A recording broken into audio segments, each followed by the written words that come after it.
Hello everyone, I am Rex Red, and today we are going to be working with visual menus for Daz Studio.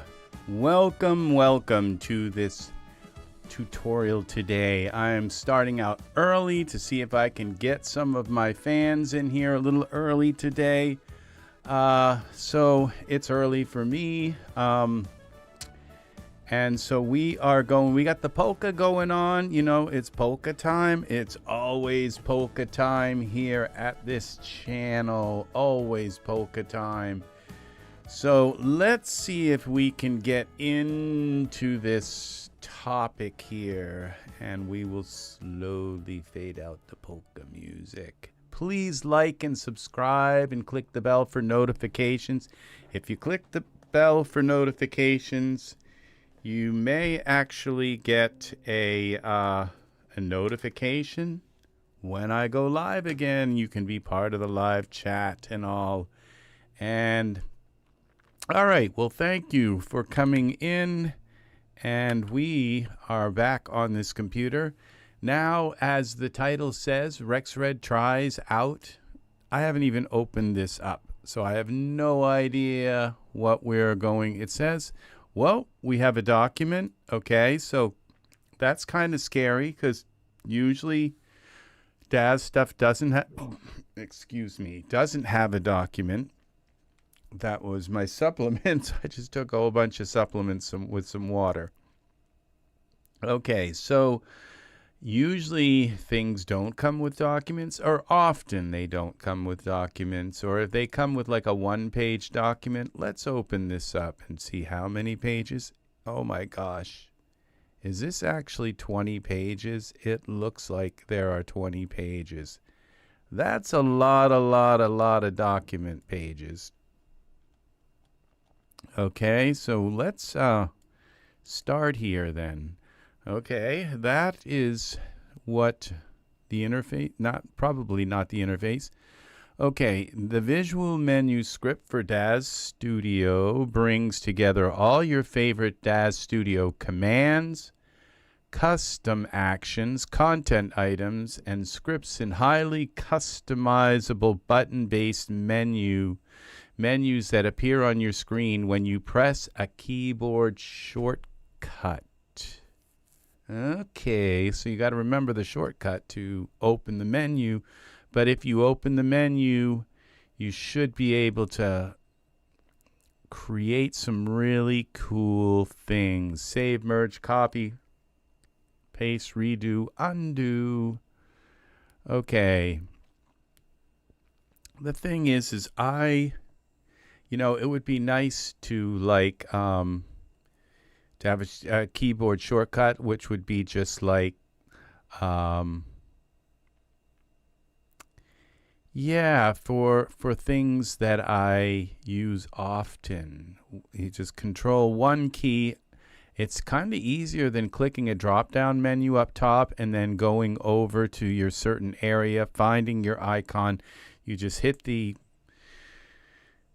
menu. If you can remember the shortcut keys, and I'm pretty good at remembering them, the following types of items can be assigned to a menu button. Daz Studio built-in commands, over 700 to choose from. Okay. Content items, figures, hair, clothing, poses, expressions. Okay. Scripts. Welcome, people. Welcome. Inline scripts, custom actions, other visual menus. So we can use this menu to open another menu, which seems kind of odd, but I guess in this manual, we'll look at everything you need to know in order to work with visual menus. Okay, we're already on page 3. Amazing how these are kind of tiny pages. Creating visual menus and assigning actions to buttons. To create a visual, after launching visual menus, click the New button. Okay. Click the New. Choose the name for this menu. Most used. We'll start there. accept. Ew. Since I have a lot of them, let's try that. 3 by 9. Let's see what else we have. Okay, 3 by 9. It's 27. It's 25. So I think we'll go with 3 by 9. Accept. Ew, okay. Set shortcut.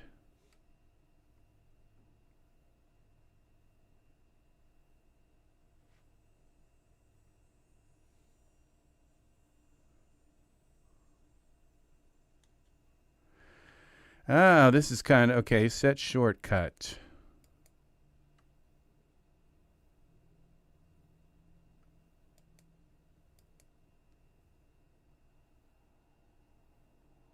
M.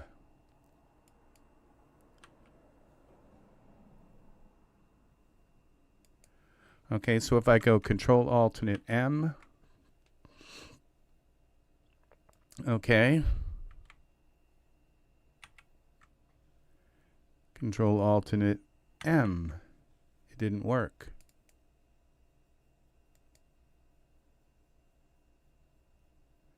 Okay. Close. Control Alternate M. M. All right. Why? All right. Why didn't it work? Figure commands. Duplicate. Help. Scripts. Okay, view.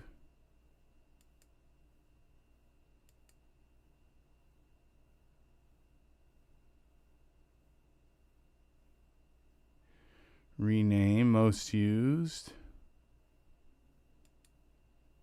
Okay, can close. I keep opening that one.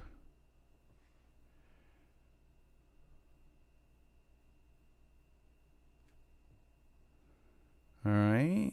Okay. Pains. This pains me. Okay, edit templates, export menus. New, okay, rename, delete, set shortcut.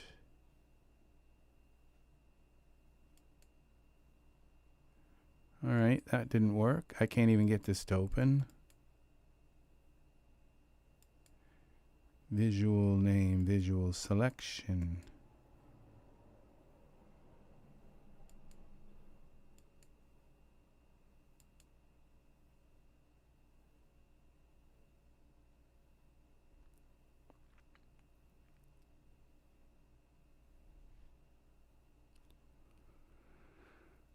Help videos.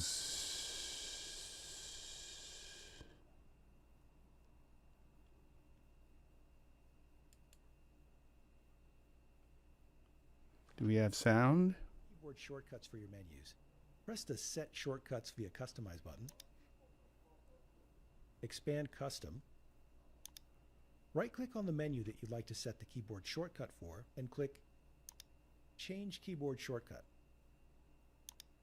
Now on your keyboard, press the shortcut keys that you want to set. In my case, I'll type Ctrl+F. Accept. You'll notice the keyboard shortcut has been updated in the dashboard. If you're using Daz Studio 4.11 or later, another button will automatically appear on the menu called Set Shortcut. All you need to do is type the key here or select a key from the pop-up menu. Add any key modifiers, such as Shift or Control, then press Save.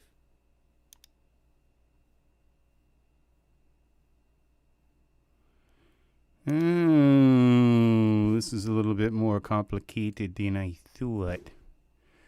Hello, To set the hello. keyboard shortcuts for your menus, press the Set Shortcuts via Customize button. Expand Custom. Right-click on the menu that you'd like to set the... Okay, I don't see that here.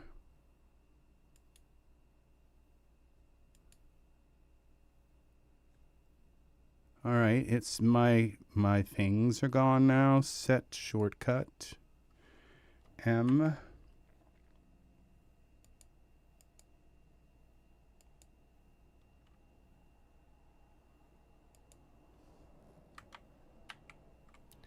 Now I kind of thought that was gonna like open up a menu.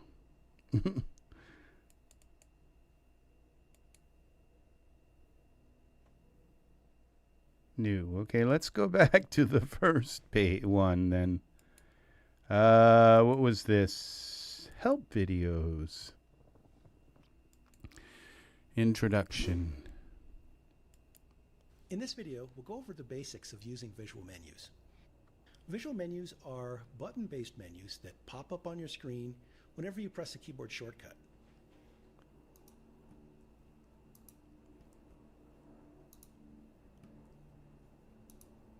To create new menus or set keyboard shortcut for menus, you'll need to launch the Visual Menu script.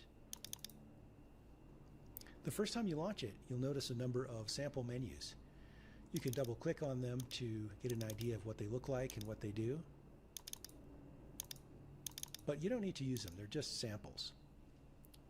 If you want to begin using them, all you need to do is set a keyboard shortcut for the menu using this button here, and I'll show you how to do that later. But first, let's go through the process of creating a menu from scratch. Do that by clicking the New button. Okay, I think I want to pause this and see what happens when I double click on this. Oh!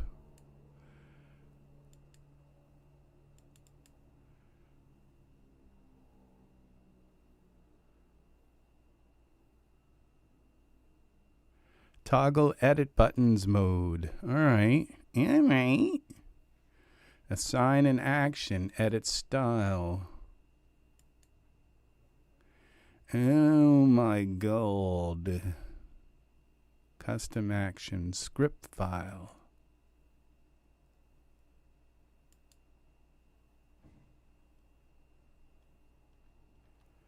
Visual menus.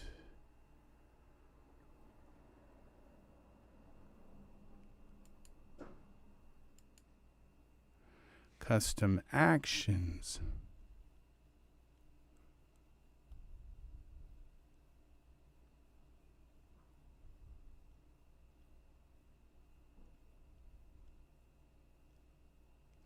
Okay, these look like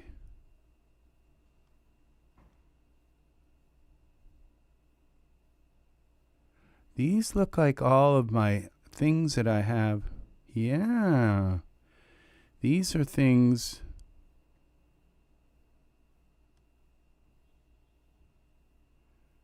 Okay.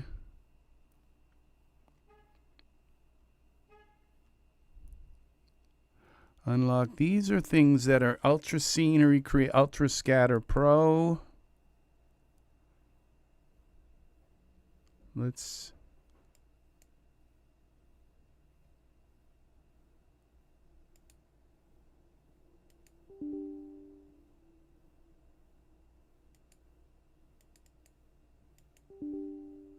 Error. Oh, okay. Ultra Scatter has got to have an item selected. Okay, that worked. Okay. Go here. Here. Okay, let's try again. Assign action. And let's see. That's now I use the poof a lot. Let's I think I want to. I'm wondering if I can like move them around, and so let's start at the where there's no search here. That kind of doesn't help. God rays light. Genesis 9. Okay. I think I want this. Okay. And we turn that. And that should put a Genesis 9 figure. This is nice. Art.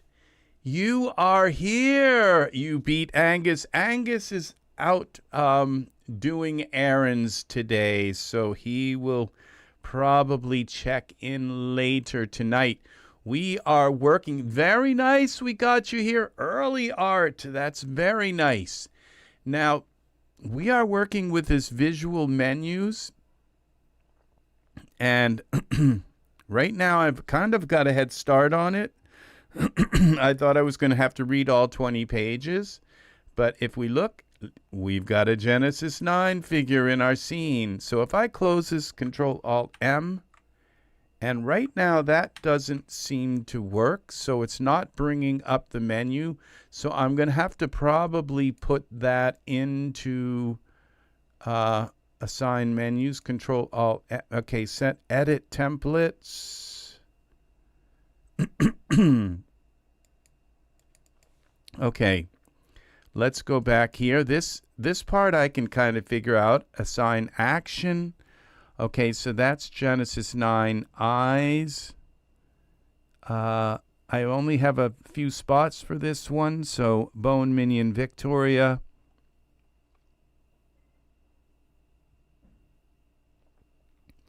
Okay, left hand. Alter. Okay. Roughness. Okay, this is one-click PBR. These are all of my things that I have in my scripts and favorites and all. These are very important. I use them. Okay, Ultimate Skin Manager. That's another good one here. I'm looking for like things that I use all the time. And okay, Genesis 9. And let's see, iris. Okay, hide all toolbars, hide general, hide mirror toolbar, save figure.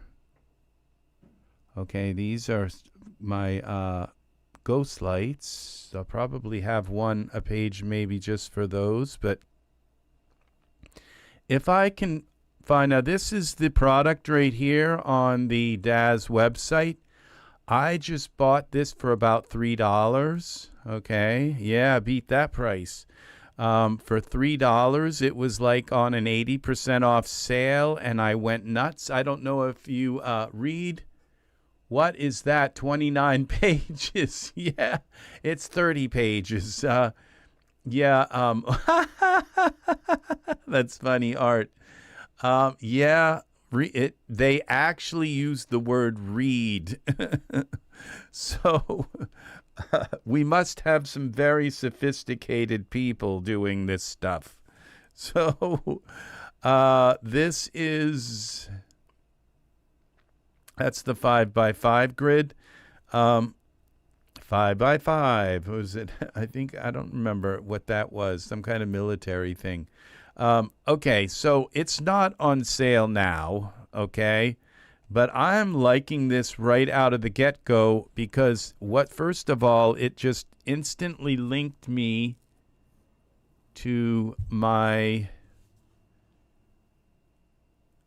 scripts and all the things that I have. Lock all bones, okay. I'm looking for mirror, okay, mirror arms, legs. Now,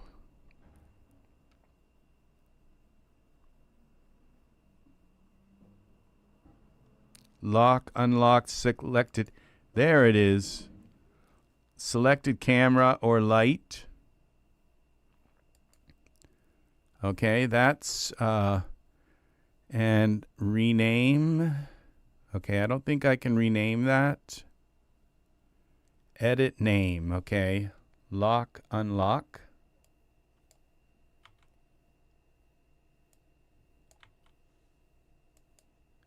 All right. And let's see if that works. We hold this up. Okay, close that. Okay. I'm not sure how let's go back to the video. If you don't want to read, you can listen through the tutorials, and apparently he's... Call it favorites. here's where you select the button layout or template that you want. Oh, they've got 3 by 9. Okay. Double click to open it, and let's change the style up a little bit. I'll click on the menu action button and choose Edit Style. And a quick way to apply some style would be to select a preset from the drop-down menu. Or you can use these buttons to go back and forth between them. Wow. Let's start with this one and change it up a little bit. Let's change the color of the button. Let's scale it up just a little bit. Wow. And we're good. So I'll hit Accept. Wow. Now let's add some actions to the buttons. There are several ways to do this. Probably the easiest way is to just Control-click a button. And that brings up the action editor. There are a couple of other ways to do it. You can Alt-click the button and then choose Assign Action. And that brings up the same dialog box. You can also hit this toggle button here, which toggles on and off the action button for every button in your menu. The edit. And then you just click the button and choose Assign Action. I'm going to just Control-click it because I think that's probably the easiest way for me. There are a number of different types of actions that you can add to the button. The first one is all of the built-in Daz Studio commands. There are over 700 of them. For example, let's add in 0 figure for one of them. That's a good one. And let's try render. Render's a good one too. Oh, there was a search. At least for those. Array, viewport draw style. Wow. Texture shaded. It's under viewport. If you have custom actions, it's really easy to select them and add them to your button. Also, if you have scripts anywhere on your hard drive, you can just browse to them and add them right to a button. Okay. If you want to add a quick script without actually having to save a file and navigate to it, you can do it right here in inline script. I'll do a quick one here to toggle visibility of whatever item you have selected in the scene. You can also add content items. Oh, he's fast. Figures, poses, hair. Wow, content items. Where's the search for that? The items that you have available to add are whatever items you have selected in the content library pane and the smart content pane. So if you plan on adding items, it's a good idea to select them before opening up the menu. You can also have a button trigger another visual menu. For instance, if we have a menu created with all of our favorite figures on it, you can attach that to a button so that when you click it, it opens up that menu. This allows you to create a chain of nested menus to meet whatever your needs are. That one just flew over my head. The last thing we need to do before we can start using our menu is assign a keyboard shortcut to it. Figures, poses, hair, wardrobe, whatever. The items that you have available to add are whatever items you have selected in the content library, opening up the menu. You can also have a button trigger another visual menu. For instance, if we have a menu created with all of our favorite figures on it, you can attach that to a button so that when you click it, it opens up that menu. Okay. This allows you to create a chain of nested menus to meet whatever your needs are. Wow. The last thing we need to do before we can start using our menu is assign a keyboard shortcut to it. We can do that with the Set Shortcut via Customize button. When you press it, Daz Studio's native customization dialog box opens up. And if you've never seen this that before, one doesn't it can be work. a little bit intimidating, but it's really not that bad. All you need to do is unfold Custom, which is always at the top of the list, and then find the menu that you want to add the shortcut for. In our case, it's called Favorites, so let's look for a Launch VM, which is the prefix for all of the visual menu items here. And there it is there at the bottom of the list. So all we have to do is right-click it, select Change Keyboard Shortcut, and now it's waiting for us to press the keys on our keyboard. I'm going to go with Shift-F. And now it's set. Let's do a couple more just for practice here. Right-click, change keyboard shortcut, and press a key on your keyboard. Now, I think there's another way to do this. Okay, so because it doesn't offer us that setting here. So we're going to close.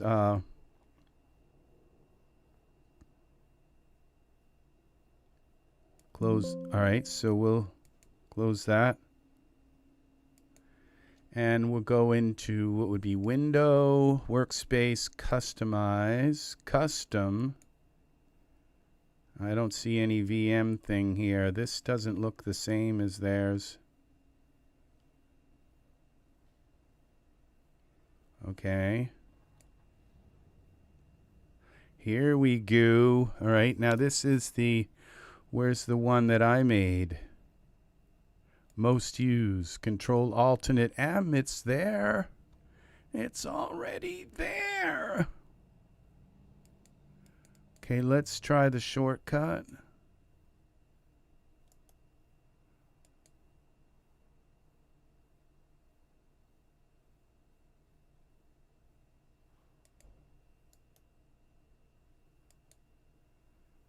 Press a key.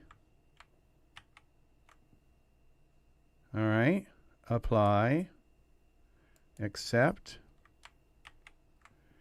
and it doesn't work.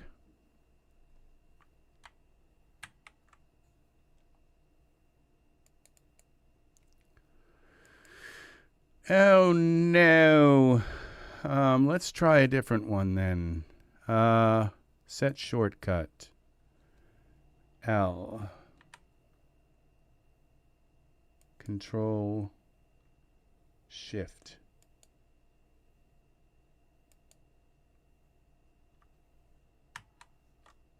Close. Okay, that worked. So it doesn't like Control Shift L. All right, that's even better than, because I can hit that with my pinky and my. All right, so this would be, let's put a camera in the scene now. Create new camera. Copy the active view. All right, let's select the Control-Shift-L. Lock the camera. Now is my camera locked? No. Control-Shift-L. All right, I might have the wrong thing here. Let's open this most used. Double click. Most used. I might have the wrong thing here. Assign action. Okay, see what I don't see is that little handy search thing. There's one up here, but there's not one. Now, what was that? Animate. Okay, there's a bunch of them. 700 commands. Camera manager. Bridges. Open bridges. Okay, we could send a hexagon. All right. I like that one. Assign action. Custom. Show after toolbar. Save trunk. Okay, wisp array. Now a lot of these I'd like to have set up. Tie, ultra scenery creator, lock all bones. Okay, this is. Okay, we're at the bottom here. Wearables, manager full. Put on, take off. These are what I want. Save action. Takes all their clothes off with one button. Take off. It remembers where you were. That's nice.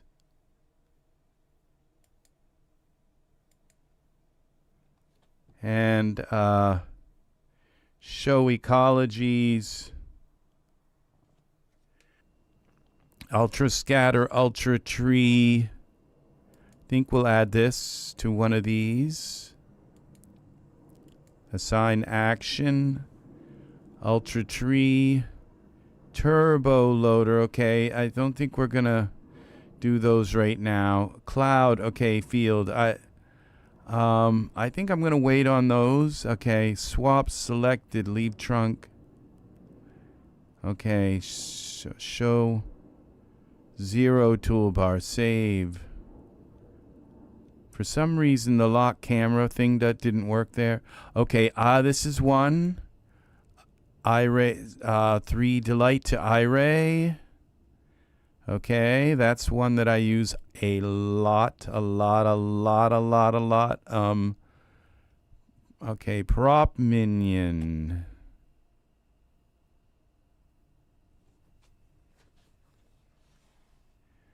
Okay, I don't think I'm going to worry about that right. Selected lists.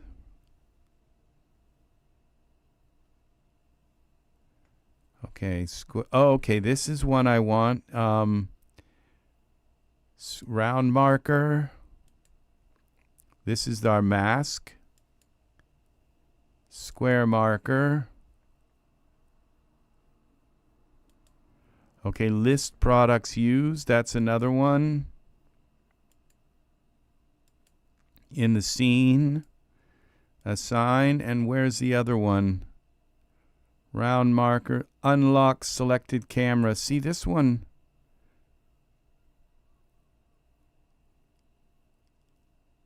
Save. Okay, we'll put that in there. It didn't work, but...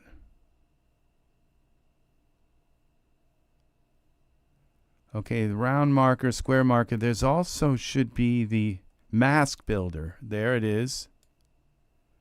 Okay. And lock upper body. Okay.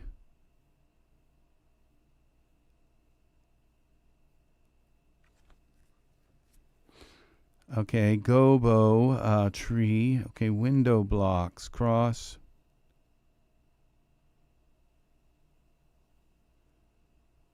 Okay, those are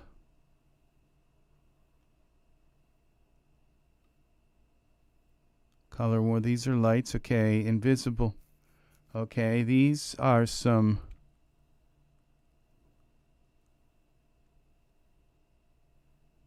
lights.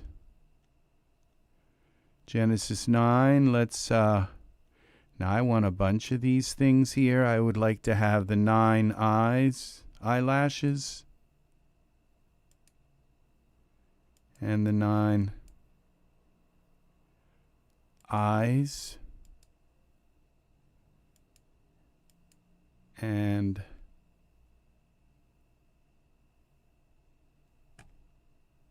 the 9 dev load and where's the eyelash texture? 9 tier.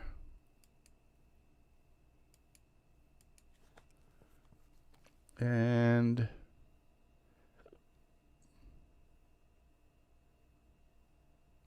eyelash straight. Okay.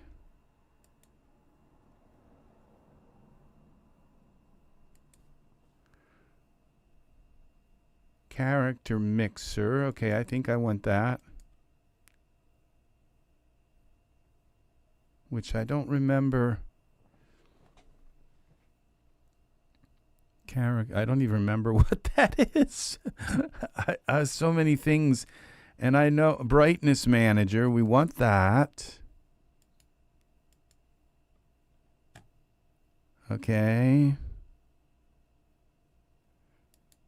Let's put an eye color in here. And a brown color. And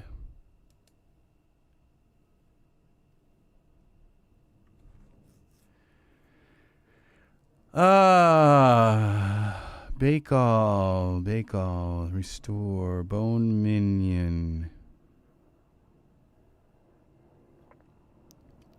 Okay, there's one that I'd like to have in here. Okay, these are Convert to PBR, okay. And the assign one, keep transparency, and gamma, and another one is roughness. I'm running, okay, there's one more I know I need to have, and that's that new texture skin manager. No, that's not that's the one I just did. Okay. What was it was called? Texture Alienator Pro 2. I want that too. So there's like, okay, there's like a bunch of these. And let's put one here, assign action. Let's fill it up. As you can see, I have a bunch. Now the, where was that?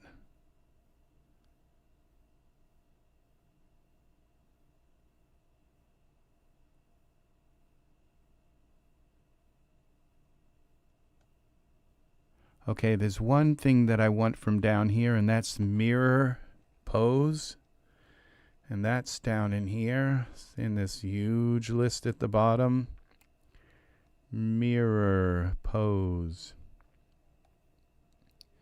Control, wearables, full manager. Okay,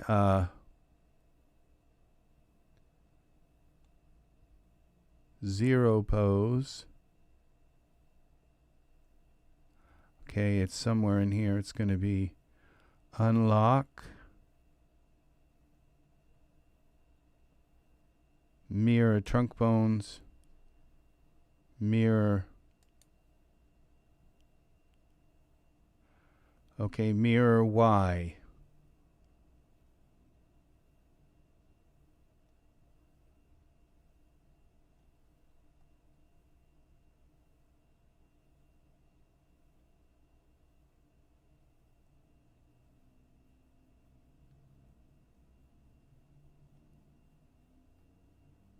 Save upper body.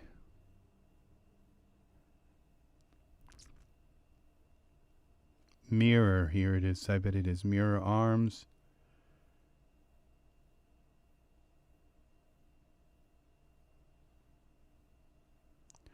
I don't know which one it is.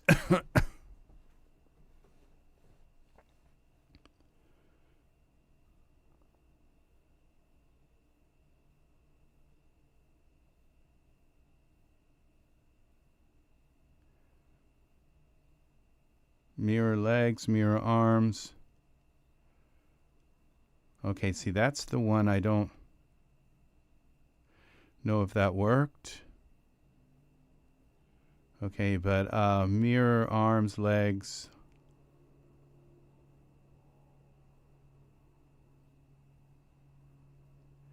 Okay, what's this one? Swap, swap.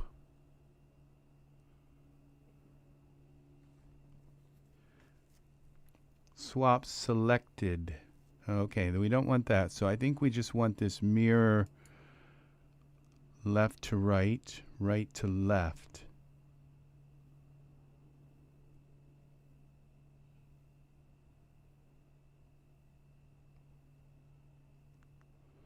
Lock.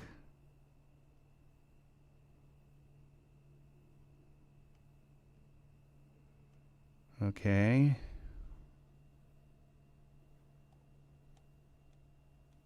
All right, we'll use that one. Okay.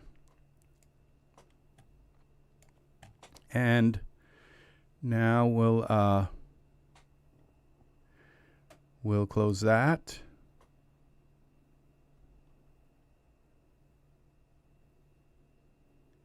And there was one already called favorites.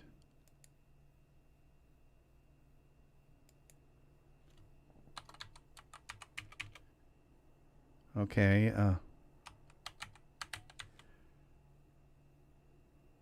Favorites. And we'll set the shortcut at Ctrl+Shift+K. K.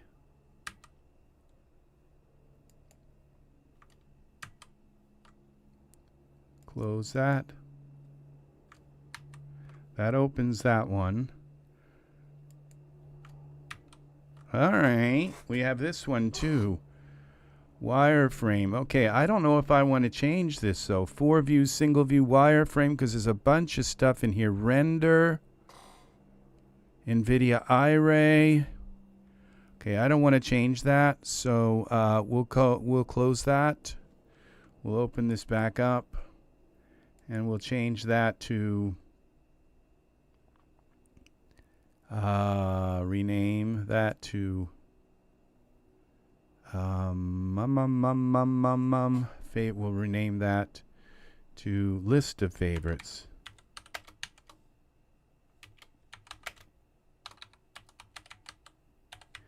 And accept. We'll go new, and we'll go and if that's got my okay, we'll use J. Okay, so let's see.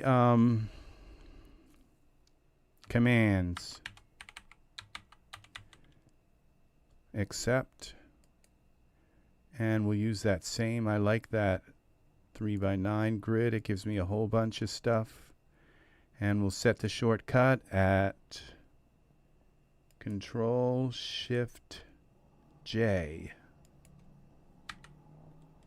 Save. Close. Ctrl+Shift+J. That works. Okay. Ctrl+Shift+K. Ctrl+Shift+L. All right. And these are just like things are right here now. Eyelashes. Okay.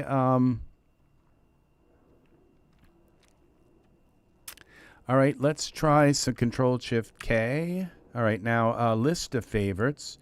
Okay, here we go. Let's go back to here. List of favorites, and I don't think I want to use that. I think what I'm going to do is set shortcut, and I'm going to just save that with no shortcut. And then, okay, J, K, L. So we have K set up, and we're going to go commands, and then we'll go, instead of, okay, most used, commands, and new,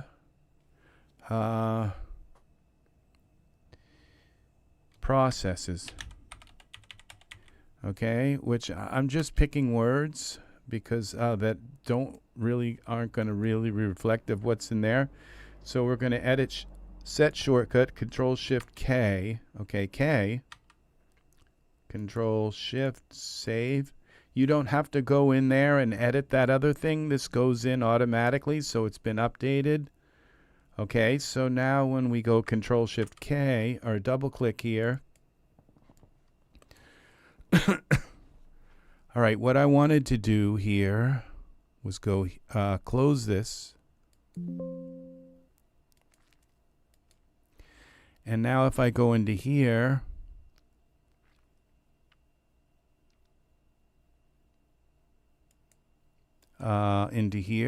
categories, skin, where's skin? All right, I'm going to take some of my favorite skins here. Lorenzo. Okay, we'll find Julius.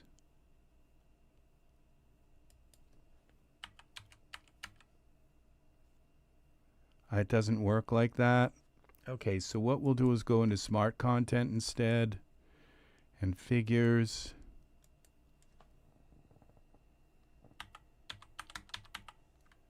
Nathan, why is this messed up like that?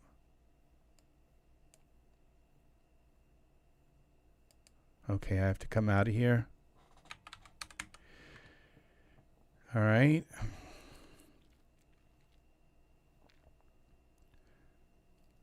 Okay, that would be the first thing to do.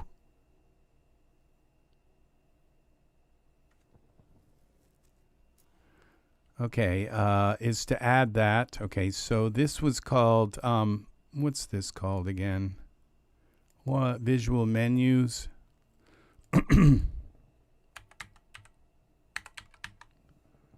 Visual, here it is, menus. And what we want to do is add this custom action into my most used scripts. Most used.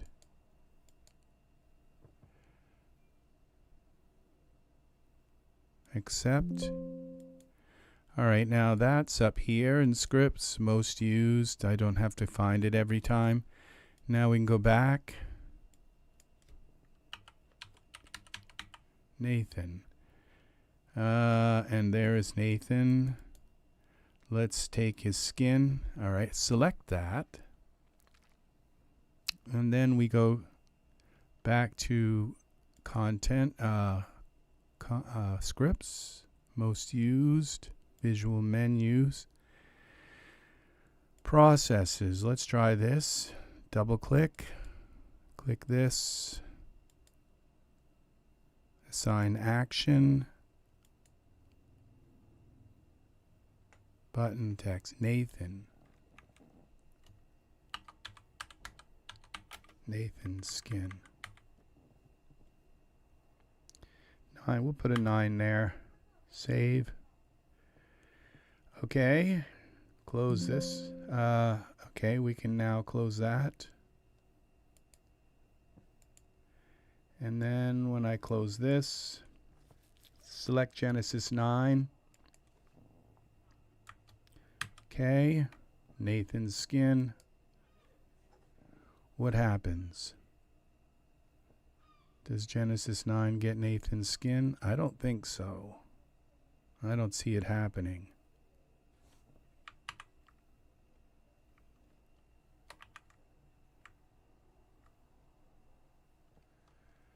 All right, let's try this again.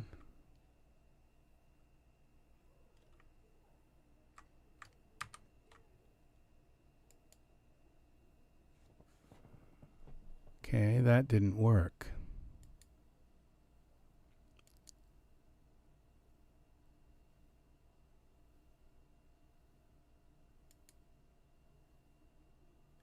It should have said Nathan 9 all matte. It shouldn't have said 9 skin. All right, that's one of the problems here.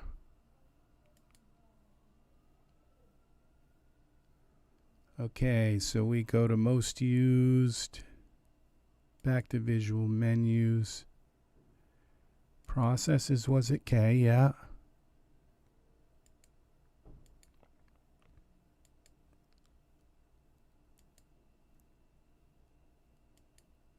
Okay, so these are the menus where you can add a link to another menu.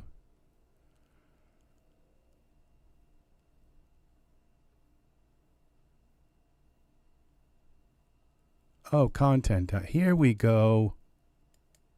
Wrong thing. Okay, and it shows a little picture. Isn't that nice?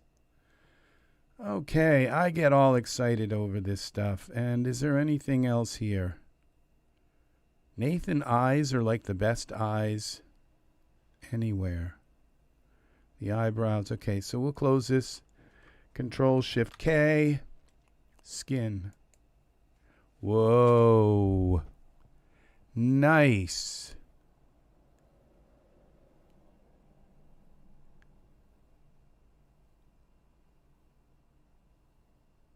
Let's see. Come on. Let's see the skin.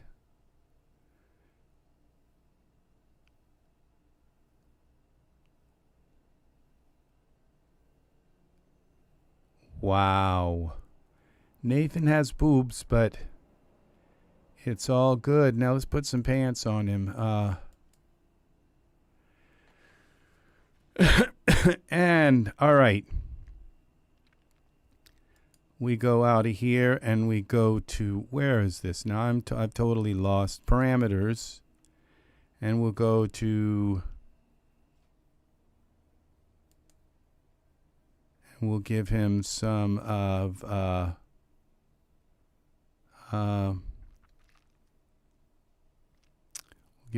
Jacques Jet. Give him some of Jet's body. We'll just give him Jet's body. And then we'll go with Jacques. We'll give him some of Jacques' head, some of Jet's head.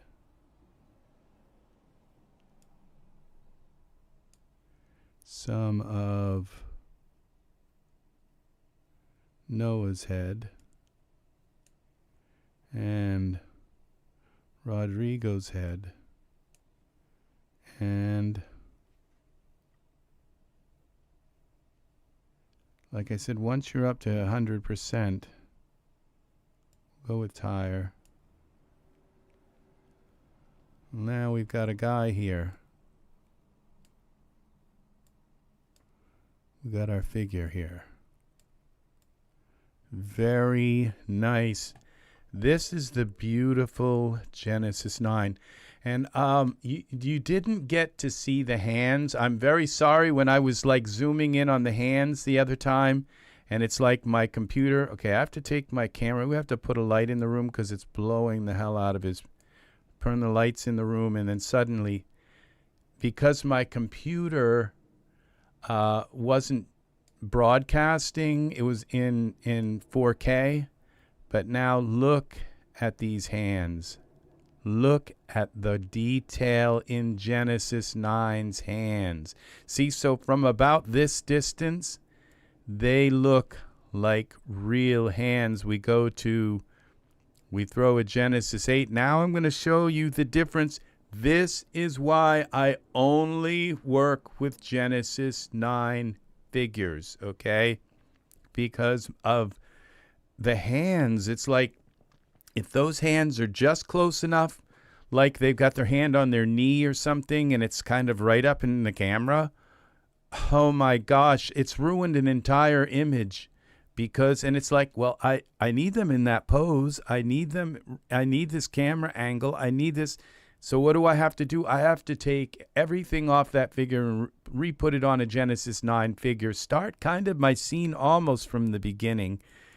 It's not a pretty thing, and it's happened to me so many times, like where I do gay romance images, and I'll have them hugging, and their hands are like right in front of the camera behind their back or something, and the hands are just hideous.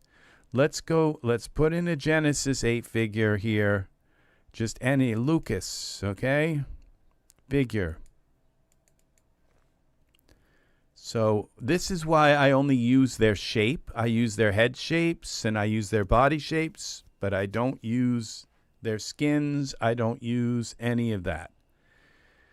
They're just not good enough. Now, look at the difference here. Okay, let's take this Milo and let's move him over a little bit. Parameters, X translate. Okay, that's the wrong way. Z. Okay, let's put some pants on Milo. Scripts,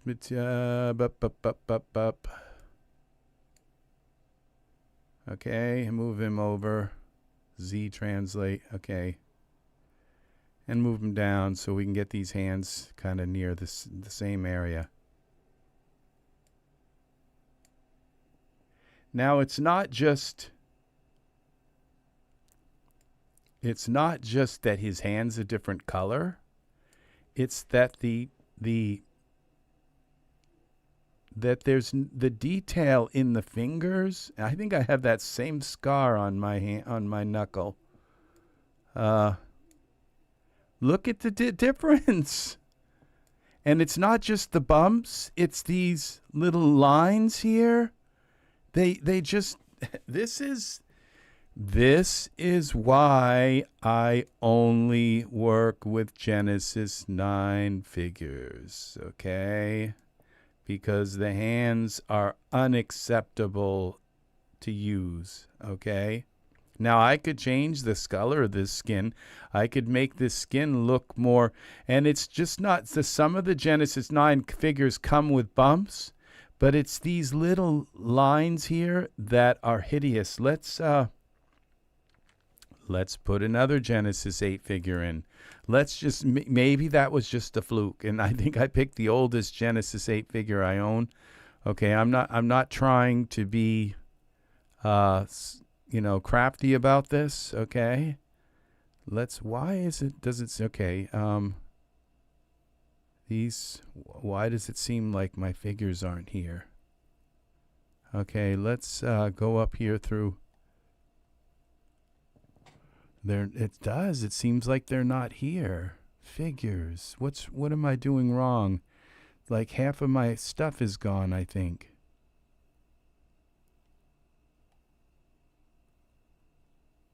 What is wrong here?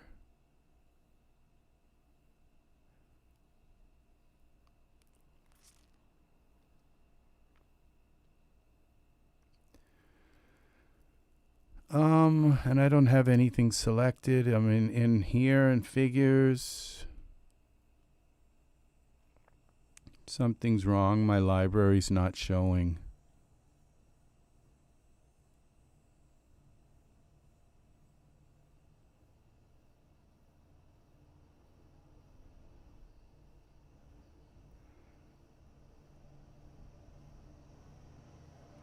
Oh, maybe they are. Okay, recent date. Okay, product ID first.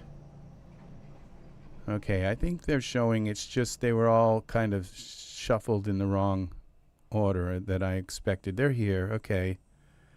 Okay, so we're down to Genesis 8.1.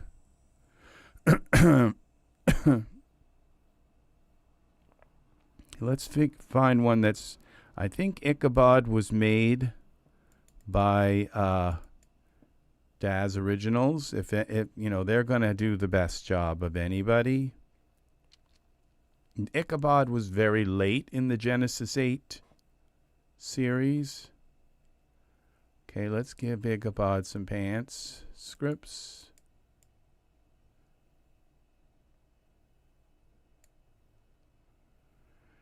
All right, or we may end up with an Ichabod here. Okay, let's see. Now let's move him back.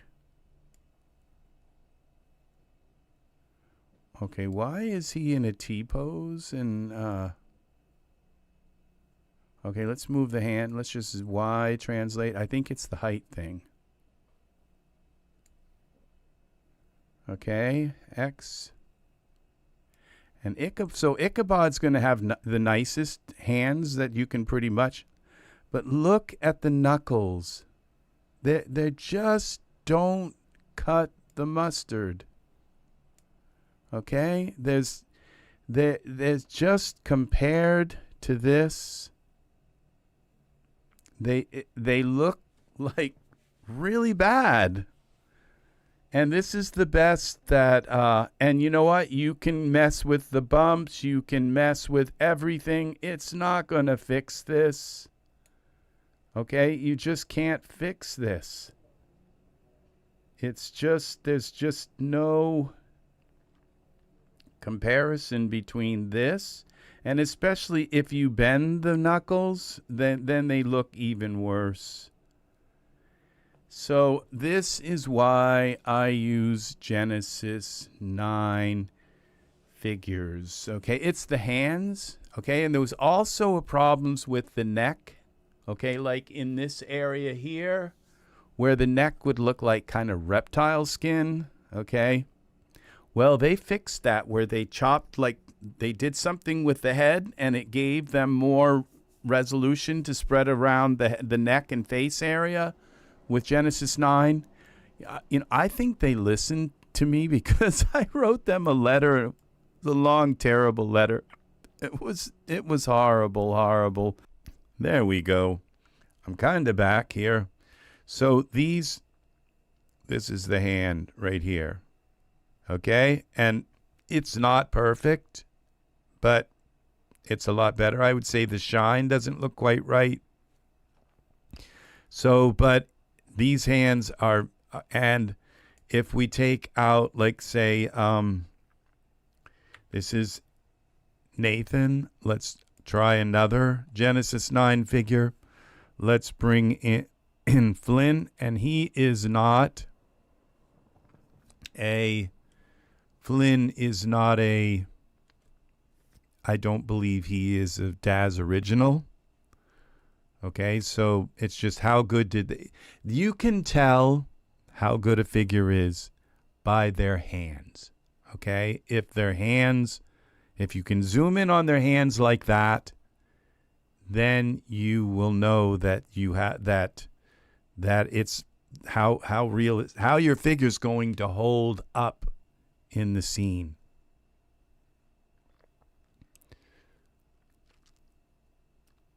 And the hands are very important. Like you have a couple and they're embracing, and the other and their hands are behind their back, and the camera is at the back of one of your figures, and there are the hands are the star of your scene. And if they're not right, your figure isn't right. And the Genesis 9 hands,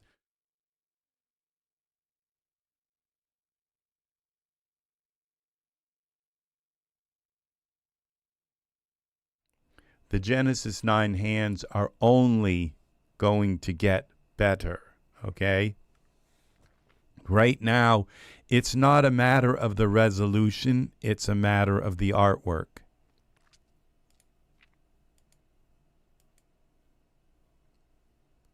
Come on. All right. Look what we have here. So, you know, they're not perfect, but they're not something that I am just completely. So, yeah. So these hands are pretty nice. The knuckles seem a little bit kind of big, but, and can you do something with them? Yeah, you can. You can come in here with Mesh Grabber and just push the knuckles in this area if you want, okay? But I will tell you that the Daz hands are only going to get better. And now we have Thomas here. Let's put Thomas in figure. Take a look at Thomas's hands. Thomas's hands are so cool. You can actually see his fingerprints on his fingers, okay? So they're, you know, when you figure that the artist has to create that figure, they actually have to create fingerprints, you know, and draw these little teeny lines all over their hands, and create this very microscopic kind of texture into their skin. They're only going to get better at it, okay? And it's going to get better. I tend to think, you know, I kept saying, you know, to writing suggestions and writing private letters to the Daz people and saying, when are you going to give us 8K textures? And and Richard, I believe, came into one of the forums and said that really it's, you know, it's not, you can put 4K textures already on your figure. All you have to do is just you can put 8K textures on your figure. You just load 8K textures instead of 4K. But the thing is that these 4K textures, it's not like the whole body is one 4K image. It's like the head is a 4K image, the torso's a 4K image, and within that setup, you should be able to get some really, really nice textures on your figure. And so it comes down to the fact, okay, now let's go and put some clothes on him. It comes down to, now look at these hands. See, they're just getting better and better. Look at the artwork in these hands. Okay, and I might say, well, this looks like a little bit kind of overdone, kind of strong. So, but from just far enough where the hands might be, like this far away, maybe this far away in your scene, that is a nice hand. And when you look at this part here,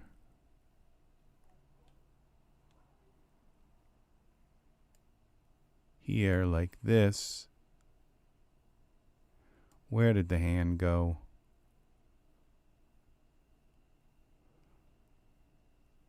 Okay, here.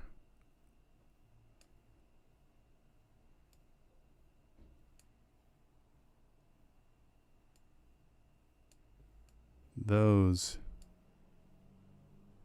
are fingerprints. That's the thumb, the fingerprints.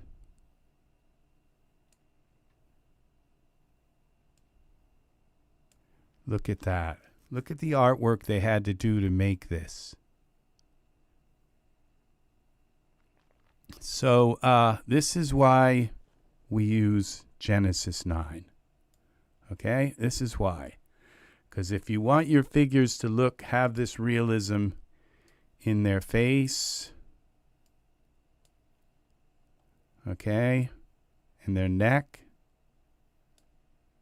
okay, now the neck is very smooth looking now. It has enough, no more alligator skin. I call it reptile. I told them, the Genesis 8 figures have reptile skin on their neck. And yeah, and no more reptile skin on the neck. Look at this. See, it's just beautiful. It's done now. They've done it. They've made these figures look really, really nice. Okay, so what we're gonna do is shift gears, go back to here. Okay, Ctrl+Shift+L. Look at that. It works. I've got all of this here. Ctrl+Shift+K. That one works. And the matte worked for him. Okay, so I can have, now I could use, I could set up some of these for hair. Okay, I could set up Ctrl+Shift. But I think, just having a few skins, few of my favorite skins. Now, Thomas's materials, all matte. All matte for Thomas. We go back to here, most used. And we go to visuals, okay. And which one was it? It was processes. Okay, processes, assign, and there's matte skin. Okay, and I would also like to add Wagner's skin. Okay, he's got new skin too. Default, let's see, eyes. Body apply. I don't think that's okay. That's shape. Default materials. Mud geoshell. Okay, what we're looking for is skin PBR. Was that all? Is there an all skin? Okay.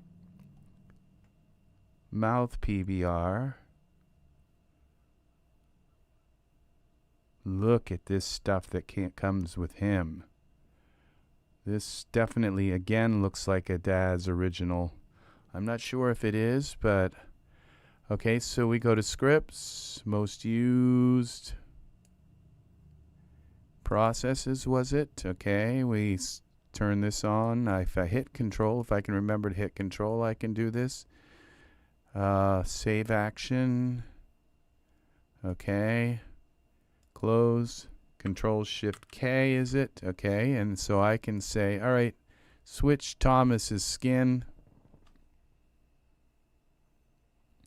And now he has this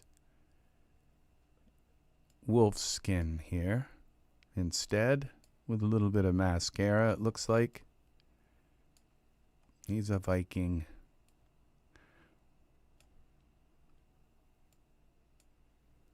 And this is another hand to set. This one's not quite as nice as Thomas, I don't think.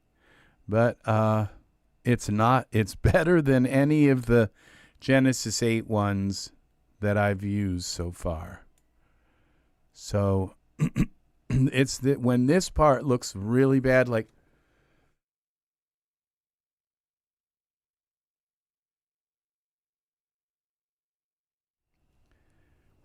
yes, so all right, so I'm not going to bring in another Genesis 8 figure and just keep comparing back and forth. At least I wanted you to see this in 4K. Serenity's Gate, welcome, welcome. We're having some fun here. See, notice this product. When I hit Ctrl+Shift+L, I've made my own hotkeys. Now I have all of my favorite things here pop up here that I can use. I wonder if this mirror thing pose will work. Let's put him in a pose. Welcome, welcome. It's nice to have you here. Very nice.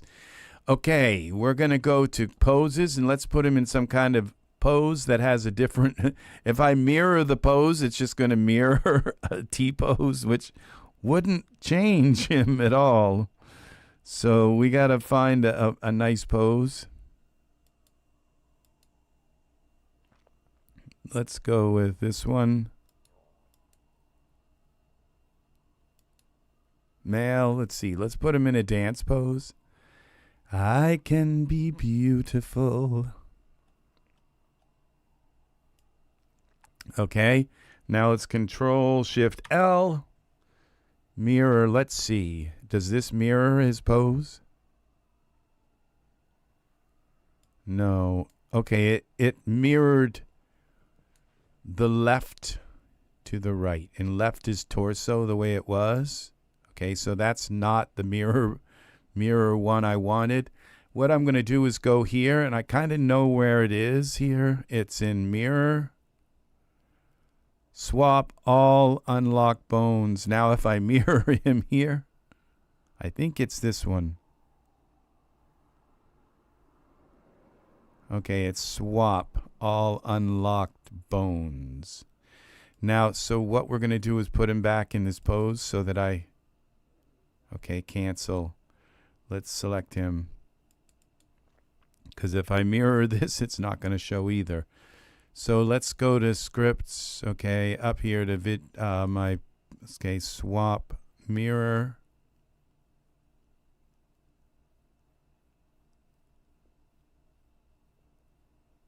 Okay, unlock bones, swap. Okay, so now he's completely mirrored. All right, so that was the, let's see what that was. Okay, we'll undo this, Z. And we'll go here to mirror.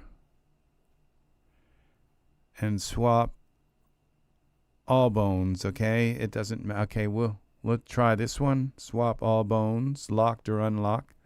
Okay, that works. All right, so on Z, okay, so now let's go back here to our scripts.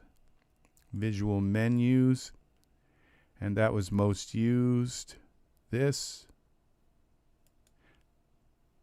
that was left to right. Okay, so we're going to go now to assign action, custom actions. I wish there was a this used the word swap. Swap all bones. Locked. Okay, save. Okay, now we can close this. And now when we can Ctrl+Shift+L. Oops, it would help if I selected him. Ctrl+Shift+L. Look at that. Just instantly swap a pose now. Like this. Just, okay, oops, I hit the wrong key. Swap, and it swaps him back. Just flip a pose right down the center, one side to the other. It leaves the torso, and I think it even flips the torso to the other direction. Yeah. Very nice. Very beautiful. So this program, I told you, I don't think you'll get it for $3 like I did. I stumbled across it when they were having their 80% sale 2 days ago. And it was on an 80% sale. And then I added I had 8 tokens. So I got another 45% off. And so I paid about $3, maybe $3.20 for this. Plus, I got about maybe 50 scenes. I spent $140. I got about 50 scenes. And I'll show you some of these, not scenes, environments for like $3 each. I got the New York stairs for $3. The mountain range here. No, not that. Let's see, install date, recent first. I got the subway terminal. All these were like $3, $2. I got this service station, Secrets of Egypt. That was kind of expensive when it came out. It was too expensive for me to buy. I paid about $4 for it. The Palace. Okay, I got the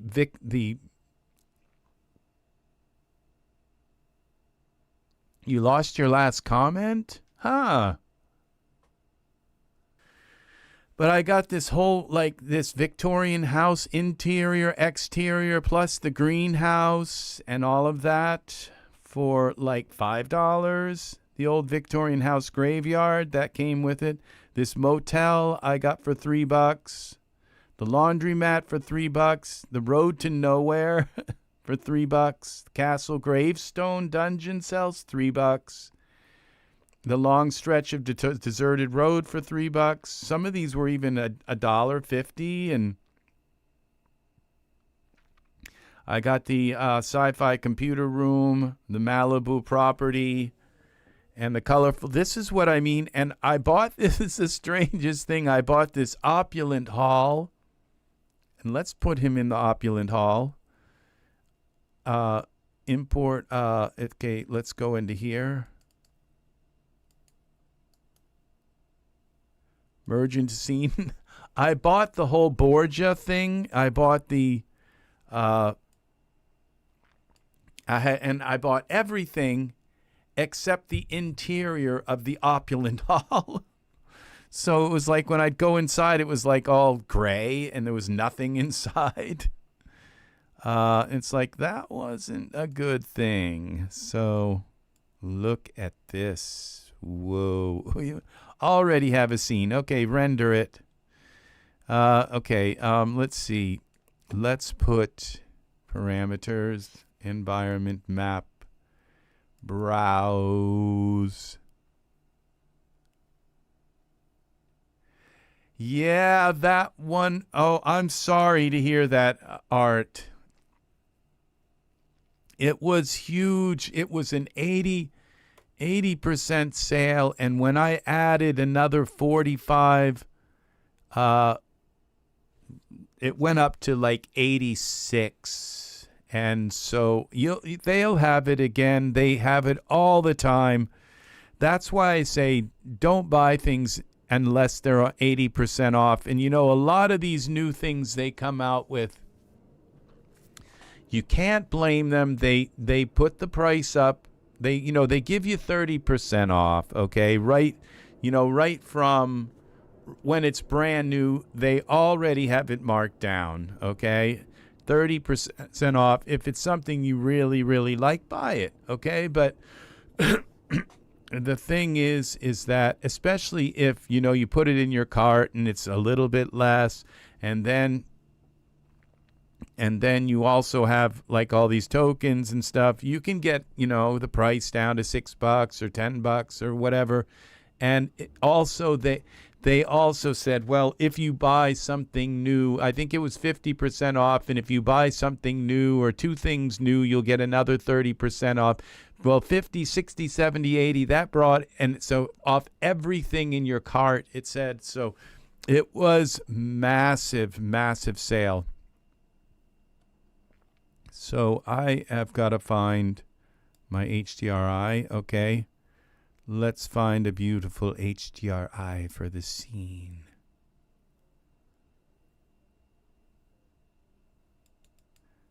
Try the pink sunset. Ooh.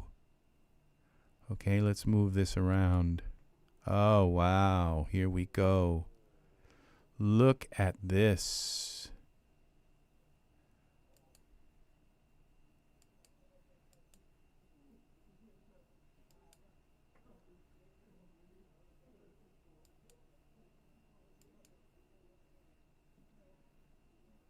Wow.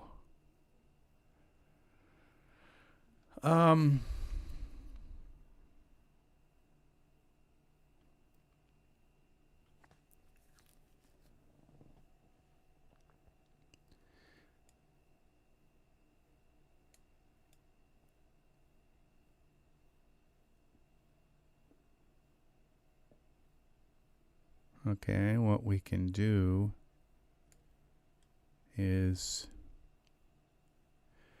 go into filament mode. I would like a thing for filament mode. Filament mode is the only mode you can see your HDR in. But what it's not doing right now, let's go create. Filament draw options. And then we go to parameters and we'll take the scale down a little bit. It's not showing me the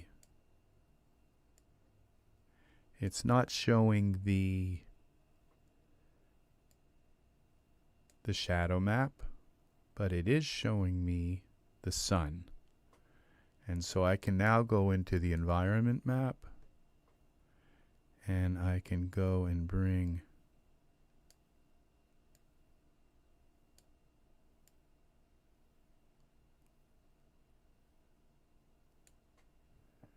here back to iRay.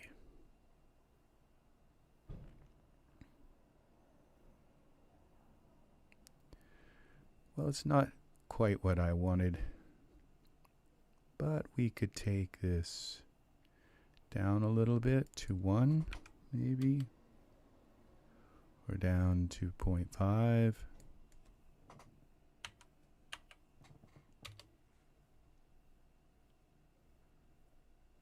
Kind of interesting, but well, that lit him up. That's kind of interesting as well. Let's give him some hair. Okay, I bought something that's really cool today. It was a default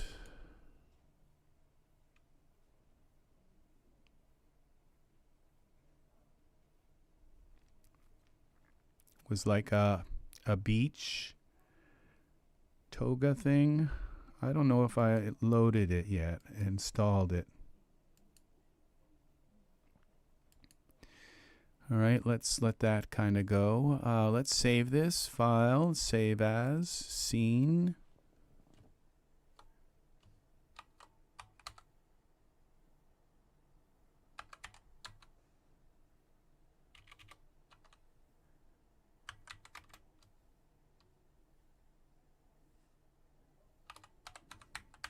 Borges Beauty. Okay, let's okay,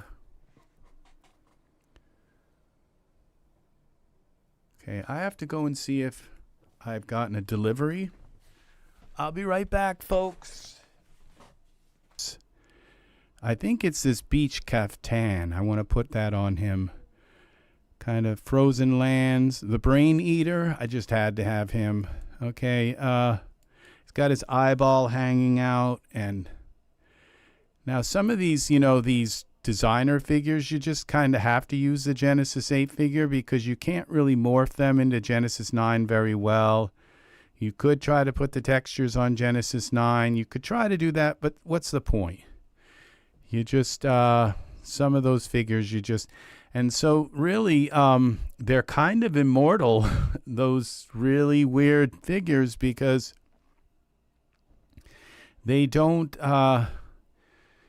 transfer. Some of the Genesis 8 figures don't transfer well to 9. Their morphs just don't really work that well.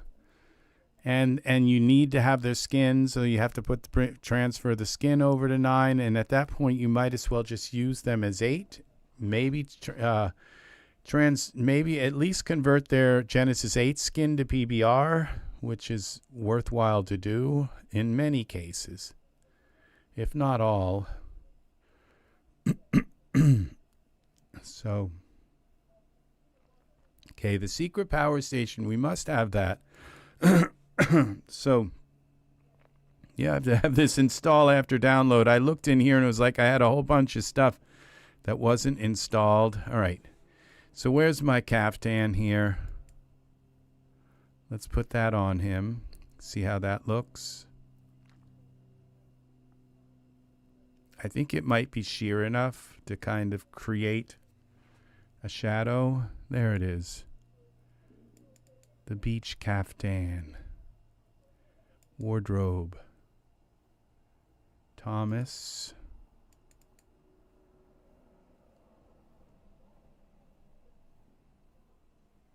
Okay, we're going to have to do something with those shorts first. Thomas. All right, and then we've got to do a simulation. Let's turn off the Borges, take it out of iRay, and let's turn off this Borges Opulent Hall. And then we'll go to our simulation settings. Okay, and I'm just going to simulate because I'm going to keep him in his have him go from his original pose to this. Okay, let's see what happens. Move this out of the way.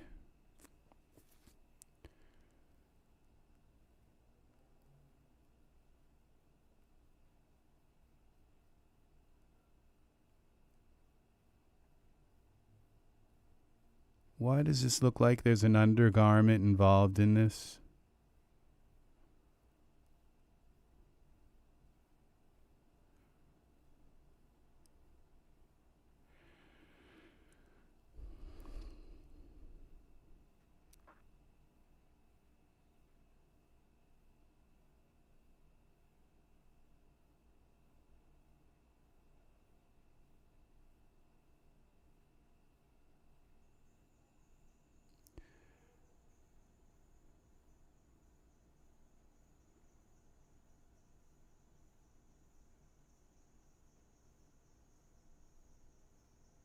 I wonder if that's a shadow or what that is. Whatever it is, it looks terrible.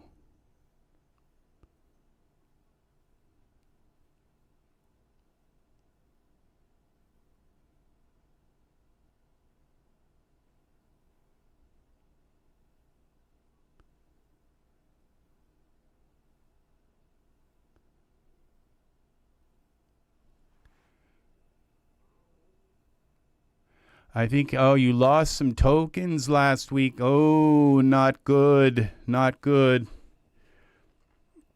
They kind of have you over a barrel with them because it's like you got to spend them, you know, or you're going to lose your tokens. And so you got to buy something. And if you have 8 of them, you got to buy a lot of stuff then. You know, because then you say, well, I might as well make the best use of it. Well, that particular time when they did that, when I had 8 tokens and they did that, you know, 50% off sale, and if you buy something new, you get an extra 30. And it was like, oh my God. And it was just, yeah, it was a massive sale.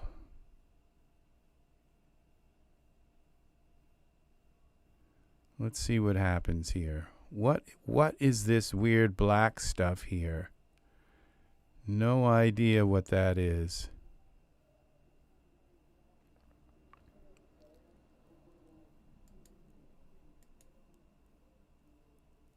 It's something terrible. Okay, it looks white here.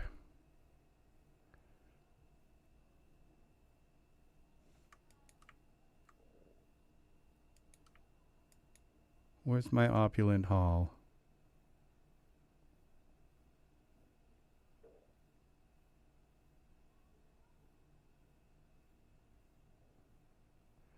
All right, what happens if we put a texture on this caftan?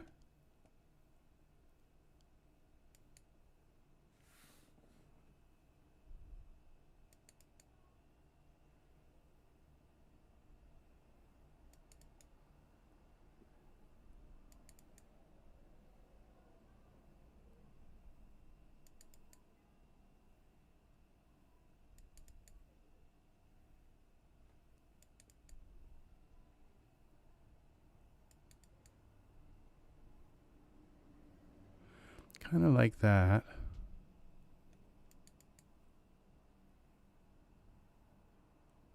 Oh, that one's very sheer.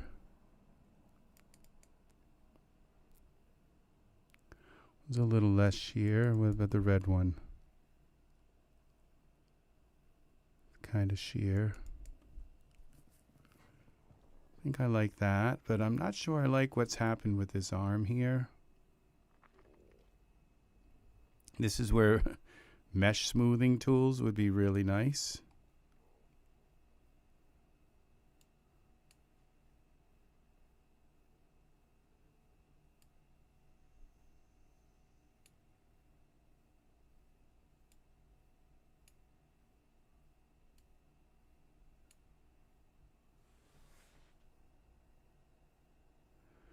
And we put some hair on him.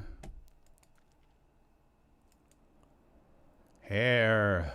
Long, beautiful hair. Let's see.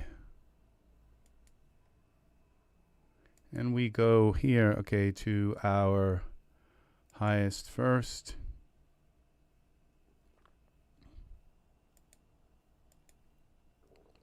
Let's try this hair.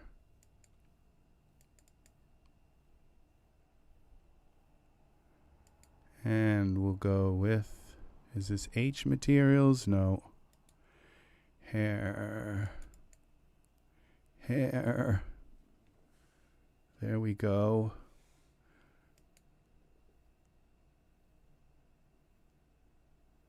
And let's render settings. 2000. Go to optimization. No, to this, maximum samples, maximum time. Okay, save this. And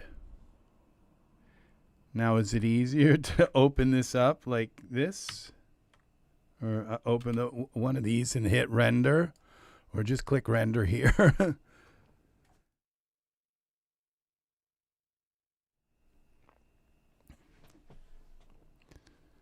Okay.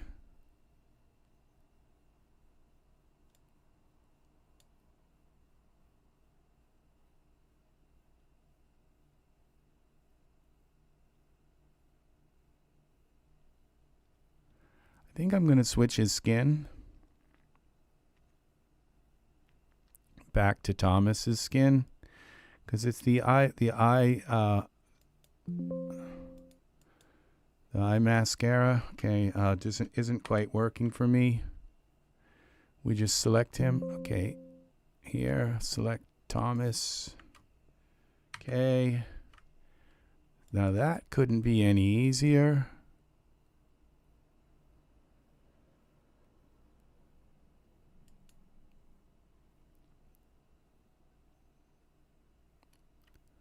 There we go. And now let's do a render. Save this. Control S.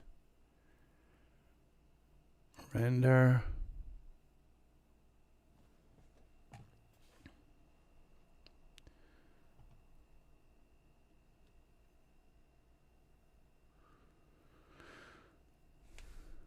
Long as I keep growing my hair. I think I'm going to go with a darker hair.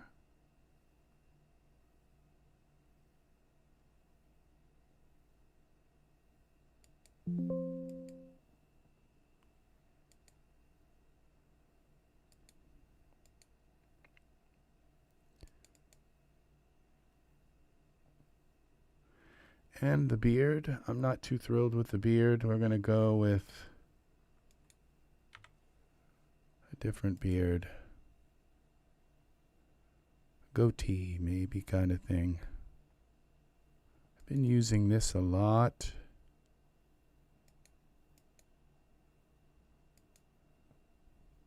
No, it's not him, it's the other one here. Him. Cade.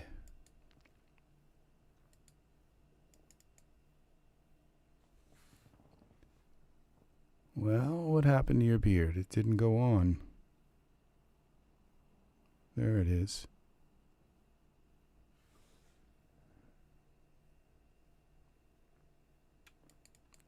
Let's do the stubble as well.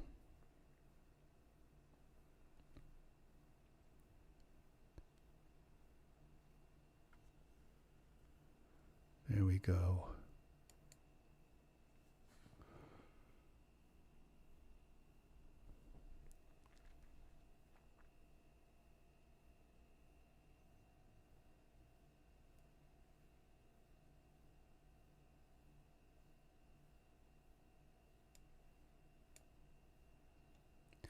I'm going to change his face.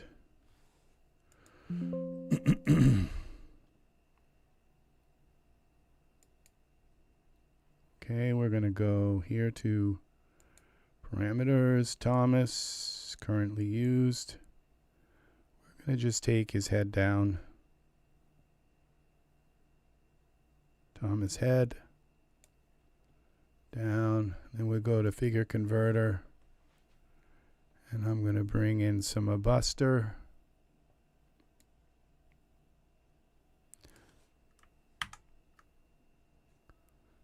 And a little bit of Bruce. And some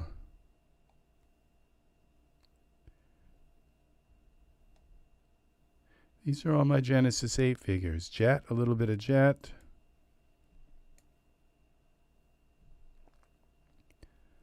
A little bit of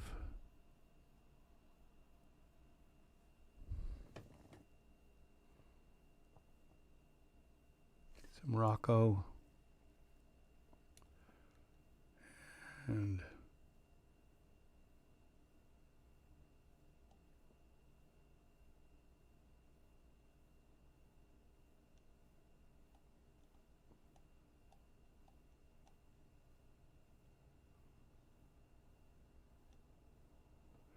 some Alexander.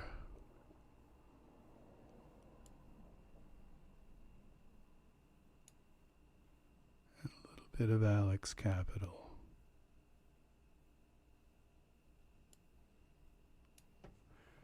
Now let's see what we've got here.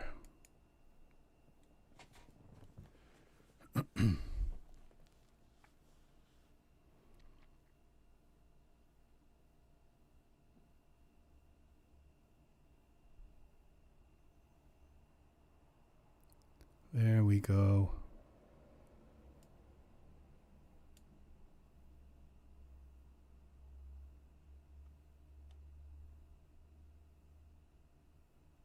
That, look how that I thought that was going to look terrible, but that looks nice. And we can give him some body hair, but what we'll do is we'll give him the painted body hair. So we'll go to hair. Come on, hair. Come back. Default hair. Okay, here, this hair. Body.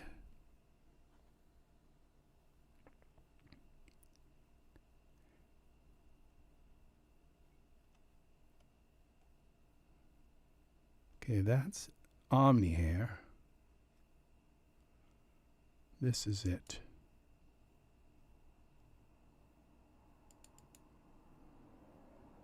And we go first to the body shell. Then we go to our materials.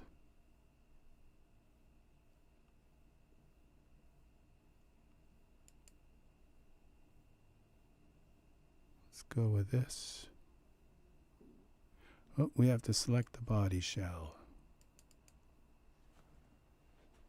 Okay, it looks like this is coming through. I think I got the wrong hair. Z, I think we did, but let's put a camera here, create new camera. I thought this was a, yeah, that's coming through. All right, Z.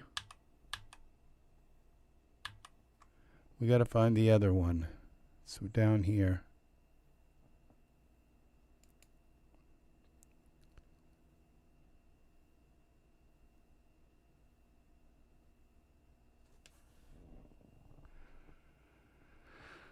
I think I missed it.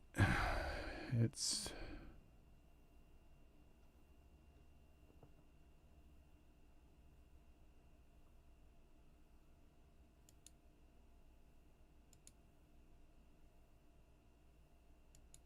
Omni.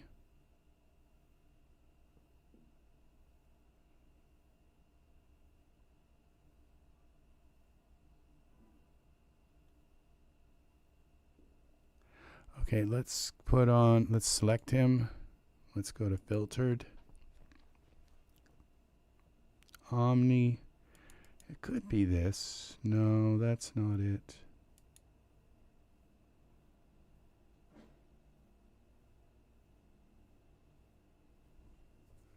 I was sure it was this. Maybe this is it.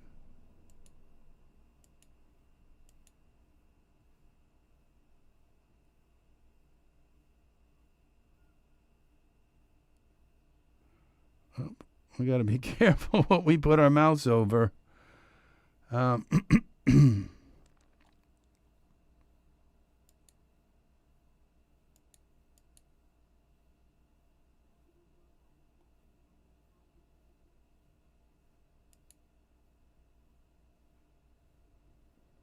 No, this isn't it.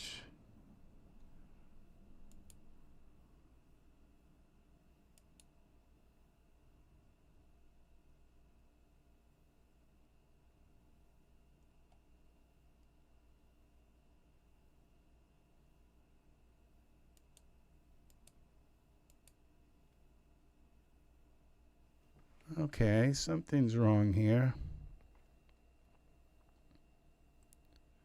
Maybe it is this. Oh, this is a shell. Okay, so we go hair, body shell.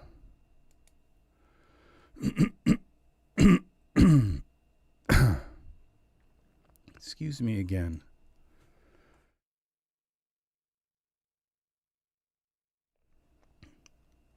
Okay, let's try again.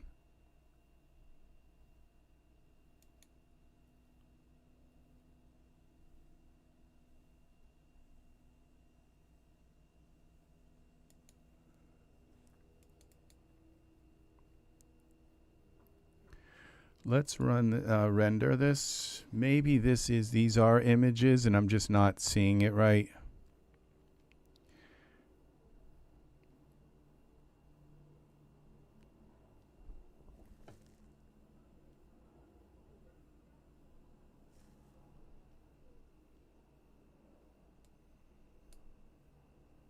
Yeah, this is correct.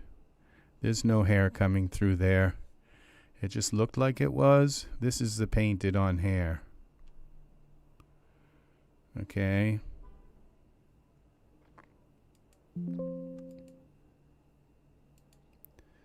All right, so we're going to go back here to our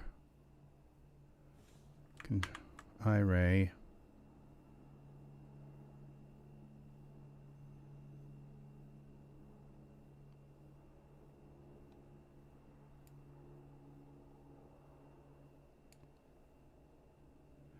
And then we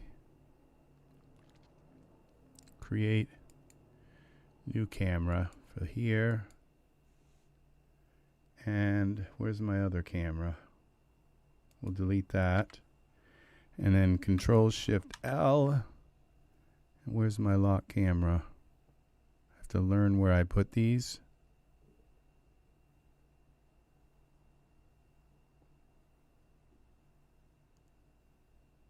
Lock, unlock camera. Well, first I have to select the camera.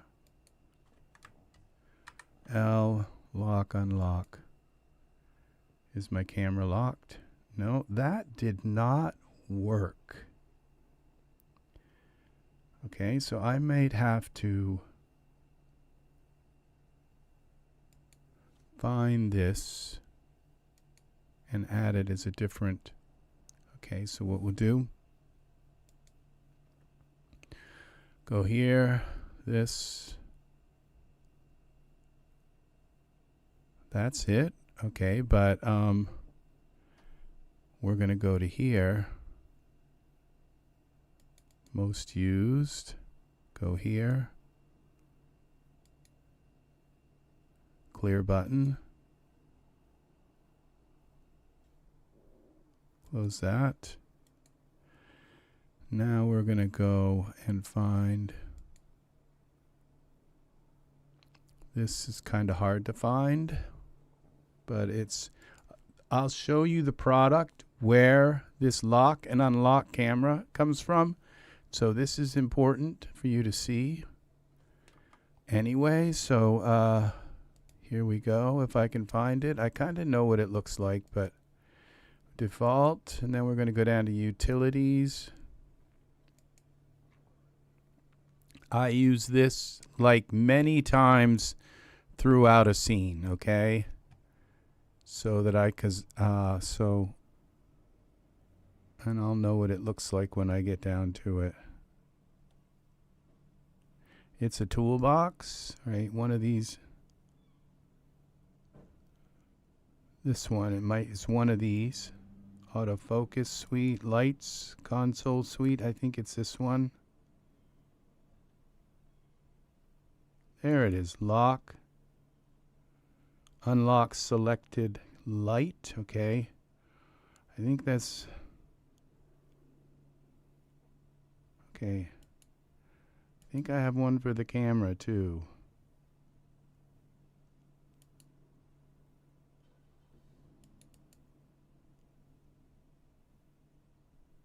Camera or light, okay. Here's this. Now this is called Autofocus Suite. You can get it in a bundle.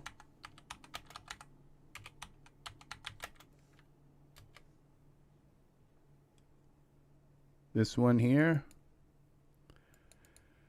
It's $27 right now, but you could have gotten it for $3.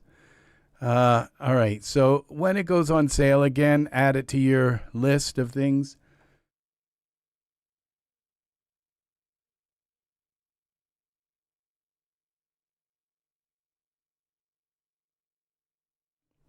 Okay. Add it to your list of things. And now they also have this in a bundle. Gives you the lights, the camera, and this tone mapping console. Which what it does, it gives you a bunch of icons that do things for you that you can use. So what I'm going to do is select this, and then I'm going to go here to my scripts, text, most used, this, most used, turn this on, go here, assign action, and we're going to go to this, and there it is, save action. And what's nice, it has an icon. All right, so we close that, close this. Ctrl+Shift+L is my hotkey. Click that. And okay, let's try again. Ctrl+Shift+L. No. All right, now if I double click this, it doesn't appear to be working. Okay, even when I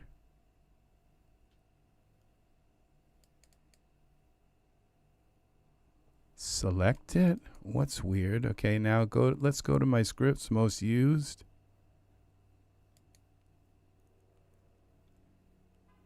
Oh, I'm in perspective mode. Okay, so let's go to camera 2. Let's go to my script. I'm just locking and unlocking it. All right, that worked. Okay. So my camera's locked, and now I can go back out of here.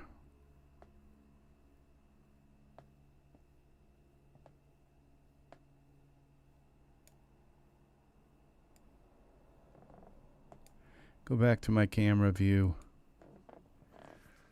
It's like, go put some clothes on. All right, I think what I'm going to do is go to this body shell, surfaces, body shell, and we go here to arms, body, legs, head. I think you have to do it all here. Toenails, fingernails, except the mouth cavity.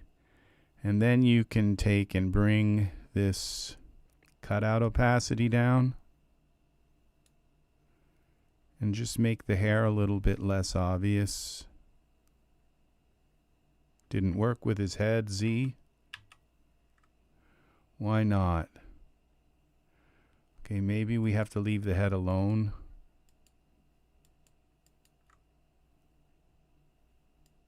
Yeah, you have to leave the head alone because there's no hair on the head. Let's go to the perspective view and zoom in on this hair a little bit more. See what happened. You see now what was really like loud and kind of strong. Okay, like really strong. Now you can bring it down. And just make it, give him a little bit of detail here in his arms that wasn't there before. That's very nice. So we go back to our camera view, save this. And let's render this. I think I'm going to take it down a little more. The legs just seem a little strong. There we go. And now let's go into here, Thomas.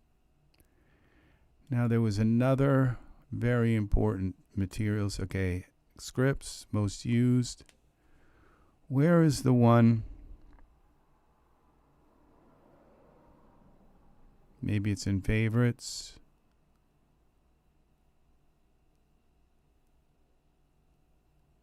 Do you remember I just did a series on Skin Manager, wearables, materials suit, texture booster. This is the one. And this is where we can skin to geographs, gloss bumps, roughness. Okay, so we open this. This is the one I haven't. Okay, and this is normal map, specular weight. This is the gloss. See how glossy he is? Just going to bring this down a little bit. Okay, let's try decrease roughness.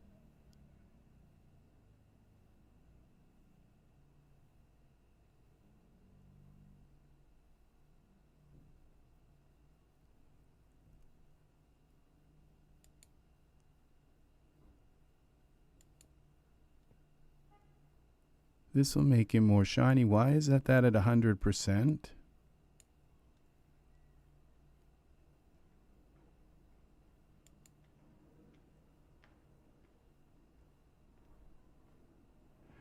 Detail normal map is fine.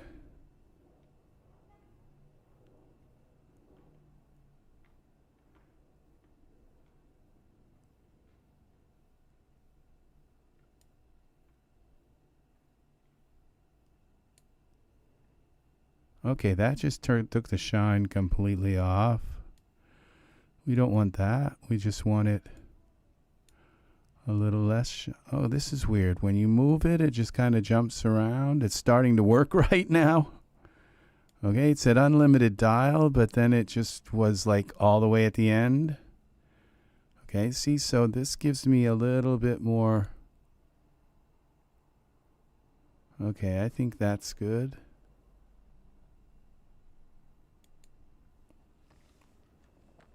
Okay, now this is called what? This is most used. Okay, this was in here. Scripts. It was called Texture Booster. And what I wanted for Genesis figures and options. Okay, I think his skin color is fine. But I wanted this one, and I wanted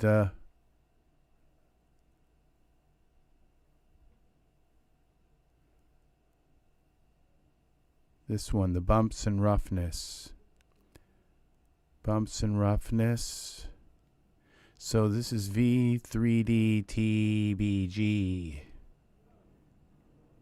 and the booster for Genesis figures. So we go here, content, go scripts. Most used, and this is my most used one. I got to get rid of something here. We'll get rid of the eye colors.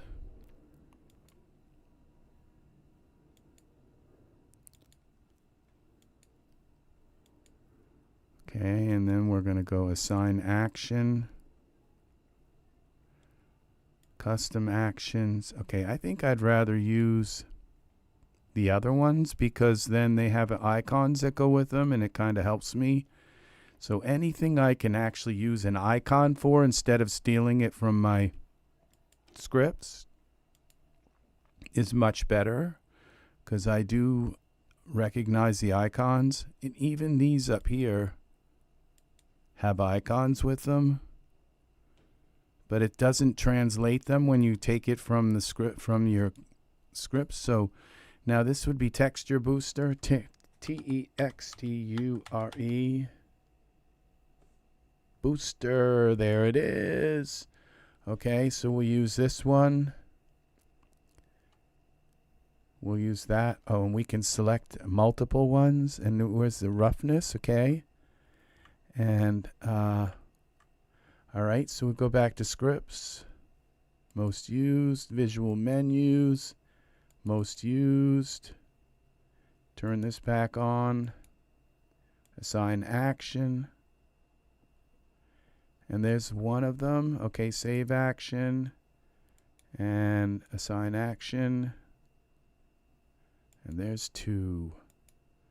So now I can change the color of their skin real easy. It'll open this script. Speaking of that, let's test it. Close. Okay, Ctrl+Shift+L. And we got Thomas selected. Yeah, this opens, and now I could mix, you know, take a little bit of blue out of his skin. He's a little bit blue. And he's a little bit green. There we go. And that is nice. So, yeah.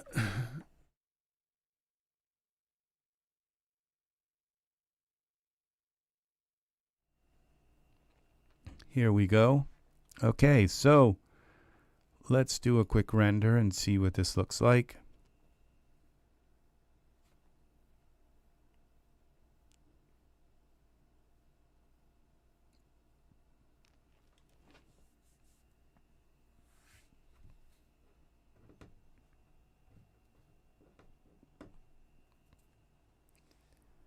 There we go. He's got hair now on his arms and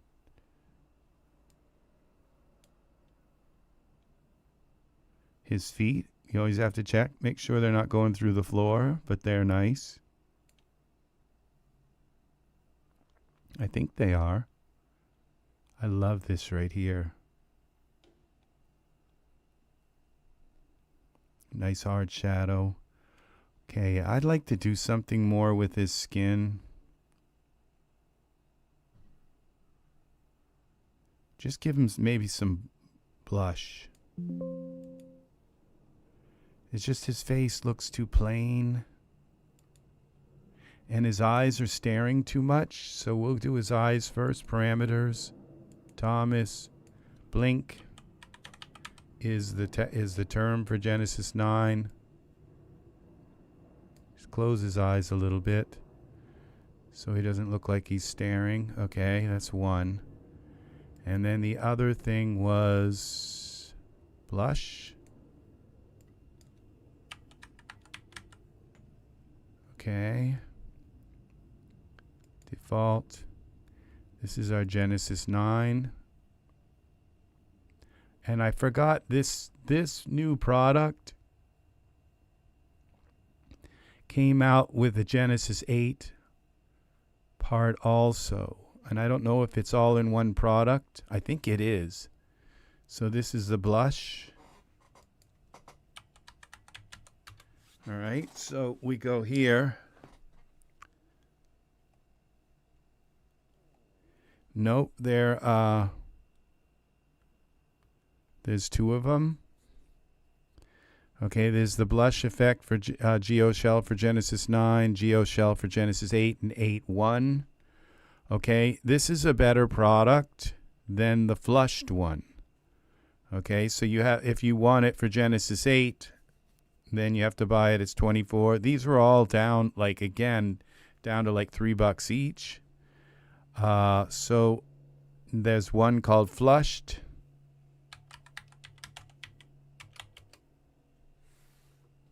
Okay.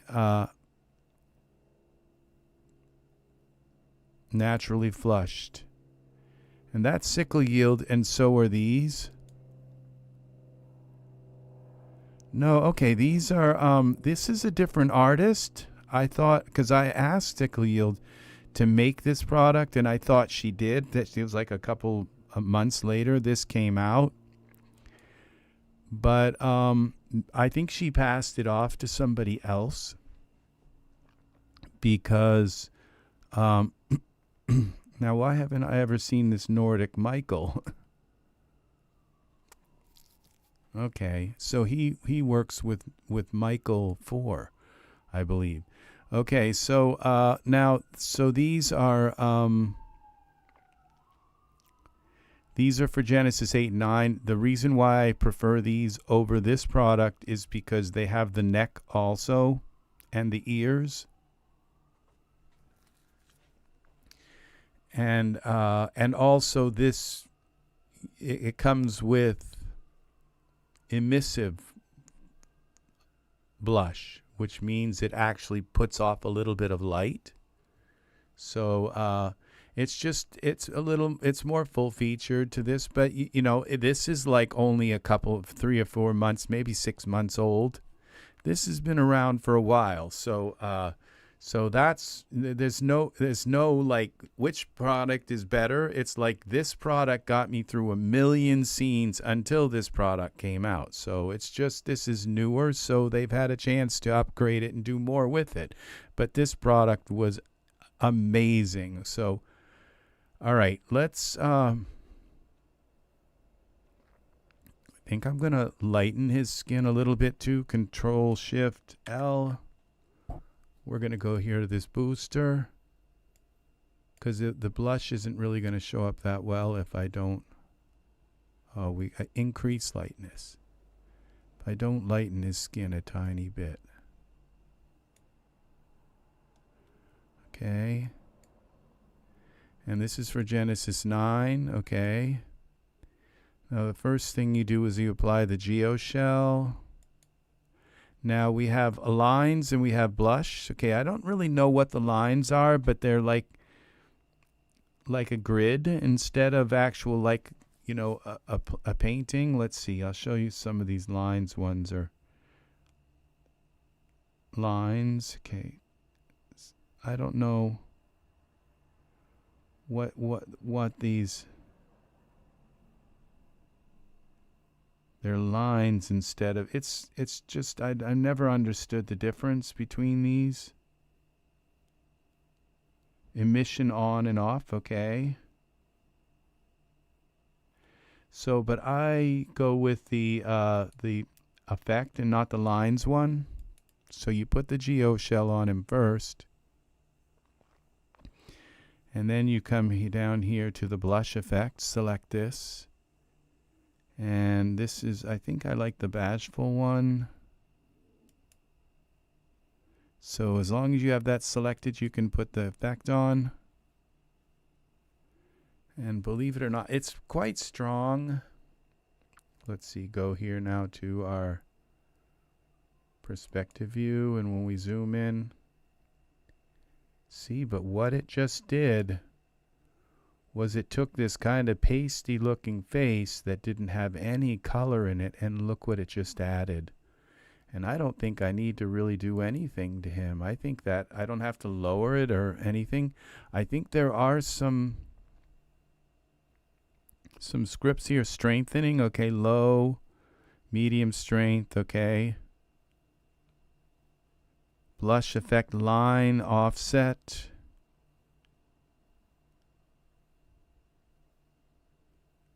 I'm not sure what the lines are, okay, so, and you can have also give it an emission effect, but this is really nice. So, let's see about a render. Now the render might tell me differently and say, wow, that blush is like way too much. But this also comes with, if you notice here, you get neck blush. You see, you got even blush for the back of the neck. And ear blush. And I told you all a story about me using blush, where the blush, I had a Viking that was coming in from the cold, and he was outside and freezing, and it was like I put the blush on his, and his neck was completely just no blush. So it was just very obvious that his neck should have been a little red as well. So, but I don't think I need the blush for his neck, because it's just a little bit on his face. So it did something really good to his look.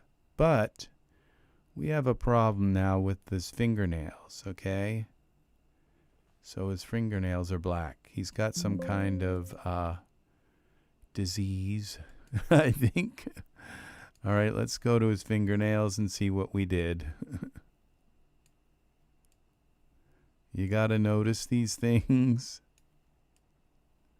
All right, so what we got to do is fix them, and that would be this bodysuit shell. That was because of the hair I put on him, and then I changed the, maybe I shouldn't have selected the fingernails because I don't think they have hair on them. So toenails, so we're going to take and turn off the legs, arms, okay, and then let's bring the cutout opacity back up. Okay, I guess it's got to go this way maybe.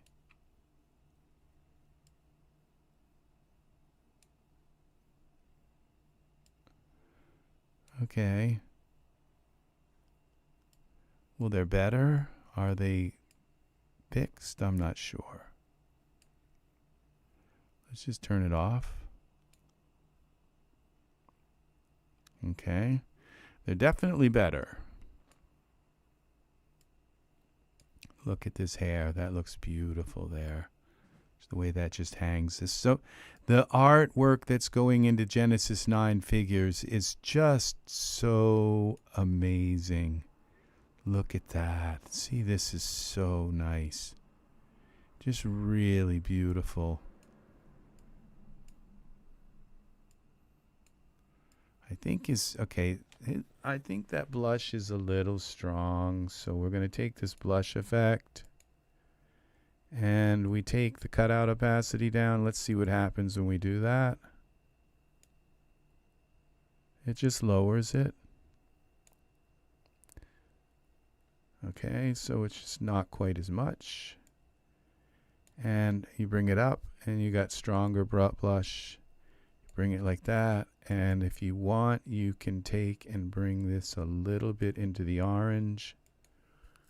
It's not quite so red.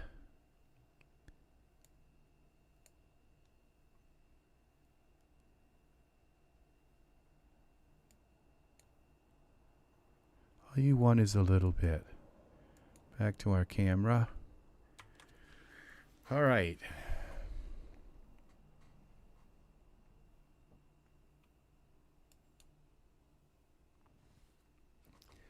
That was good. I think I lost all of my viewers. I'm not sure who's here, who's on which base,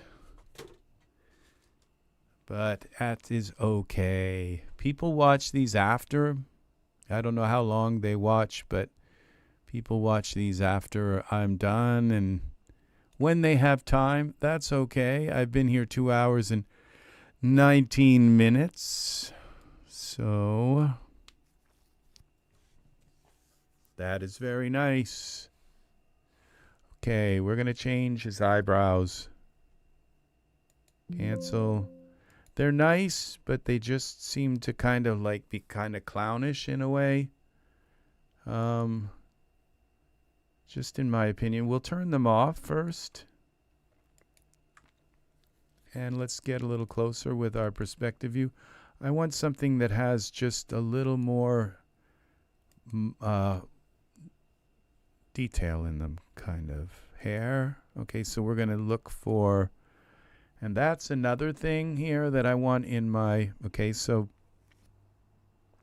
we're going to look for what is it? It's called essentials. Essentials, and it's this one, and I think I can, if I can add that. Okay, scripts, most used. Okay, most used. What can we do away with? The tier. We'll get rid of the tier. Okay, we'll go assign action. Okay, so that didn't work. And I don't want to do every kind of eyelash in the world here, so it doesn't find a product unless it's on a different thing. Assign action.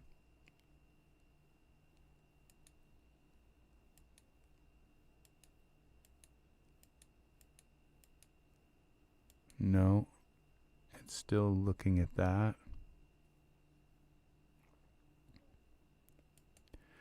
Why is it doing that? Cancel.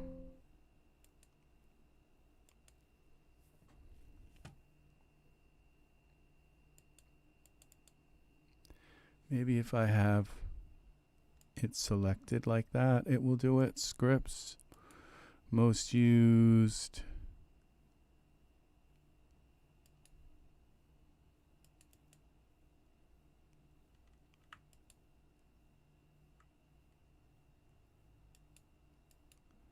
Okay, that's not working. So, all right, we're not going to mess with it. Just leave that blank for now. That was not going to work because there's like a lot of eyelashes, brows, eyebrows, and I'm not sure.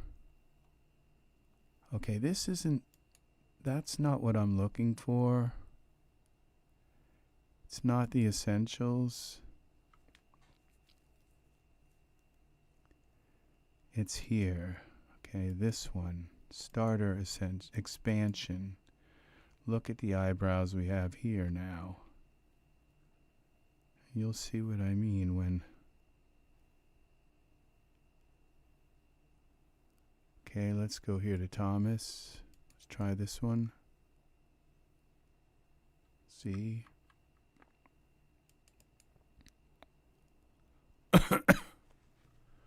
No, Z.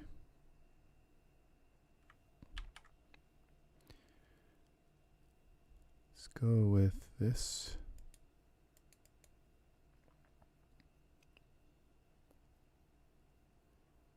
See, that's a little closer to what I'm kind of looking for.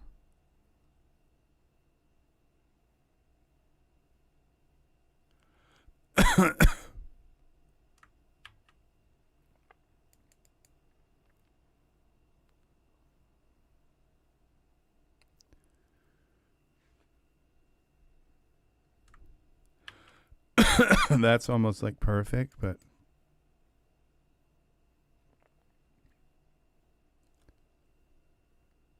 yeah, see, something with a little more detail in it. So it doesn't look quite so like kind of just perfectly round, like clownish kind of.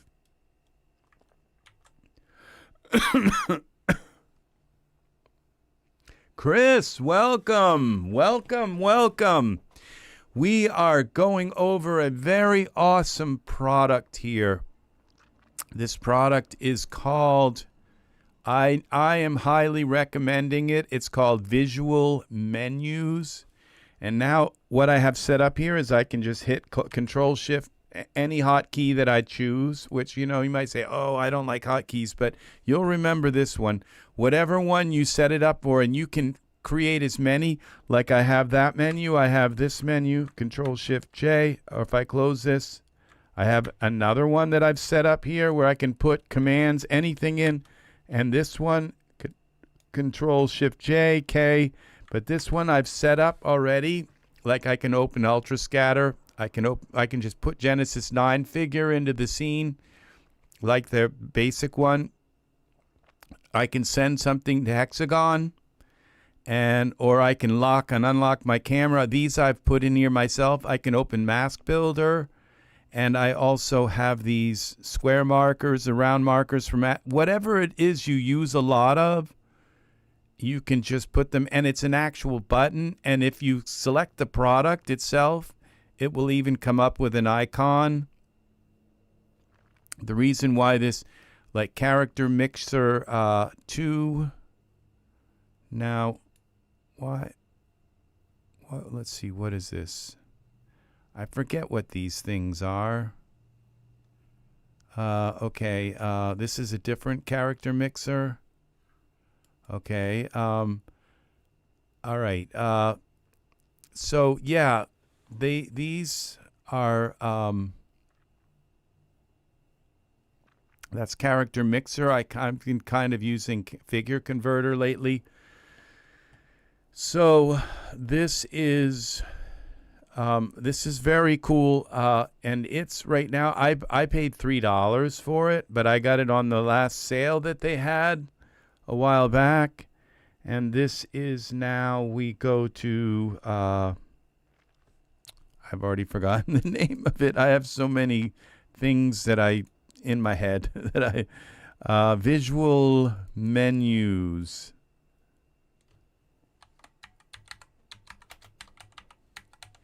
I think it's an old product. MENUS. Okay. Menus. All right. Visual menus. It's $26 right now. I paid $3 for it because I got it on the 50% off sale. And then they said if you buy something new, you'll get another 30% off. And then I used 45.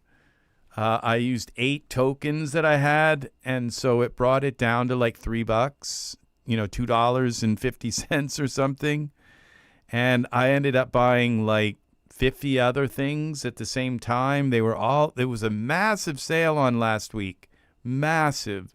So, but this is very helpful. Chris, you use Daz. Yeah, see, I do too. I customize my toolbar, but this thing is going up and finding this little word scripts and then go down here, and this is my most used. I have to kind of navigate through this stuff here to get to these things. So yeah, I mean, these are my favorites. These are, I do the same thing. My favorites and my scripts, okay? But it's nothing better than Ctrl+Shift+L, and there are my most used. And so, and basically I could Control-Shift, I could go Ctrl+Shift+H, like, and have my favorite hairs come up. Or Ctrl+Shift+S could be my favorite skins. And you can create as many windows as you want with products, with scripts, and it accepts everything. So if I go here into the scripts, okay, and I go to this most used menus, okay, and then I go to, let's see, I started this. This is commands. This is another one that I've created, where I can now just click this and it allows me to edit and assign action. And when I go into this assign action, I could use Daz, so I could set like render or switch to iRay or switch to any kind of key. I can put, look, and there's 700 of them here. And you can add any of these commands or custom actions. These are all the things in my scripts and favorites. Okay. Most used stuff is just a click on a toolbar. Yeah, well, the thing is that there's only so much toolbar space. As you can see, I have toolbars going down the side, and I have toolbars going across. But to me, this is just, and then script files, you can insert a script. You can write a script. You can, if I click on any object in here, Rex and Serenity's gate had to reboot. Oh, very nice. Very nice to have you here back, Art. Very nice. So, yeah, this is, if I were to, say, select this eyebrow here, this particular eyebrow, and then go, or I could select a bunch of these eyebrows like that. And now if I go into the scripts again and go into here and commands, open that, click this, then when I assign, all of these eyebrows are in here for me to assign them into that group. So it gives you an unlimited amount, limited only by the amount of these. If I want to create a new one, I'll call it files, okay? Let's call it hair, okay? Hair. And then I can select these different patterns of grids, okay? This one looks pretty cool. Well, since it's going to be hair, again, I just like this one because it gives me like a lot of them in one little box, except, and we go to hair. One of these edit templates, no, export menus.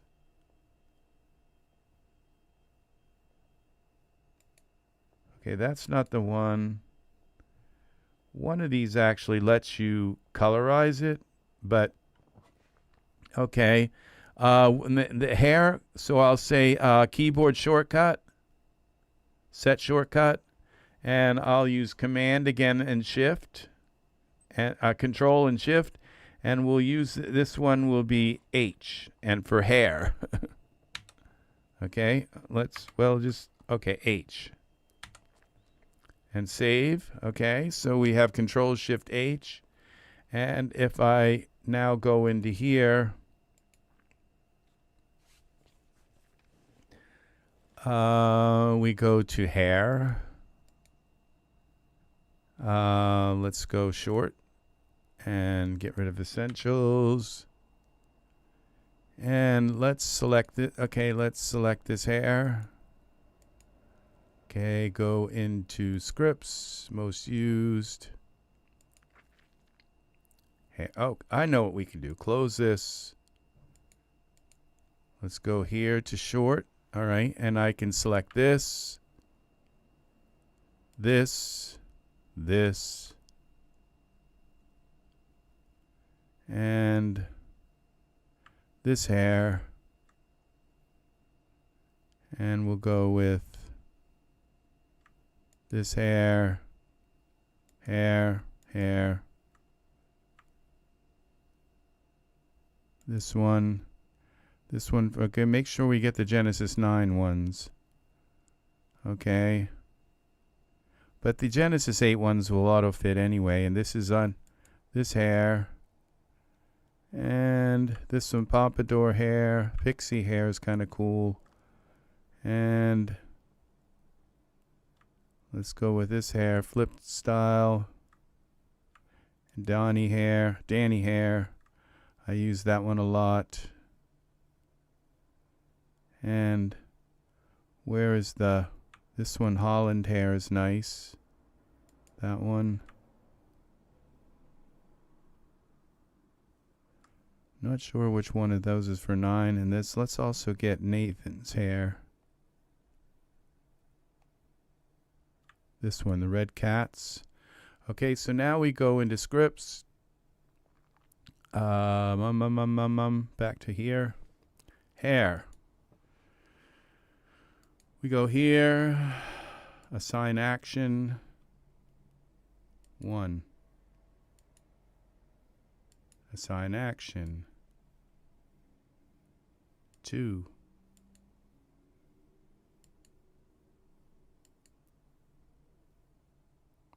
Three. You gotta admit this is pretty helpful. Assign action. That's Danny hair. Okay, this one, it remembers your place. That's nice. Assign action. This one. This one, assign action. This one.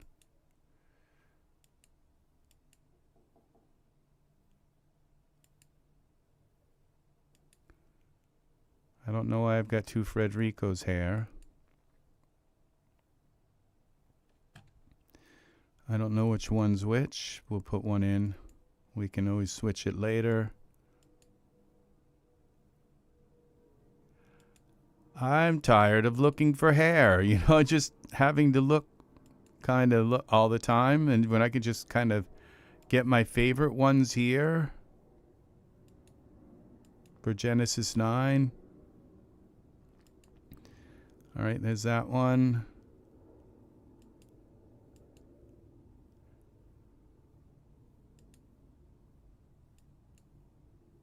Yeah, see, I also use in the content library, I make custom things there too.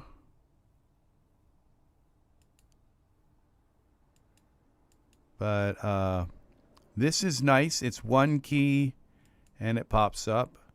I mean, Ctrl+Shift and one key, H. Pompadour hair.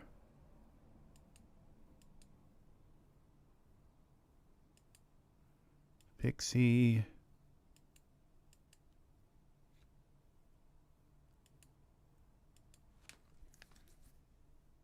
And this one, I know I've got red cats here. Or I guess I did the red cats one. Why didn't that one show up here? Oh, there it is. Okay. So we can cancel this one. I think I did that one. The last one. Or do we have 2 unrivaled? Yeah, we do. Okay, we'll clear that. Okay, we can close this. Close that. And now Ctrl+Shift+H. And I have all this hair here. So this makes it very easy. Okay, what I'm going to do is we'll save this. And I'll render this for later. And file, new scene, create.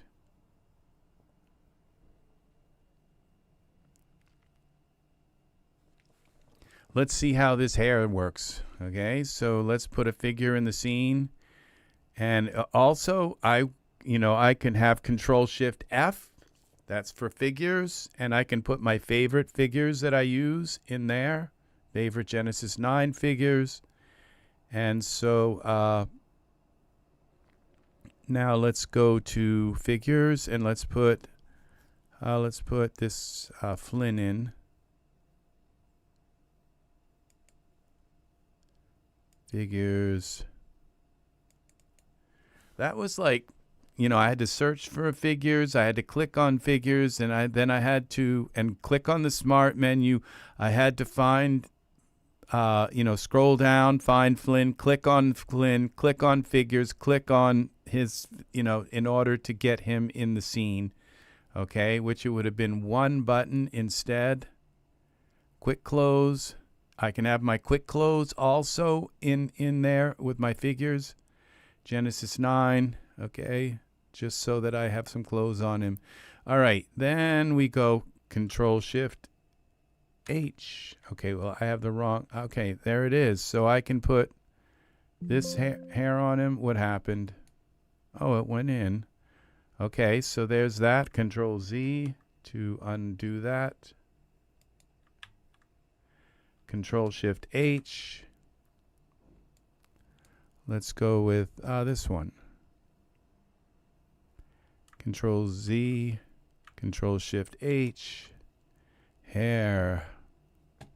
And what you do is you would put another link here to another window. And so what it'll do is you click that and it will open up like, okay, let's do that. Let's create hair 2. Most used, visual menus, new, hair 2, accept. Let's do this, accept. And then what we do is we go to here. And we go here, and I think we can just go assign action. Yeah, hair 2. Okay, close that. Okay, close this. And so Ctrl+Shift+H, hair 2. And then I can have another thing full of hair. So, yeah, that is, when I first saw this product, I thought, will I use it? Well, am I going to go search for hair, or am I going to just sit Ctrl+Shift+H, and boom. How am I going to use it? You want to bet I'm going to use it. I'm going to use this. So there's no doubt. The thing is that, yeah, I'm not right there. So then I'd have to go here and say, okay, I need to find the materials. So then I'll have to click here and still find the product if I want to change the materials. So it's not that, but once you have the product, it you have your smart contact, it just kind of links you to it anyway. So, that's the thing, is utilities, preview on.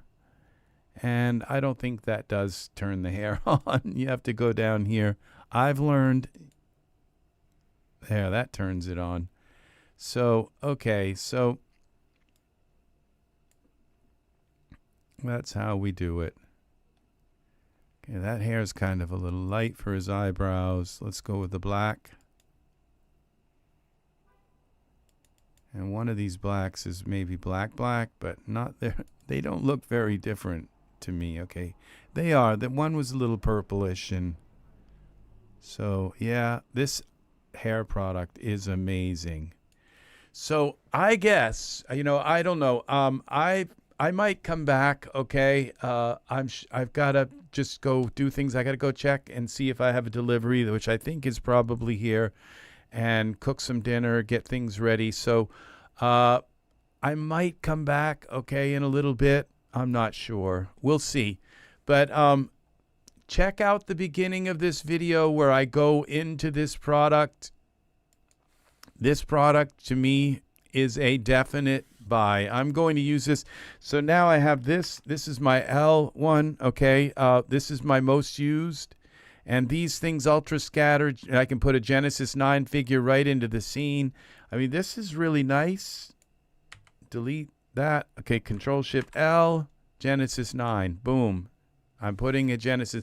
I don't have to go up here and look and say, oh, through this and over here and down through there and into this.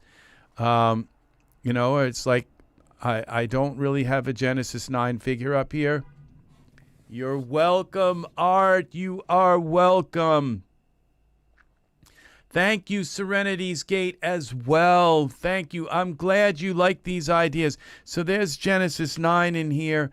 Now, if I were to grab put a plant in here, like, say, flower. Okay, put a flower in the scene. Okay, that would be here, flower. And BIOS, default. And let's put that in here. And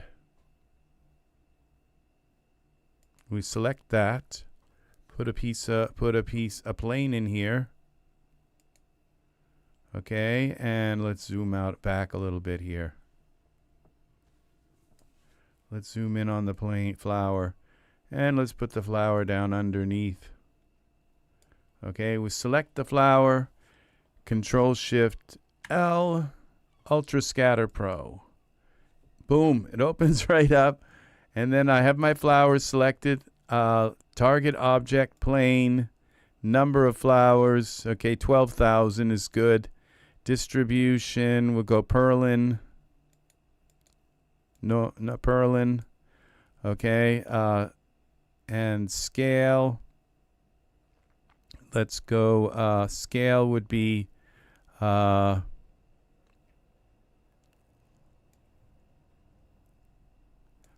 to 45%. Rotation, Y.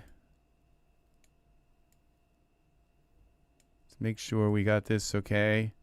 And I don't have a camera in the scene, so surface scatter. Let's see what happens. We're going to have a bunch of flowers scattered all over here. It may be too many for my computer to deal with. But it's nice that I can just have all of my tools that I use right there, pop right up, and have a button for them. And that is nice. And look at this.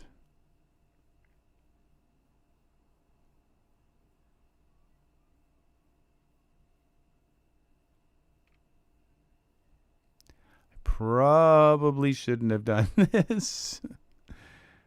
Because I think my computer just said, no more. That's it. No, not one more flower. I'm telling you no. Okay, so come on. You can do it. I know you can. I have faith. Maybe if I close this.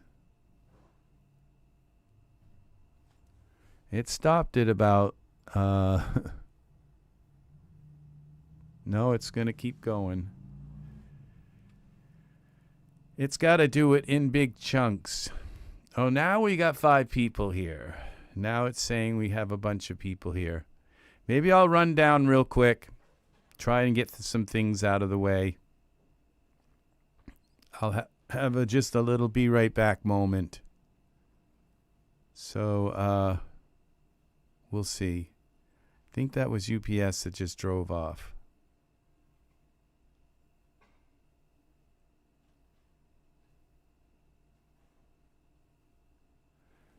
Okay. Come on, come on, come on.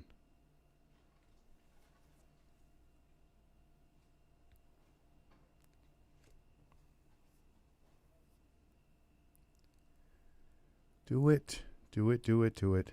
What I didn't do was put a camera in here. So if I'd put a camera, it would have limited it only to the camera view. But I knew that was going to happen, be a problem. But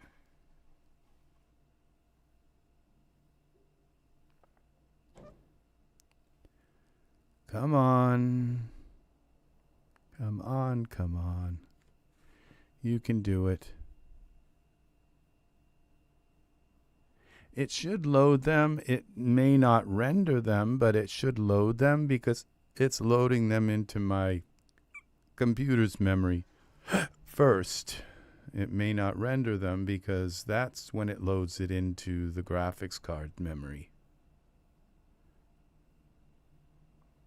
Okay.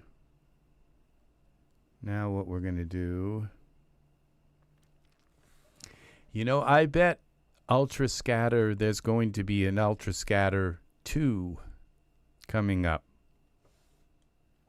And it's going to be nested in these like our new Ultra Scenery 2. It's going to appear down in these. Okay, Control Alt. Can I get this to go out of iRay? I don't want to see it in iRay, because it's going to be terrible. All right, let's see if that'll work. And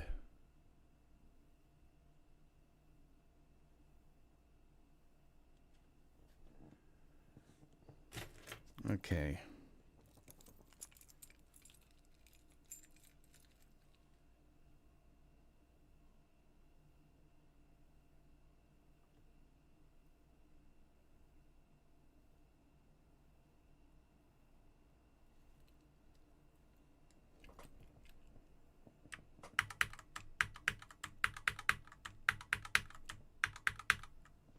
Okay, we want you to go out of iRay.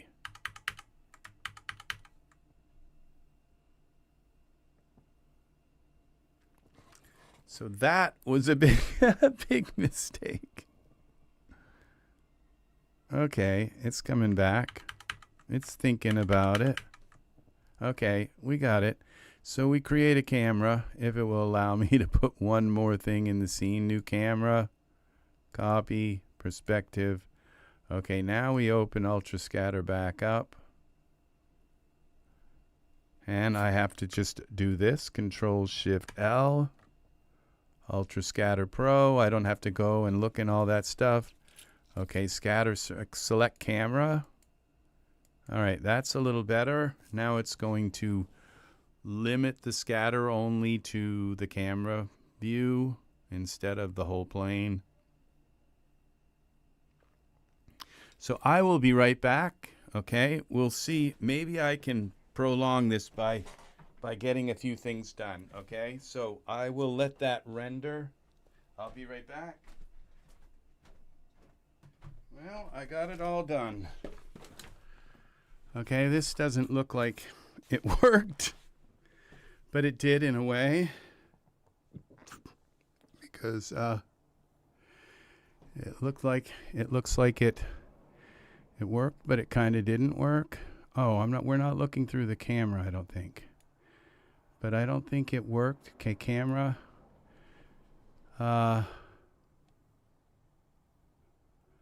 Because, okay, there we go. And we got a lot of flowers here.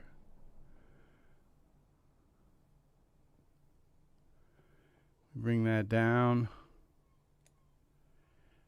My gosh, these look like roses, but they're petunias.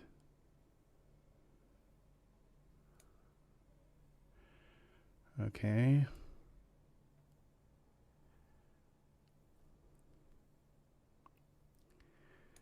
And now if I hadn't needed to scatter so many,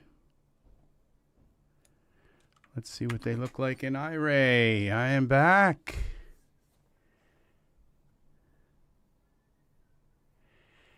Oh, so we lost Serenity's gate. Oh, that's why we went down from 5. Okay. Now we're down to 2, it says. All right, well, that's okay. 2 people are good. Okay, there we got some petunias in here. Now my camera is doing the lighting, and I don't really care for that. I don't think I can turn that light off with that.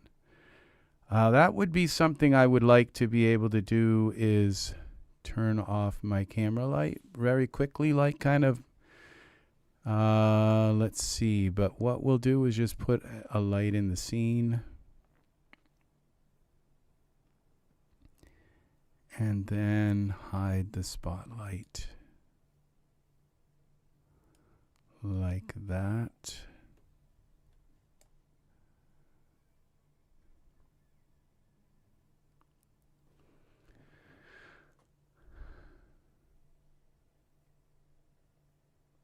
Okay, Control+9. All right, what I've got to do is take some of these petunias out. There's just too many. And hope that it still works. I can't believe how many it put 2,500. So if we go with 1,000, maybe we'll do better. So okay, Control+9 should get us out of Array.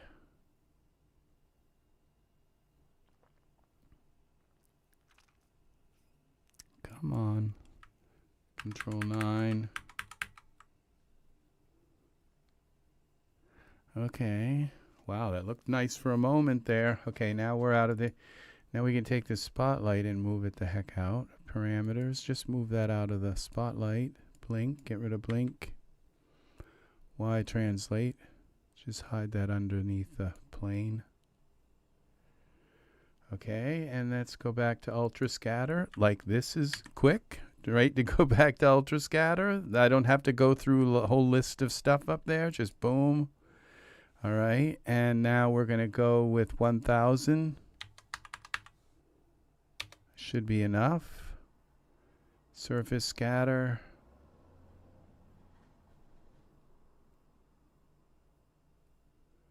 Okay. And let's go into Array. Well, that just cut it down to quite a few. Cut down quite a few of them. What if we go here and Ctrl+Shift+L, we're back to ultra scatter. Let's take the distribution. Let's just go none, so that, let's see what happens. I think I have to make it actually black to have it scatter everywhere. Okay,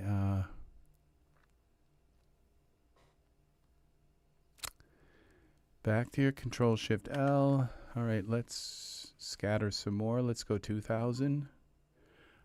Settings, 2,000.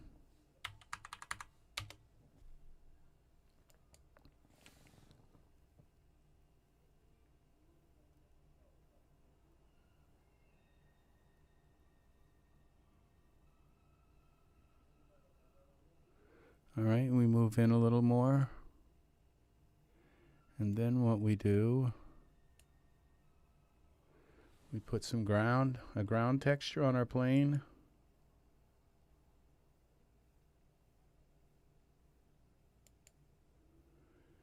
And files, ground.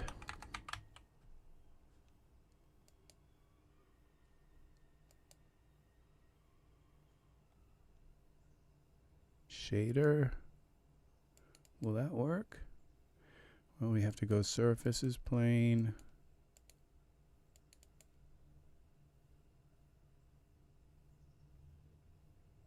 That did work.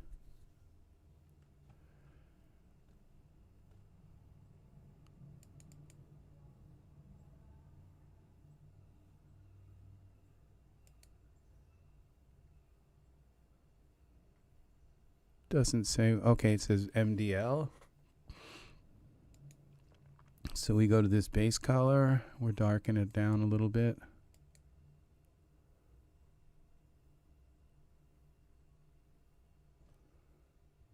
Glossy color, we don't need shiny ground.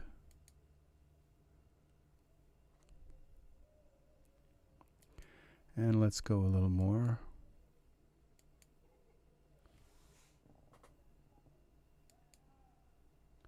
Let's unparent that. We don't need that in the plane, parented to the plane. Okay, that works. And I'm just going to go back to Ultra Scatter, Ctrl+Shift+L, Ultra Scatter Pro. And let's go here. Let's add another 200.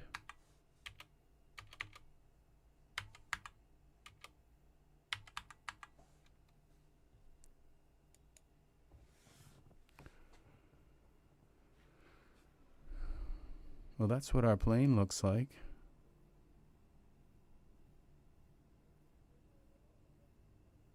Okay, that's not working.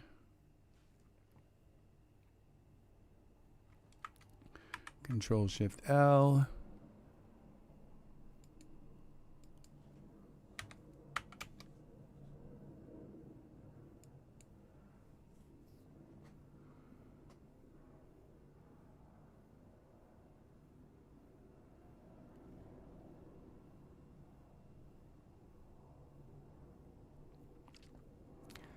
All right, how many? We got 3. How many is here? There's only, okay, so there's only 376 instances. So it's limiting it because of the pattern that some kind of pattern that I have here. So apparently it puts it where there's white, but where there's black, it doesn't put it. So we go back into Ctrl+Shift+L, Ultra Scatter. And it's targeting entire limit scatter to entire object. Okay, so we go back to distribution, Perlin.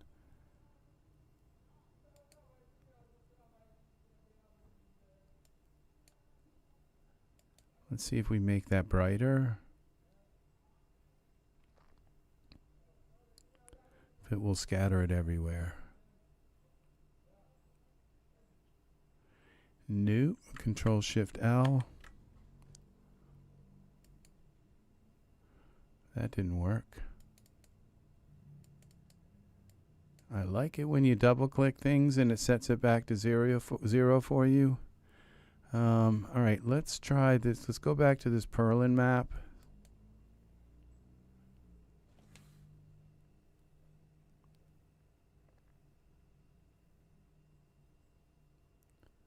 Why this would work, I don't know. But okay, how many? It puts 390. Okay, so what we're going to do is we're going to back up a little bit. And then we'll go back in, Ctrl+Shift+L, Ultra Scatter. Have it scatter back a little further, then move our camera in.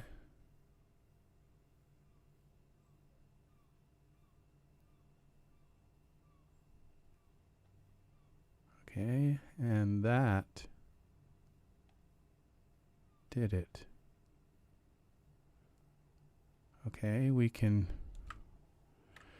all right, but what we'll do, come back here again like that. Ctrl+Shift+L. Let's just try a different seed. Distribution. Where's our seed? Spacing, okay, 0 spacing, elevation, slope, orientation, seed, okay.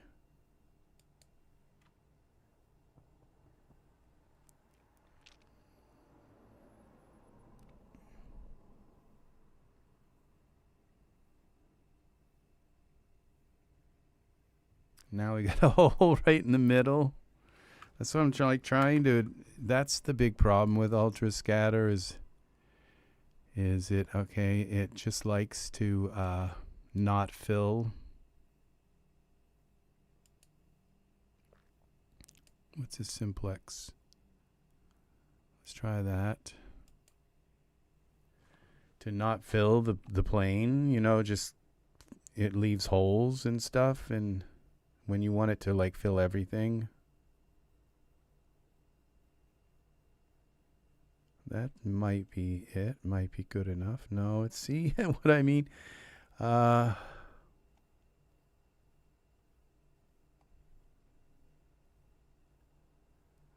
right, let's Ctrl+Shift+L again. Okay, slope, elevation, orientation, extend, fall off, angle, brightness, octaves. Okay, zoom, that's for this picture. Okay, what if we zoom out like that?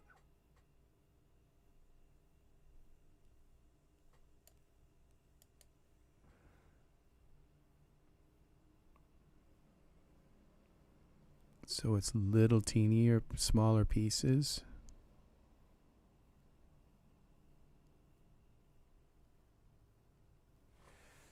Welcome, Angus. You have made it. Very nice to have you back, my friend. Very nice.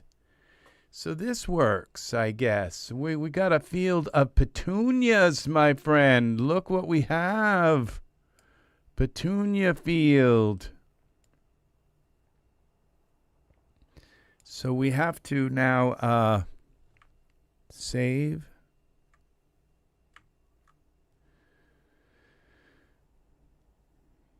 Petunia. Okay, save as scene.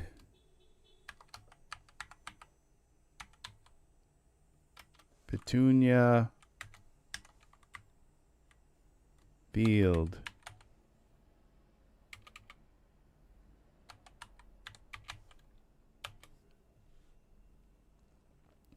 From the hinterlands, from the etherlands, we greet you, Angus. Very nice. Very nice. So we have petunias.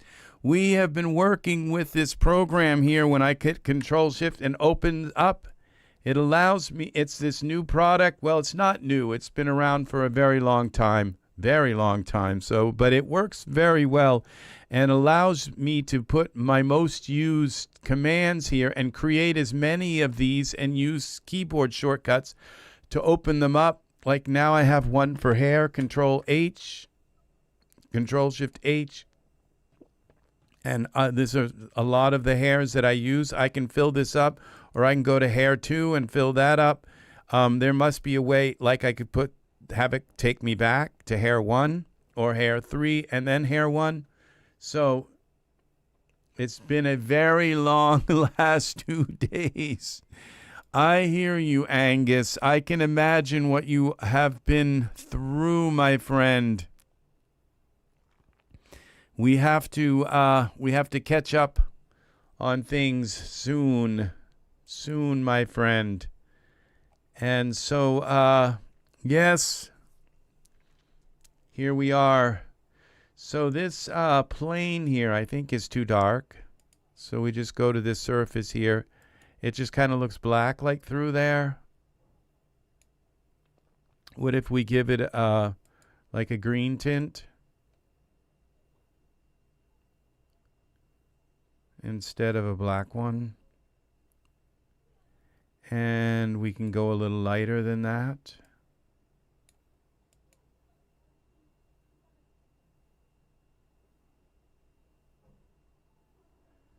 Yeah, that works. Greenish, kind of greenish brown. Oh, we have the caftan on the ground also. That's kind of nice. I didn't notice that. All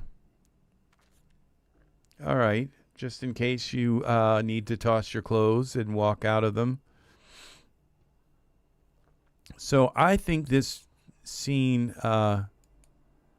needs a woman in it walking right about here and having a long like red dress, wearing a red dress. So we go to the environment options. Let's put some kind of sky here so we're not looking at this ugly gray thing. So parameters here, browse. Let's kind of put a pinkish, not here, this. Cancel. HDMI. Everything's in a different place now for me. Okay, so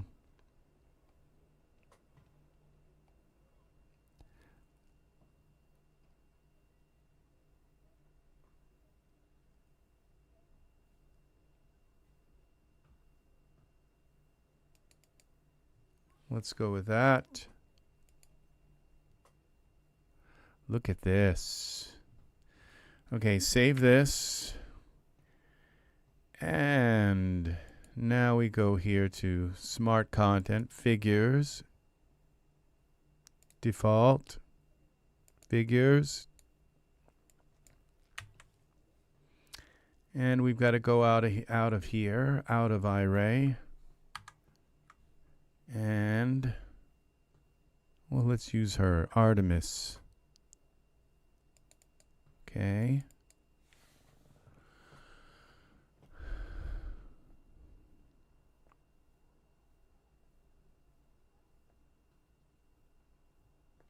Oh, that's weird. I think it keeps putting this ultra scatter on my plane.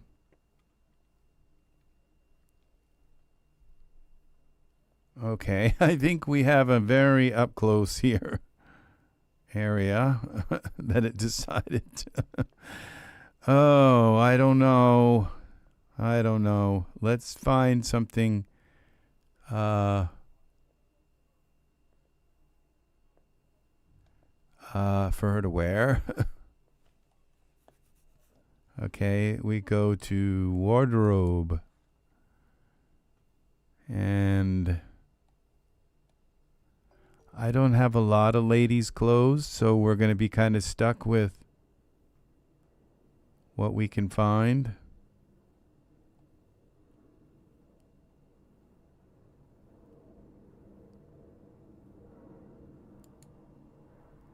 Okay. I've used this dress before, but I think we'll use it on her.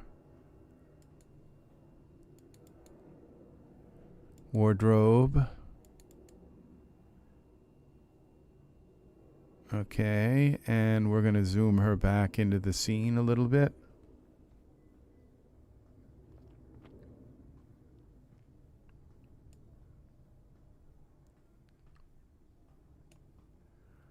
Over like that.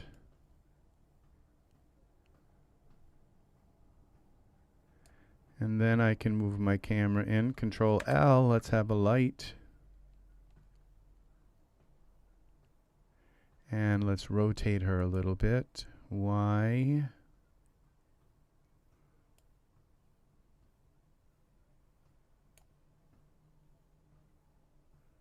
Okay.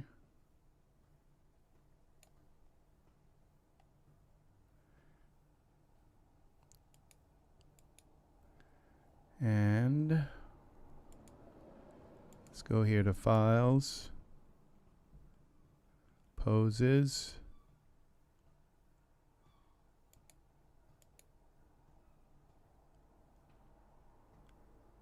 And by function, walking. Artemis.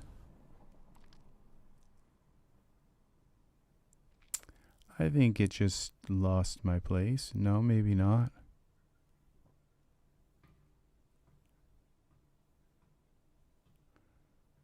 Let's try this one. What's nice is that the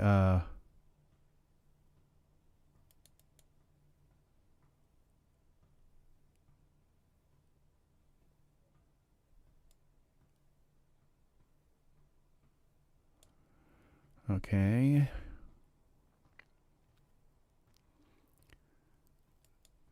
We're going to go here now with parameters.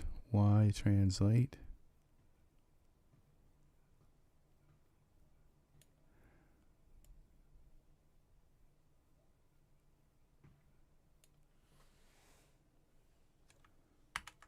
Okay.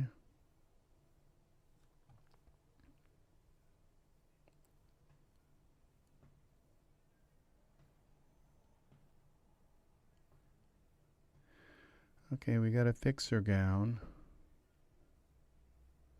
This leather here is terrible. Should be matte.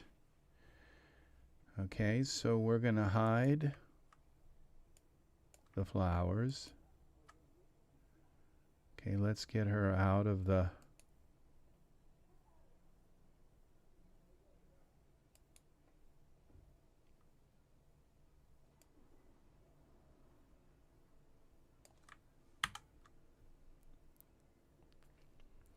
Let's get out of iRay if we can.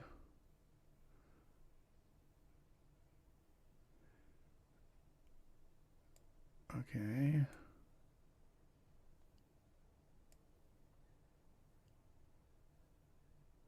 I don't think she needs shoes. I think the...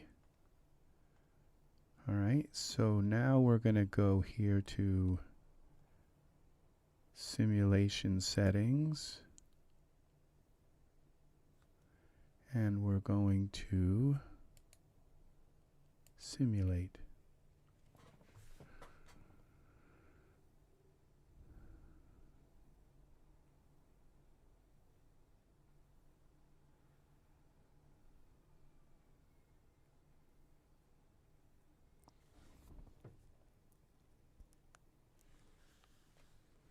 And see what we have.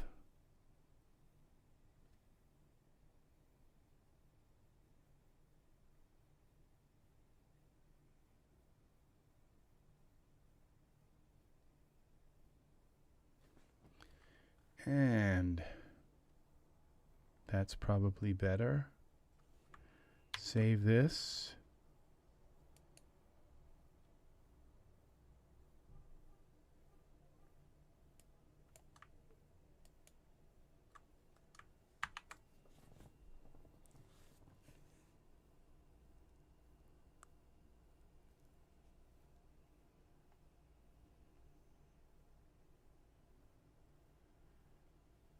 Not sure why it looks like her foot's going through the ground again. Oh, it might be the leaves that are down there.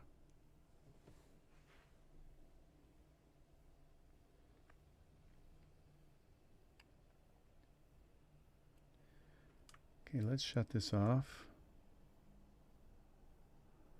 Okay. Again. Don't know why it takes so long for that to shut off. There's only, what, 600 per Petunia, 635. All right, Artemis, instances. It's only got to, like, unload one Petunia.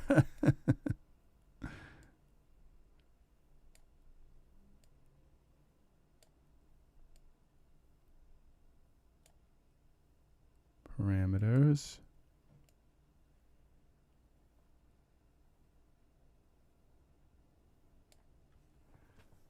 Okay. We're going to go here to blink. We're going to have her just blink her eyes a little bit so she doesn't look like she's staring off into Gaga land. And then we're going to also tilt her head down a little bit. Bend.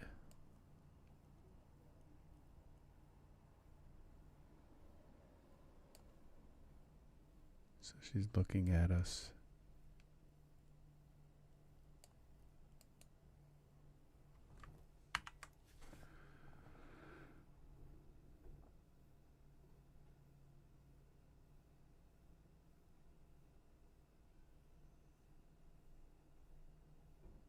Okay.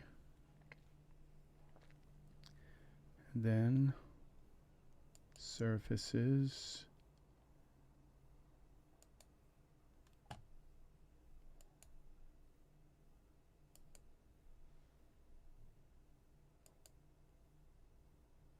Okay, I think. Okay, base color.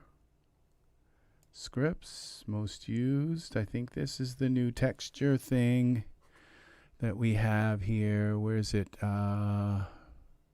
Texture booster. And we can change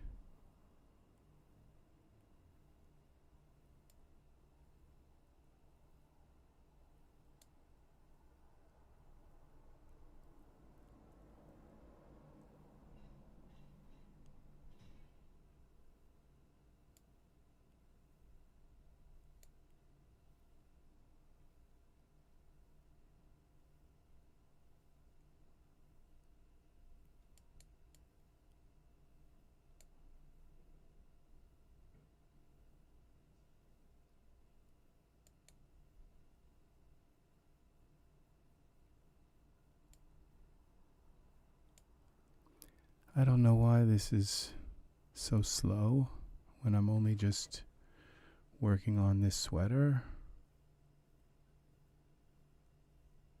on her bodice. Okay. Lightness.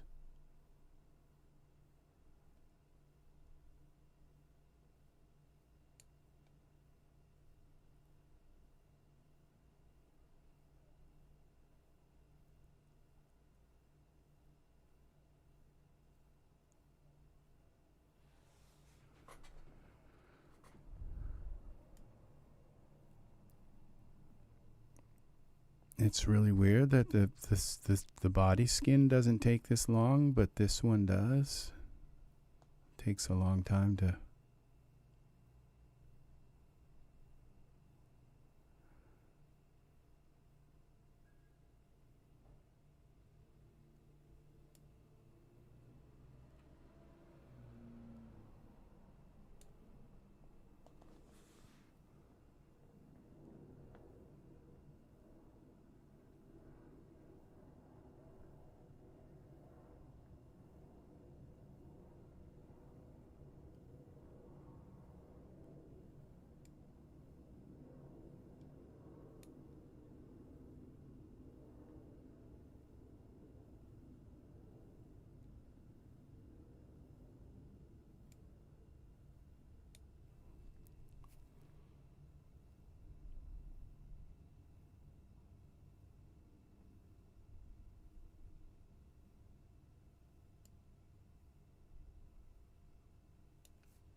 Okay.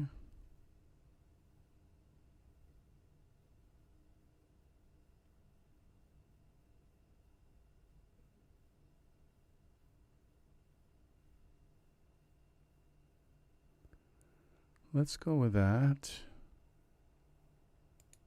And then we'll go with the skirt.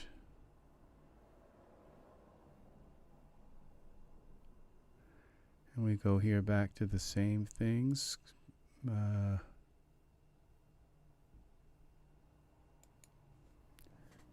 Okay. We take the green out. We take out the blue. The green here. The blue.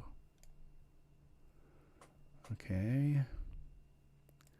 We bring this way up here.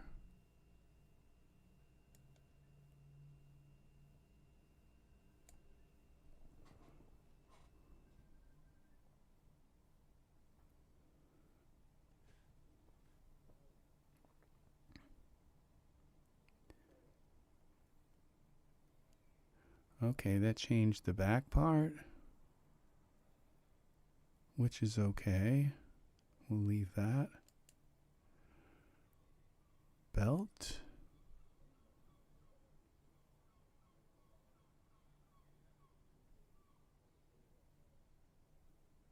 Collar.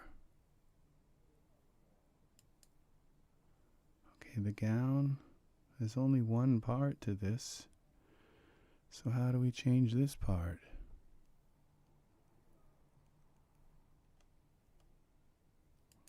Let's try the collar. No, it'd be the belt.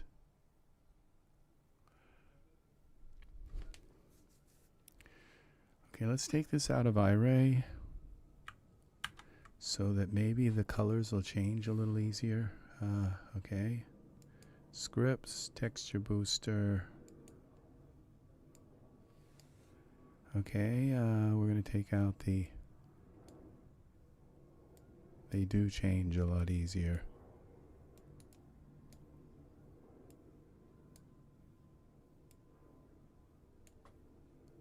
Okay.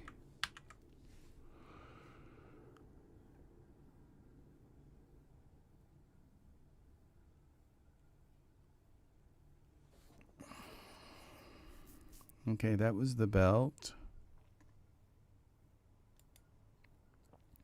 Let's try the collar. Maybe the collar is tied with that color. Let's go out of here.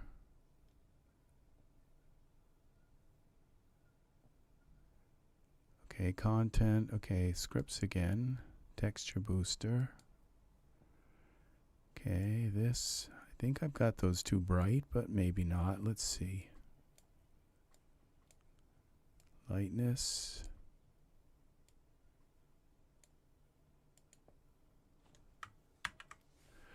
Where is the dress part, the front part of the dress?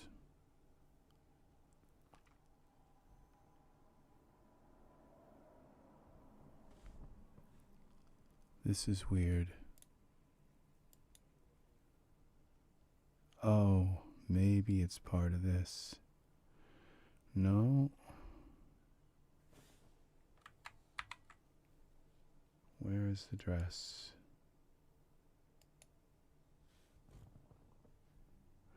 And her feet are definitely going through the ground here. Artemis.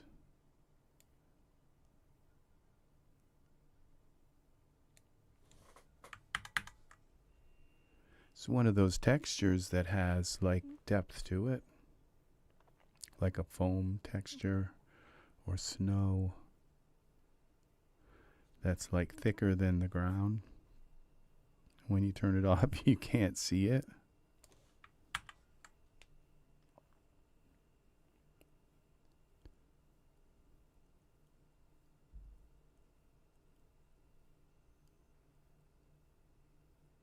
Well, that kind of looks like it's there, but...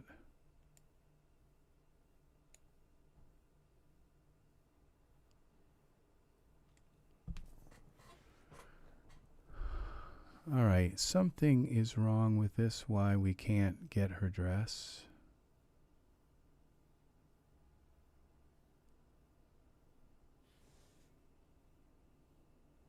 To turn.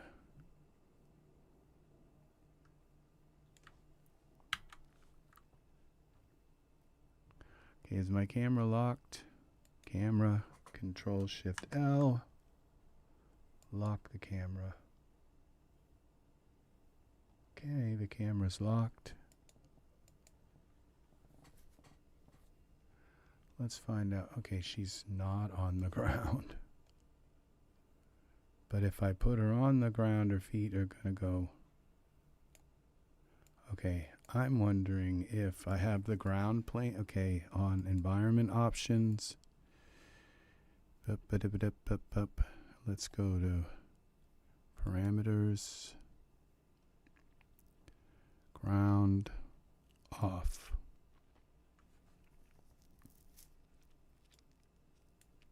Let's go back to our camera view.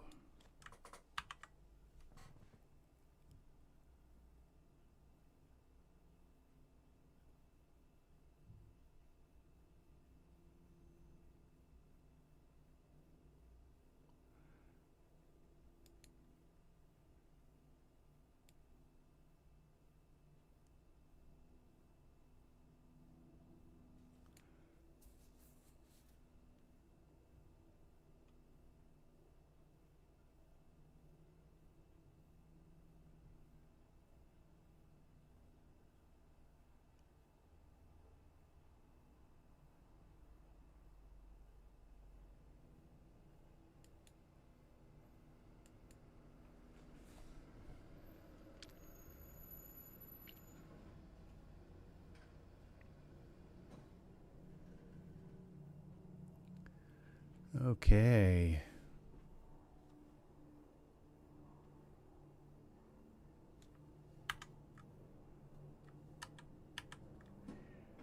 don't know why things have been, they used to light up kind of now, I think, but I think it's because I turned shine off.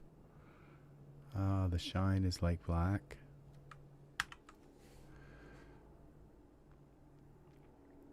Her feet are going to be covered by the petunias anyway, but I kind of like to have it accurate, you know.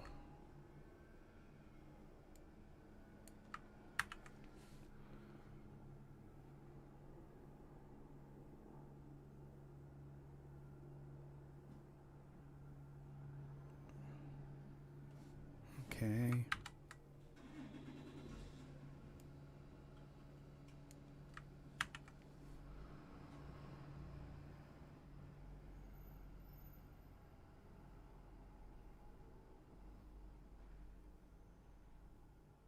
Okay, that's close.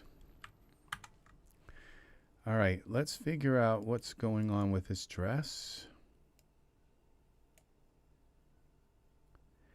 I'm wondering if it's like because it's black. Like, how can you make something black, you know, red? You know, if it's already black. So surfaces.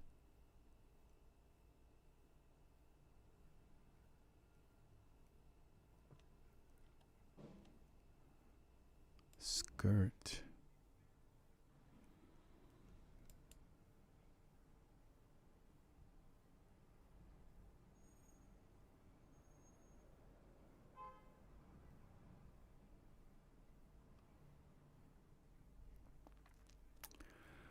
Okay, let's go here to our geometry editor. See what's up with this.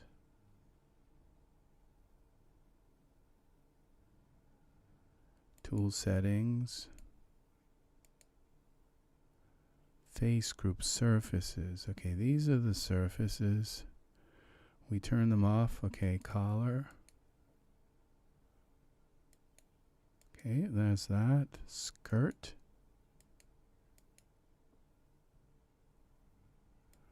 Okay, the skirt. Belt.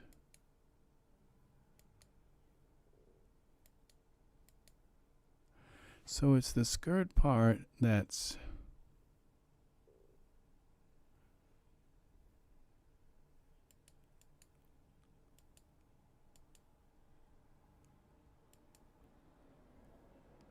legs.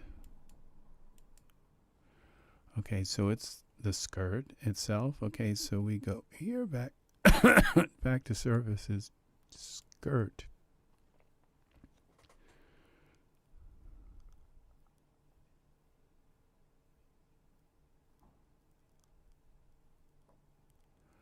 This is very strange indeed. I might have to change your clothes because I can't separate these.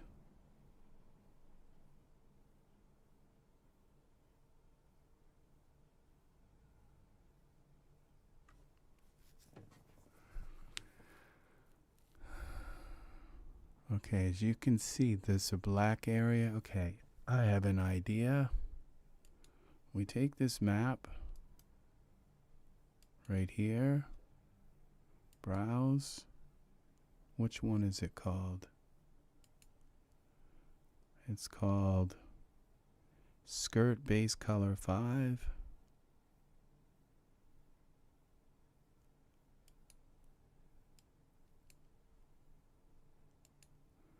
All right, we go here to open with.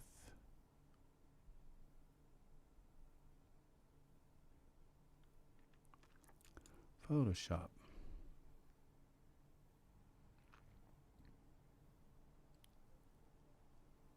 And we use our paint bucket.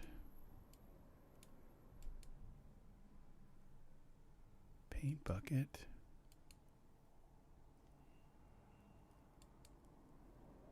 Save it as red, 5 red.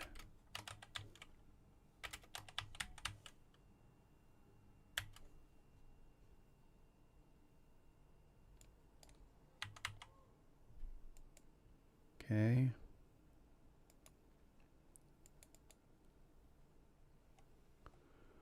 Well, that did something there. Then we could take this color.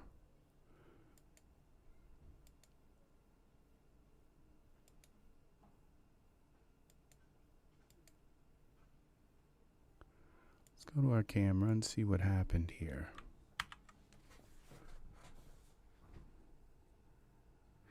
I guess it's that old adage that black, you can't make black red, you know? You can't.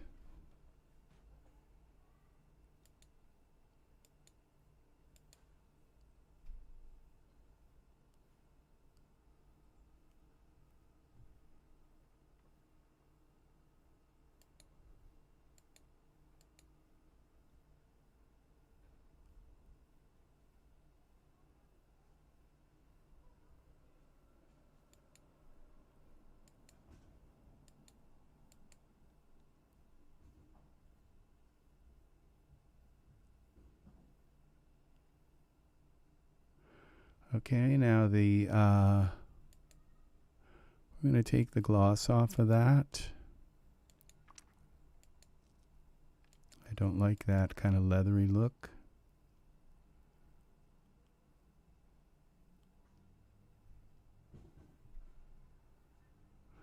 Okay, and now this, everything is, except for the trim.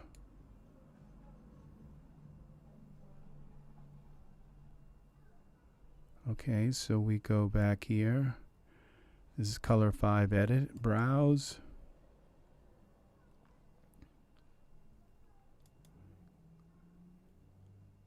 Okay, so what we do, we go back here to Photoshop. We take this.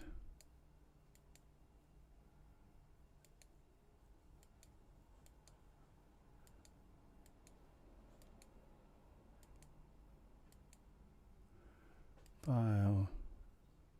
Save.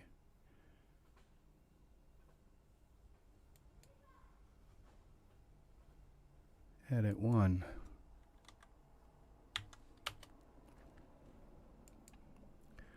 Okay, what happens when we change that now? Browse. That should change those little side things to black, that lace on the side to black. And it looks like it did. All right, now we go to collar. And that's collar, base color.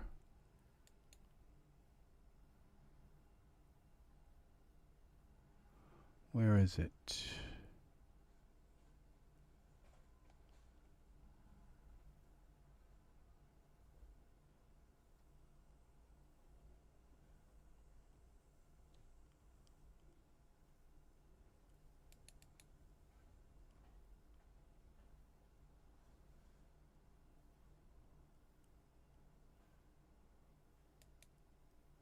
Oh, okay. I think, no, the collar.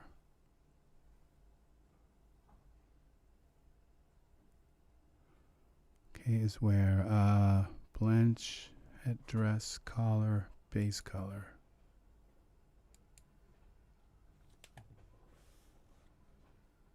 Here it is. Collar,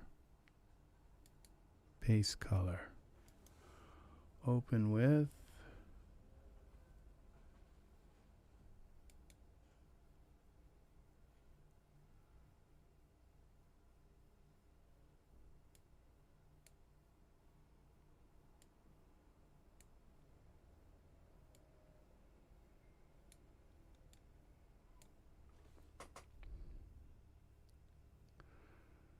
I don't know if I can get these. This has got to be black. What would it be?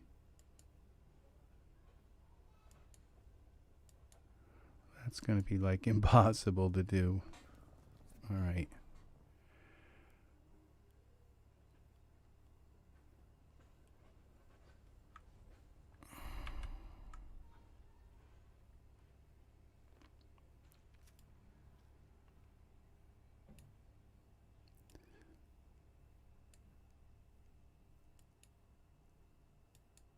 So I'd have to come in here. Okay, how about tolerance? 100?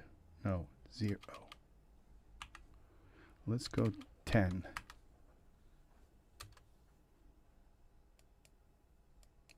Okay, we got to go the other direction. 90.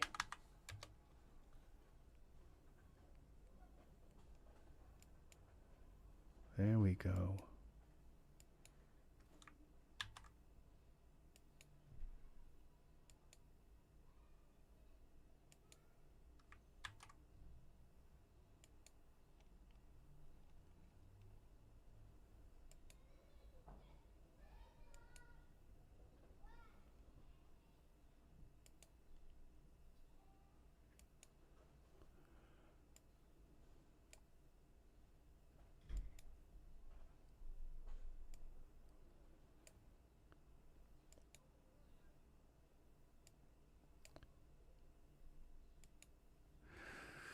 File, save as, edit.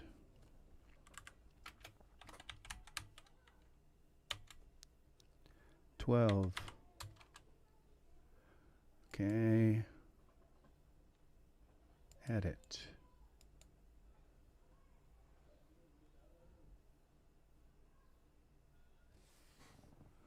Okay, it just got rid of that. It changed that that stuff to black. And now the belt. What do we got with the belt? The same thing. Base color. Belt, base color, browse. Belt. Here it is. Open with.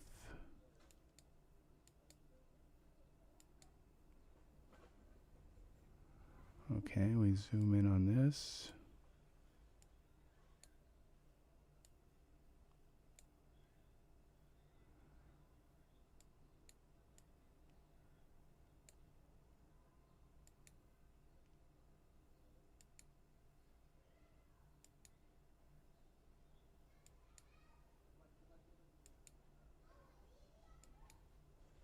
Okay, that's not being very nice.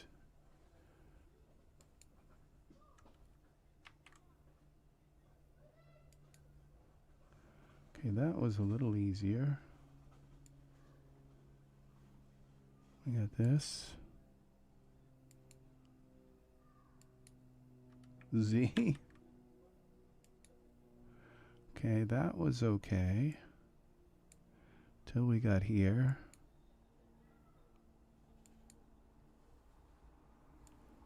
Then we go here.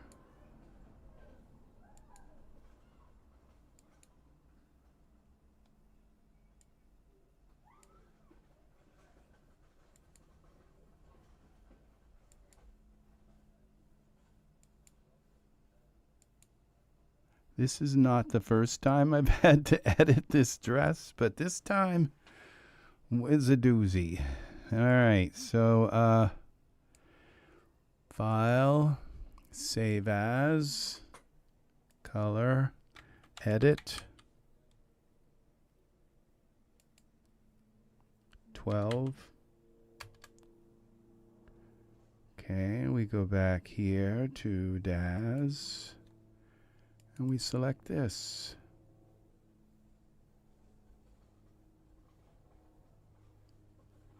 Now we have our dress. Save this.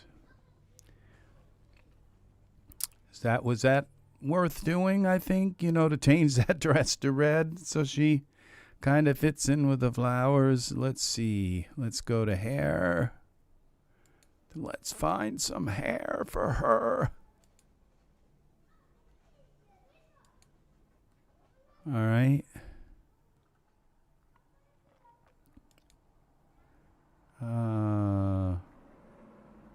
Artemis. Hair. Long.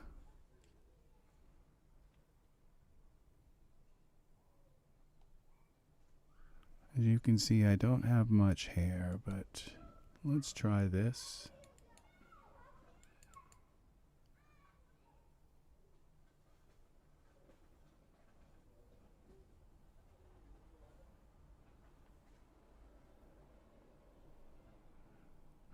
need some raven black hair. I don't think we're going to go with the red.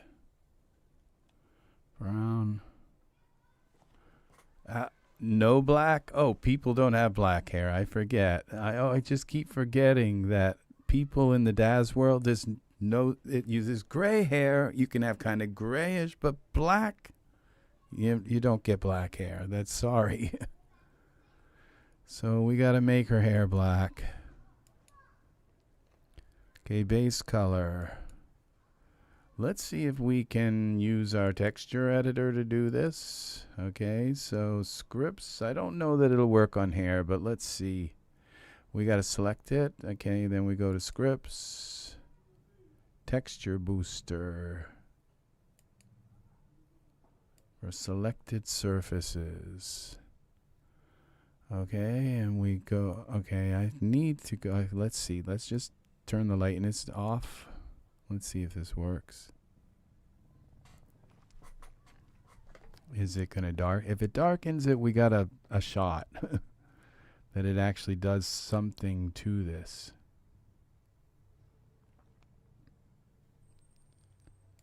Doesn't look like it did anything to it, so I don't think it's working on hair.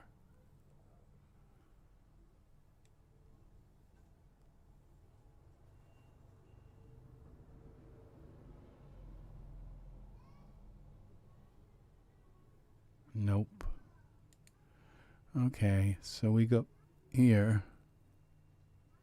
Okay, we don't want the cap. It probably just turned her cap. Let's see what we can undo. Okay. Bangs and hair. Okay. Let's go like this.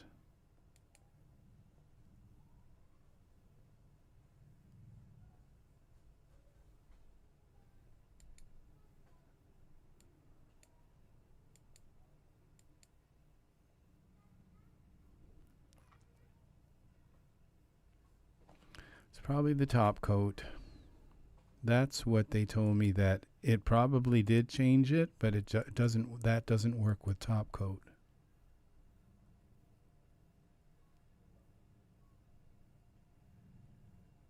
And it doesn't work with that either. Glossy. Okay, I might not have the right part selected, but I think I do. But there we go. We got some black hair. Do we want it that black, though?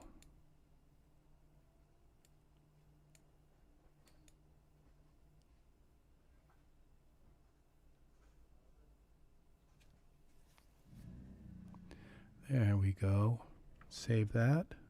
Should I give her a beard? No, I don't think so. Let's see.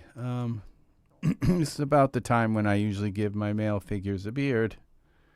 But we'll leave that part out. Let's see. Petunias. Where? Plain. Let's turn on the flowers, the petunias, and see how they look with her now.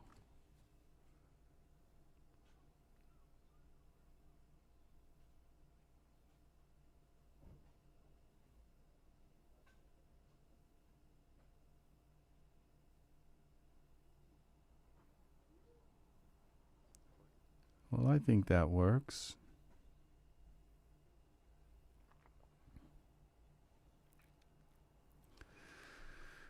Okay, let's see. Go back out. I want to kind of have her cover this empty spot.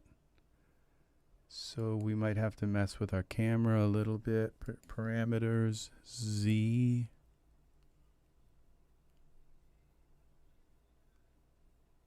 X.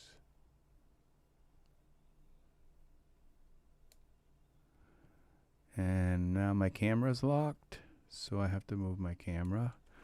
Ctrl+Shift+L, unlock. That was just like 2 seconds it takes me now to unlock my camera. I love that.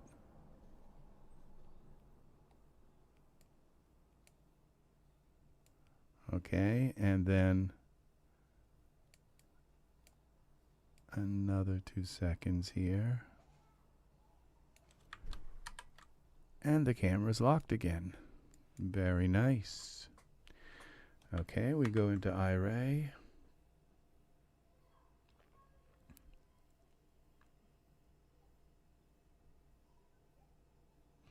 Oh, thank you, Art. Very good. She does look like she's fitting in the scene now. She does. Okay, there we go. She's fitting very nicely in the scene. So I think we need to lighten her skin a little bit. It's just kind of, it's the wrong kind of color. Let's take the, I just think it should be a little more pale, like kind of death. No, just kidding. I'm sorry. Scripts here, I'm terrible.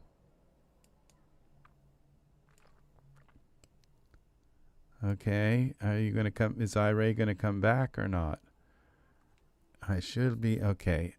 We take the lightness and bring it up a little bit. What's really nice is that you can just kind of, in Daz, is with all of these abilities to change colors and things, you can offset everything.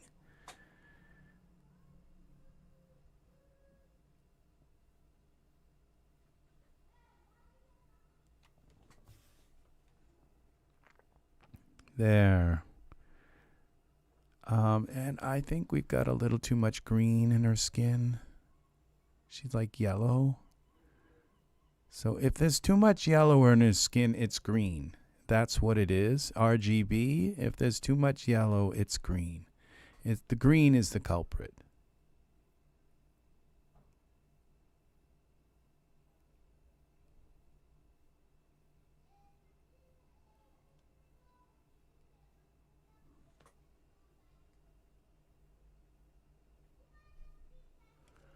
Okay, I think I'm going to go with that.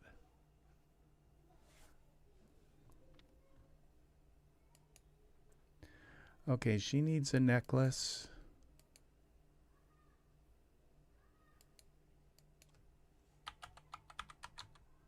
Shark's tooth or something. Okay, how about this?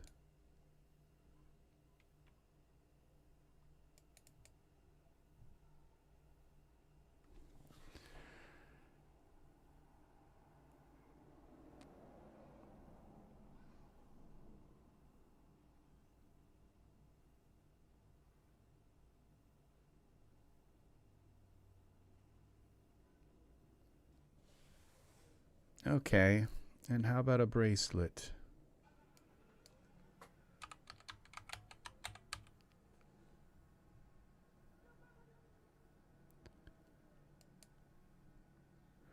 For the left hand. Okay, I don't know why these textures don't show up. Could not be found.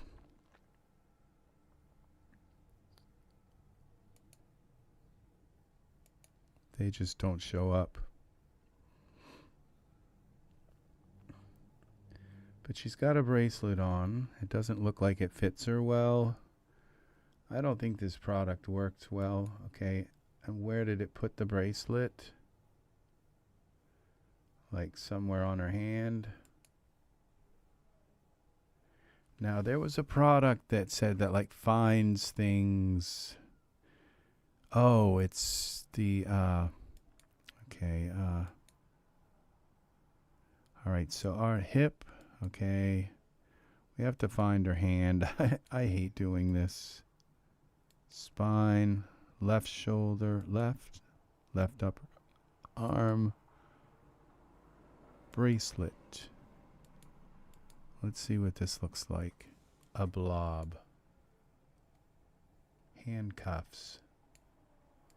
So the texture actually gives it its transparency.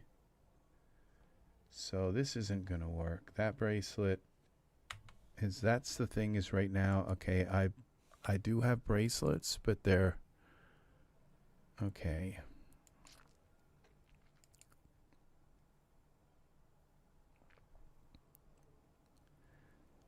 Okay, let's turn this off. Let's go to the Genesis 8, 9 ones. And we'll auto fit them.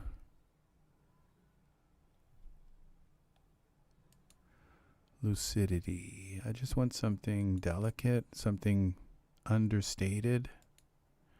What's that for Genesis 8 male? Okay, that'll still work.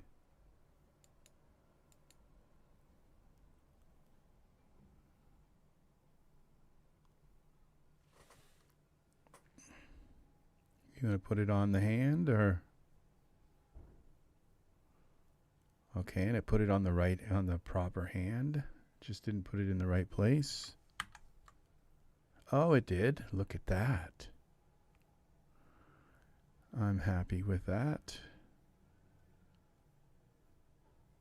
Gotta love auto fit. Now let's look at that in iRay and see if it looks gold. Or do we need to put another color on it? That's good enough. Camera. Okay, save this. And welcome, Eve. We are working. You have missed the beginning part. It's lovely to have you here. Very lovely. The beginning part of this, we go into a program called Visual Menus. Now, I bought this program for $3 like 2 days ago. And oh, I bet you probably already own it now that I think of it. Because most you are probably the biggest, what would I call it? Like, utilities person. When you, I think you see you're the same way that I am. Yes, you are probably the same way that when I see a utility, I say, oh, I know I'll use that, and half of them I don't use. But this one I have found that I use this. Please don't buy it for $25. It's called Visual Menus, okay? Do a search in your Daz and see if you've got it. Do not, I know Daz is going to hate me. Do not pay $25 for this. Now, this is not a new program. I don't know how long it is. Yes, well, thank you. And my recommendation is definite. This is a definite buy, but do not buy it now. I would say I wouldn't pay more than 10 for this, okay? But it is worth 10, okay? If it's something, because I've found that, look at this, just instantly, and boom. Now I've put a bunch of stuff like Genesis 9. I can instantly put it. I can send something to Hexagon to work on it. These I put in myself. These are my most. I use the brightness manager. Sometimes I use Genesis 9 eyes. This is the turbo booster, and I forgot that I'm going to put the other ones. And when you go here into scripts, when I open up this visuals menu. Okay, you can just go new. All right, but I'm going to right now, I have this list of my most used. And if I go here to, all right.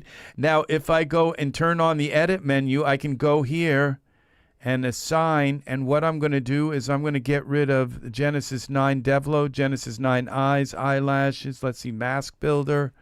I can put these other things in another one. Swap all bones. Okay, we're not going to get rid of that one. Alienator Pro. Okay, let's see. Gamma. Okay, I think this one. Okay, we'll get rid of the eyelashes. And I think I'm going to get rid of this character mixer because I've found a different way to do stuff than that one. All right, so what I'm going to do is close this now, close this down. And it's real easy. You can go, this is the easiest way to do this, is to go, this is called texture. I know I went over this stuff, guys, but when people come in, I have to get them caught up on stuff. Texture boost. Oh, there it is. Okay, so we go here, utilities, and I found that I've used this selected surfaces and surfaces roughness, I guess. Okay, selected surfaces. This is so if I now go back to my script, no, this is, I think, the best thing that ever for all of this. Okay. All right. So I can just do a few. That's what this stream is supposed to be about anyway. And I'm now kind of like off on a tangent. So So what I can do is come in here now. Now that I have these two selected, okay, I can go in here, assign action. And if I stick on content items, see how they're right there? It's because I have them selected. And then I can go here, assign action. It's right there. I don't have to program anything in. Then I can close this down, close that down. Now, when we go into scripts, we open this up, the visual, okay, and now when I go here, now if I click on this, it says set shortcut. So if I go here and say, well, Control and Shift and L, if I click here and I just type L and save, then close this, then Ctrl+Shift+L, it opens it up. And I'll show you another thing here real quick where you go use the texture menu. Okay, you open this again, you go new, and we'll call this what are the things that I use a lot? Skins. I'm not going to put poses in there, even though I could have like a walking pose and a standing pose. Why not? Let's go poses. Just get some vital poses, okay, that I use a lot. So we're going to go to pose 9, okay, for Genesis 9, accept. And then you pick the grid, what you want for like it to pop up. And this, just because I've tried the other ones a lot, let's do the tri-stack, accept. And then I'm going to go for my hotkey, okay, my shortcut. I'm going to go Ctrl+Shift+P. P. There we go, save. Now close. Now when I go Ctrl+Shift+P, there it is. And then we can go now to poses. And let's go to files, default. Okay, let's select her so we only get Genesis 9 poses. And turn this on. And now we go default, poses, by function. And let's do walking. Let's find a couple of just really basic walking. This one here is the one I think we used, and let's see what other ones we have. Okay, this is another walking. And this one. All right, so we have them selected. And then we go back to our script, because I keep it up here in my favorites, visual okay, and then we go to pose 9. Double click, and we select this. Go here, assign action, and look at that. Pose 1, save. Walking, assign action. That one, and this one, assign action. Okay, close this, close that. Now if I go Ctrl+Shift+P, I can have a whole group of kind of poses that I need real quick. just to kind of get them out of a T-pose. So this is really, really nice. And then I can go here and say standing. Okay, some standing poses. Okay, this one,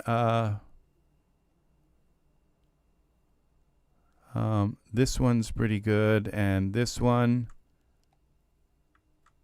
and we'll go with that one, and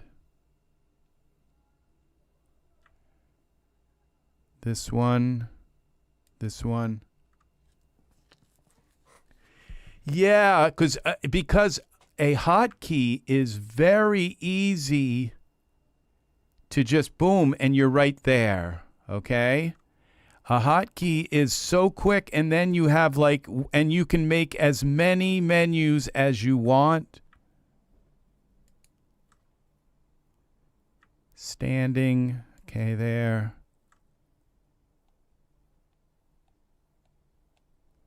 Gosh, I have a lot of standing ones for Genesis 9.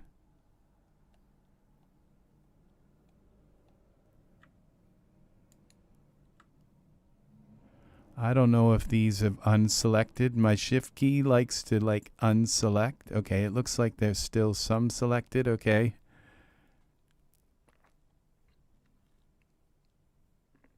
It looks like those unselected. Because I thought I selected one or two of these. Like that one.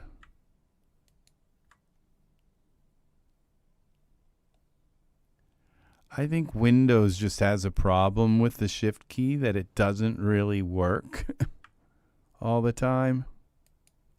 Okay, so let's now go to the scripts. This, visual menus, we'll find out. Now, poses 9. You click on that to edit, and then assign. Okay, we've only got 4. So the shift key just, it's like that's the Windows shift key for you. It just unshifts when you don't want it, when you want it to stay shifted. Okay, but okay, this gives us a few poses to kind of like I said, you can take this and this little area, assign action, and then I can go to script file, where is it? Visual menus, and then I can, okay, cancel. We go, all right, close this for now, and we go new, poses, 9, 2. Accept, and we'll go here to this since we use the same accept. Okay, and then we go to poses 9 and we select this one here, assign, and then we can go to this visual menus and poses 9, 2, save action. Okay, close this, close, and then so Ctrl+Shift+P, I'm at my poses. Okay, select that, and I'm at, so I can just, and then I could go poses 9, 3, and just kind of go through a whole litany of poses all through that. It's unlimited buttons that you can just kind of put your hot stuff that you use a lot. Okay, so let's turn this on and let's see what our scene looks like here. With all the petunias.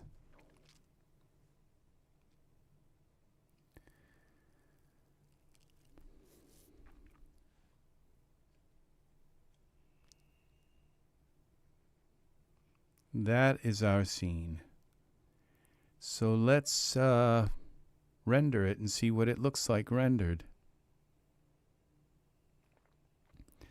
And this was ultra scatter. We used ultra scatter to do the flowers.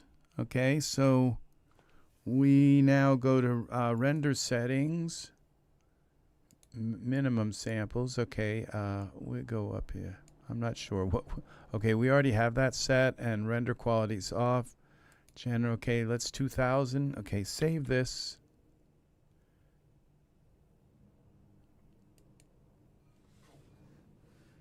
All right.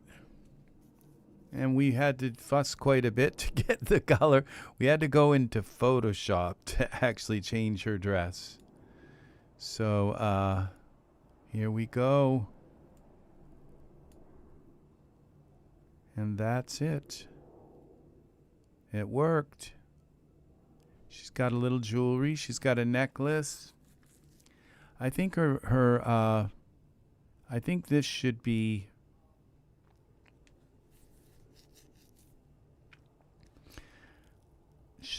gold instead of silver. So we're going to go with gold. I know, I'm all picky about stuff. Lucidity bracelet. Okay, we go to surfaces.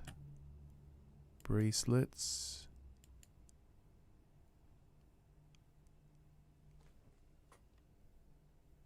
Default.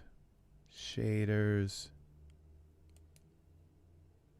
She doesn't have a tattoo, and I don't know that it would show very much. Maybe a big heart right here that says mom over it. I know. I'm terrible. I'm terrible. I'm terrible. Okay, gold. Gold here. Okay, let's pick my favorite gold here, which is usually this one. And let's see. Let's get up close to it. There it is. It's gold now. Camera. Save this. And now it seems as though she should maybe have a flower in her hand, but I don't think I'm going to do that.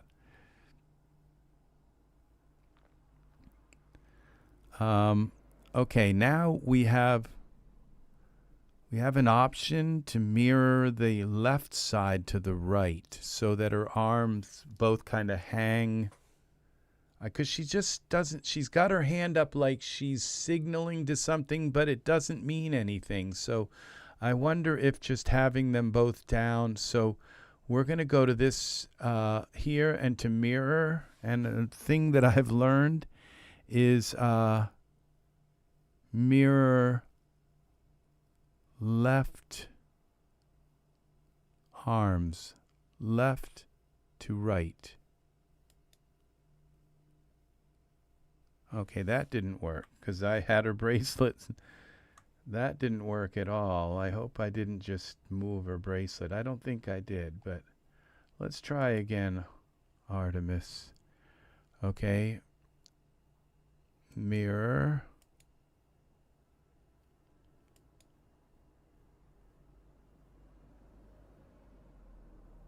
Okay, that.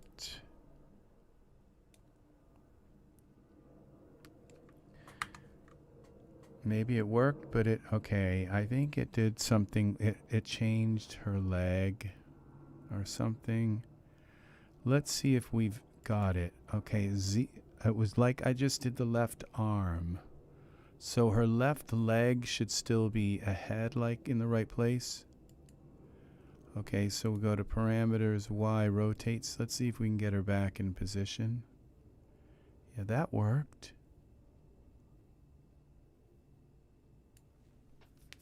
Okay. Let's see what this looks like now.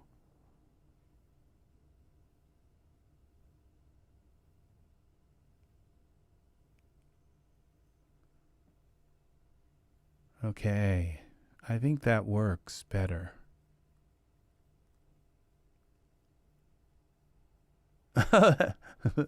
It's a power pose. What's the name of the character? I'm guessing a Genesis 9. The name is, this character is a Genesis 9 character, and her name is Artemis.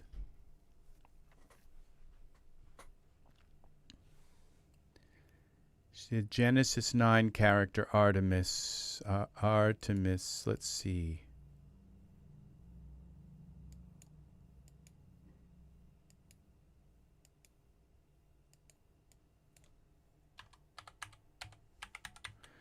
Artemis, there she is.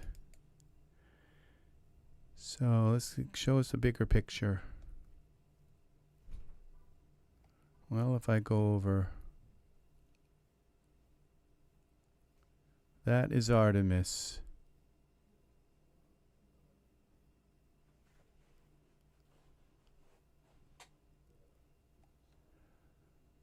So, and she comes with a bunch of stuff. Usually Genesis 8 stuff, 9 females do, but the males can also, because to kind of be fair, males come with beards and goatees and body hair and things. You know, women come with makeup and lipstick and eyeliner and nail polish, and so yeah. Not all males come with body stuff, and not all females come with it either. So, but a lot of them do. But Daz has it also as a Daz original, so they must be a company artist. Ah, well, this is a beautiful character, and as you can see, she came with a lot of extras, and they don't always do that. Okay, so let's give her some. Let's see what happens when we add this eyeshadow, if it just kind of doesn't even show or anything.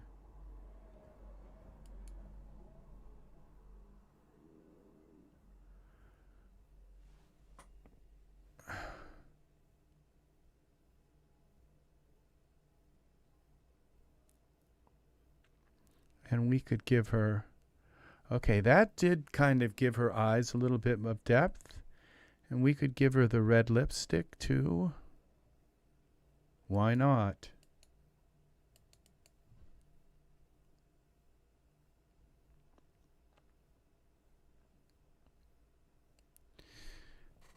There, yes.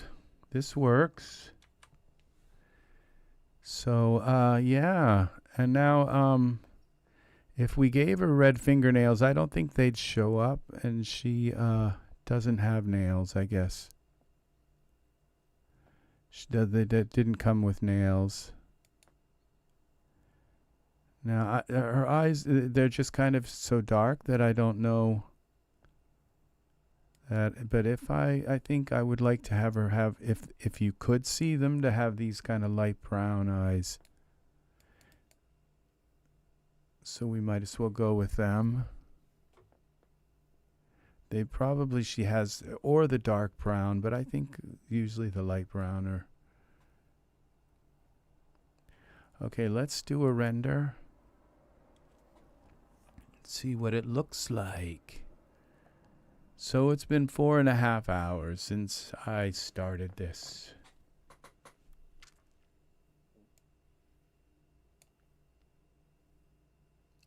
Okay, she's looking over. So we've got to kind of have her look at us. And I don't know why her hair has that funky little cleft in it. This is where mesh smoothing tools would be really nice. Okay, would you like to cancel this?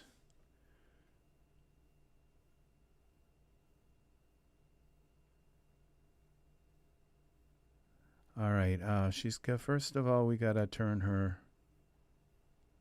towards us a little bit more. Y, rotate.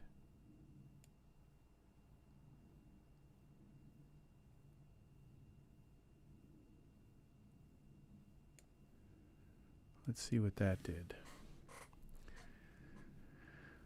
It's not that hard to get your figures to look at you. You just have to tweak them a little this way, a little bit that way, move their head up or down a little bit, and you got it. I moved her head down a little. That may have been what did this to her. Okay, she's looking at us. It didn't take that much to do that. So, this is bothering me about the hair.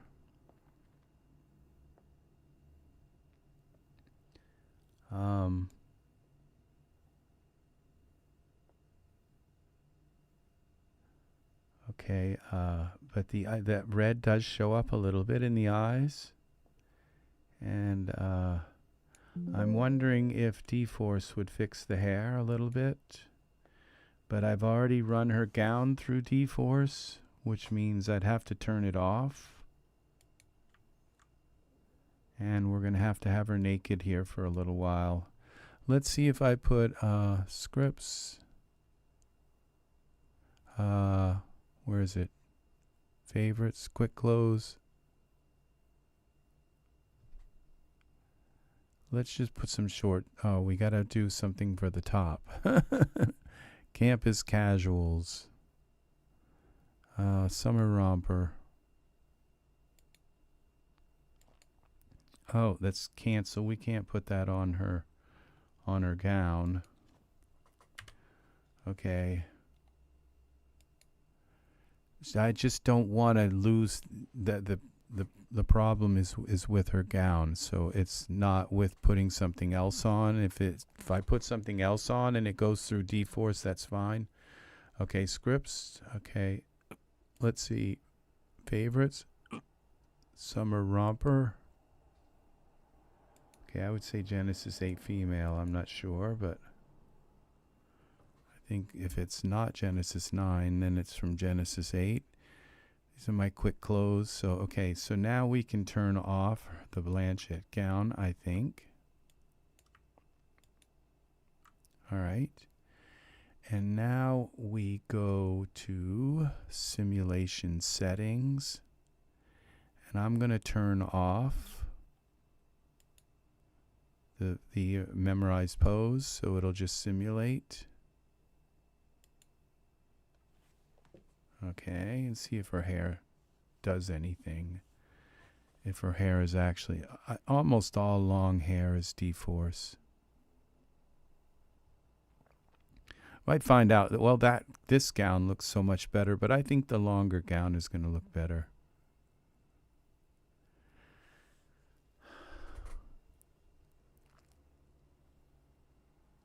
I haven't seen her hair like budge at all. So we'll have to look up her hair and find out if it's actually dForce. See if that big crink is still there in the hair or not. I can't really tell. Yeah, it looks like it's still there. And I'm wondering if, I'm not going to take this hair off and like try putting it on again. Okay. Is also Maliwin is also VH Victoria. I've heard of her a lot.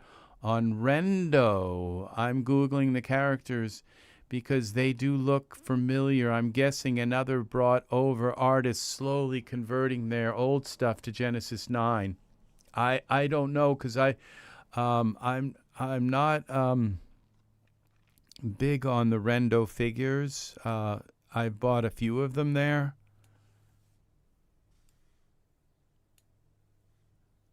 Okay, now, so let's see what this looks like. Let's look at the camera. Let's see what this gown looks like with this. I just think it's that looks like a beach gown or something. Just looks like a gown for a different kind of occasion.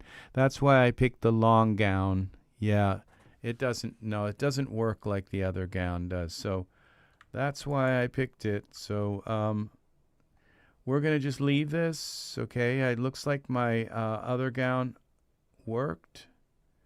Okay, where is the summer romper?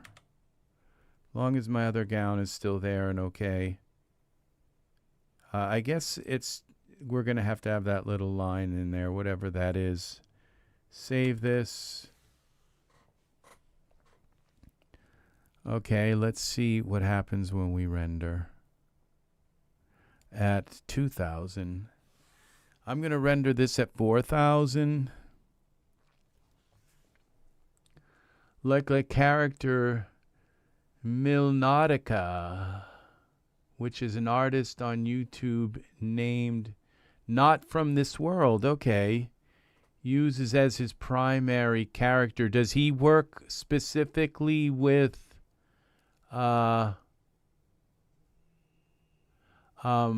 Does he work specifically with Genesis 9? I've seen some of his videos.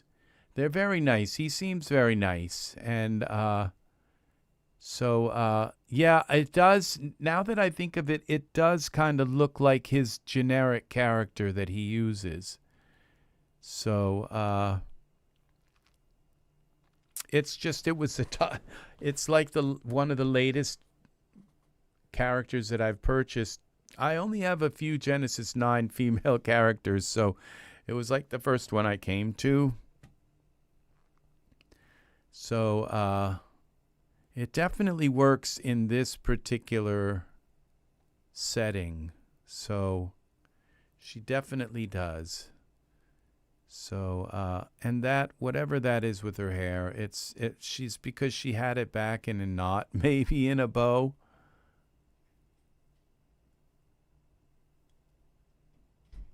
Milka. I'm not sure Milka.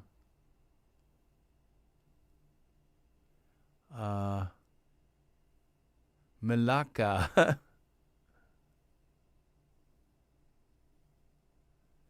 Genesis 8. Okay. Very nice. It does look like his character that he uses. Yeah. Very nice. And now, if her dress had been a little shorter, I might have given her like an anklet or something.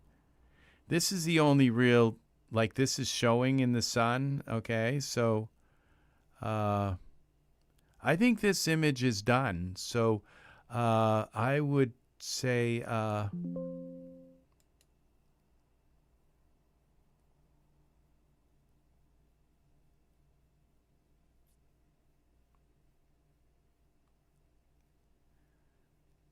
close this. So I'm going to render now this at 4K, 4000 4K. So we'll make sure we're out of all these other modes. Render 4000 and save. Yeah, well, these are petunias.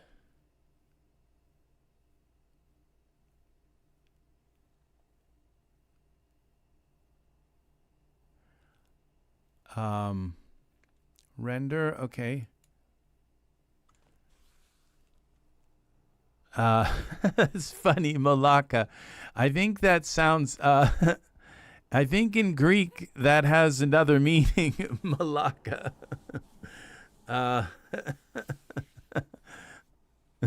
But I won't say it here.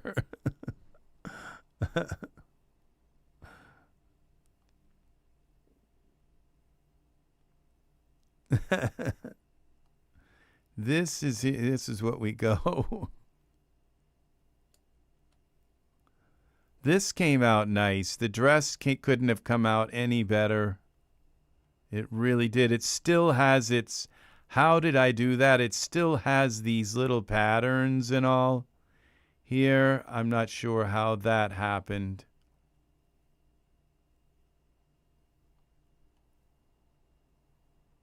Yeah, this came out nice.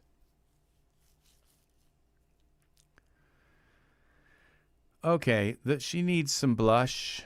Let's give her some blush. Her face just looks kind of blah. So this is why we do this. So the blush works for the females too. So it's male or female. BLUSH, blush for Genesis 9. Okay, we put on the geoshell first for the blush effect. Okay, hopefully that doesn't mess with any of our other layers.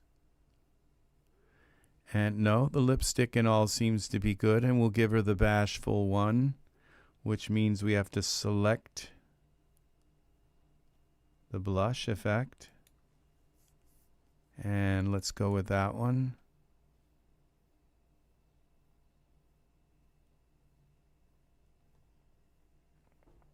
There. Save that. And now we go here to our render and see what this happens here.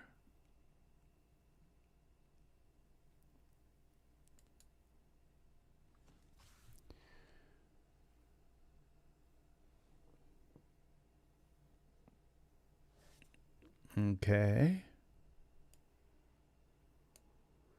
Yeah, see, now her face doesn't look so like just blah. She's got color in her face. That looks natural. Very nice.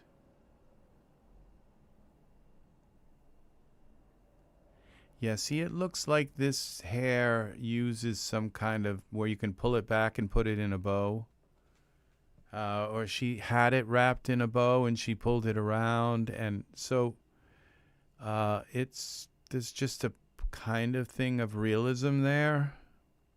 I would rather it didn't do that. I would rather just, and this is where mesh smoothing tools.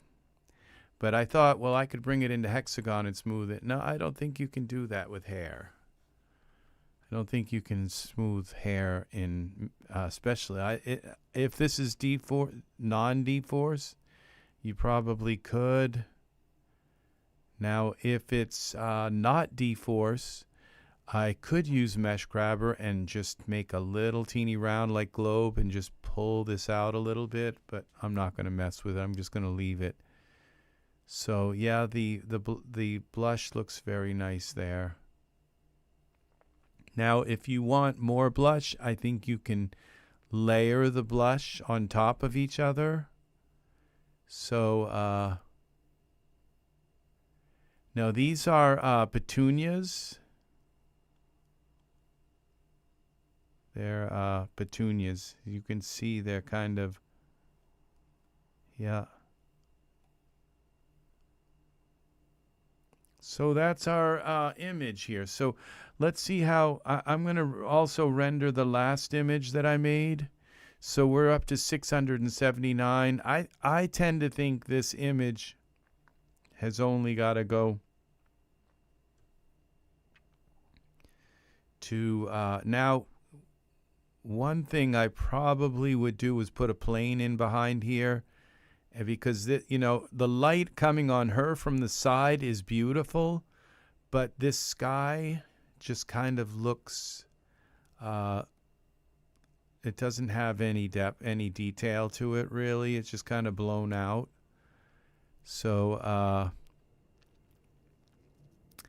but I'm going to just let this render. And then we will, then I'm going to load the other one. I usually like it to go to at least 2000. But this, like if you look in the shadows here, this is where you can tell if your render is okay. If there's little graininess in here in the shadows. And right now at this point in this render, I don't see any graininess at all here. None. Or in here, see this, in here is where you're going to see graininess. So very nice. So, yeah. And the stitching work here is really nice. This is the work, these are the stitches that I was able to change their color. They just stuck right out, and I wanted them black instead of. So, yeah, I don't know that anybody else has this particular dress in red, because it was actually quite difficult to switch. You can see there were a few little spots here where I didn't quite get them, the stitches completely turned to black, but they're okay. It's almost like a shine or something. So yes, now you can see she has two nails that show. Now I could have given her red nail polish because there are two nails that show. And so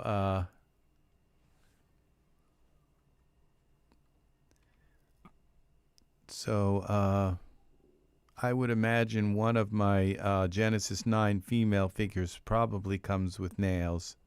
I think some of the male ones do, and those work with Genesis 9. That's what's nice, is that with the Genesis 9 figure, that's why I believe that the Genesis 9 figure has already caught up with Genesis 8 and 8.1 for things and stuff, okay? And the reason why I say that is because all of the Genesis 8 figures morphs you can use with Genesis 9. Okay, so you can make your Genesis 9 look like any Genesis 8 or 8.1 or 3 figure. That's number one. Number two, the only thing, number two is all of the clothes, just about all of the clothes from Genesis 9 work on Genesis 8 work on Genesis 9.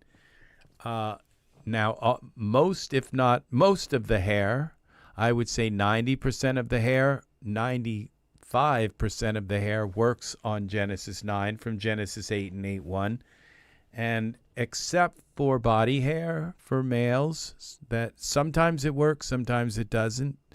But it usually works, like especially the beard and stuff, those work. The only thing that Genesis 9 is behind on right now is things that fit the body, like tattoos and skin textures.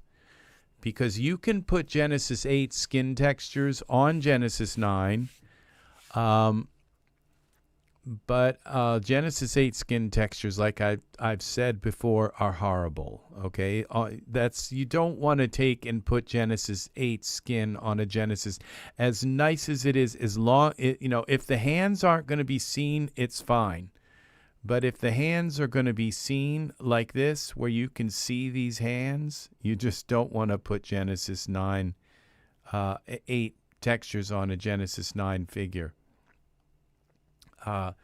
So we've got, every time a new Genesis 9 figure comes out, you want to look at it, and you can, if it's a Daz original, you have to own it. You have to buy it.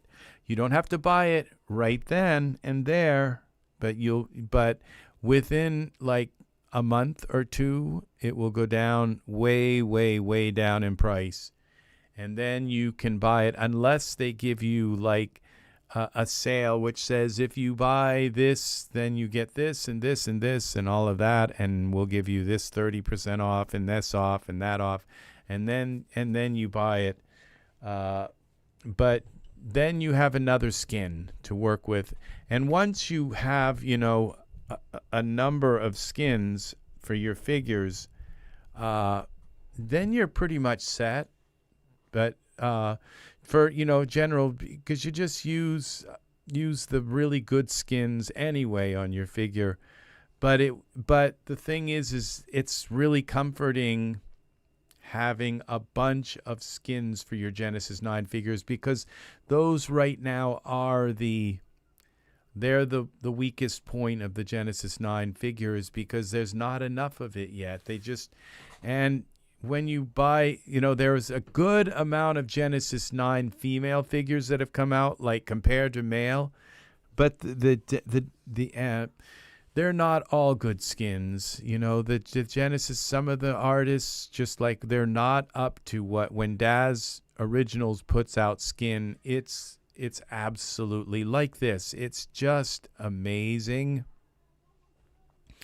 And versus when other artists put out them, and sometimes they're kind of just a little bit plain and not quite up to the standard. They're not down to the standard of Genesis 8, but they're not up to the standard of Daz Originals. So really, even if you buy a bunch of like other figures, they're not going to give you the skins that you need. You just have to wait until Daz Originals puts out skins, until these other artists really learn the art of making skins, and like the Daz Originals are. and then and that justifies buying a Genesis 9 figure is just for their skin, okay? Is especially if it's a Daz original. You know, it's their face, forget their face shape, because you have all the face shapes that you could possibly morph in. All of your Genesis 8 and 8.1 faces you can morph into your Genesis 9 and use a little bit of this, a little bit of that, a little bit of this. You have like millions of combinations, billions of combinations from your Genesis 8 figures. You can use a little of this, a little bit of that, and so you can make your figures look like just about anything. So that's not the weak point. The weak point is having the Genesis 9 skins, because you can use a Genesis 8 skin on Genesis 9, but that's the problem. It's a Genesis 8 skin. It's never going to be a Genesis 9 skin. And so that is the issue. So it's buying new figures. That's what you're buying them for. You're buying them for skins and tattoos and things, overlays. And right now, and the thing is that Daz knows that. They know that skins are the weakest thing. They know that skins are, and that's why they're putting out male and female Genesis 9 characters. And they're putting, every time they put out a Genesis 9 character, the skin is better and better and better. It's always getting, at least it, you could debate, is it better? Is Wagner's skin better than Nathan's? And it's pretty close. It's pretty close. It's like maybe it's a matter of taste. But there are probably some things that are better. Like Nathan's skin is kind of a little dark, where Wagner's skin is a little bit more your average skin. It's like a white person with a massive tan. That's kind of the way Nathan's skin is, versus Wagner, which is just a white person with an average gets an average amount of sun. So it's that's the kind of thing. But Nathan's skin has so much little detail in it that where Wagner's is not quite as detailed. So. And then you've got Thomas that came out, which seems to embody both of it, where Thomas has the detail in the skin and he has the right kind of hue to his skin. So every time they put out skins, it's getting better and better and better. And so just that's so, I'm hooked to buying the new Genesis 9 figures because of the skin and looking at the skin. And if it's just kind of like a plain Jane kind of figure artist has put out, then you just have to look at it. Look at the skin. They show you images of these figures, and you can look at the skin and tell if it, and you just always have to say, well, I can always put moles and I can put blush on and all, but is there enough character in that skin to make it look real once I've put those other things on it?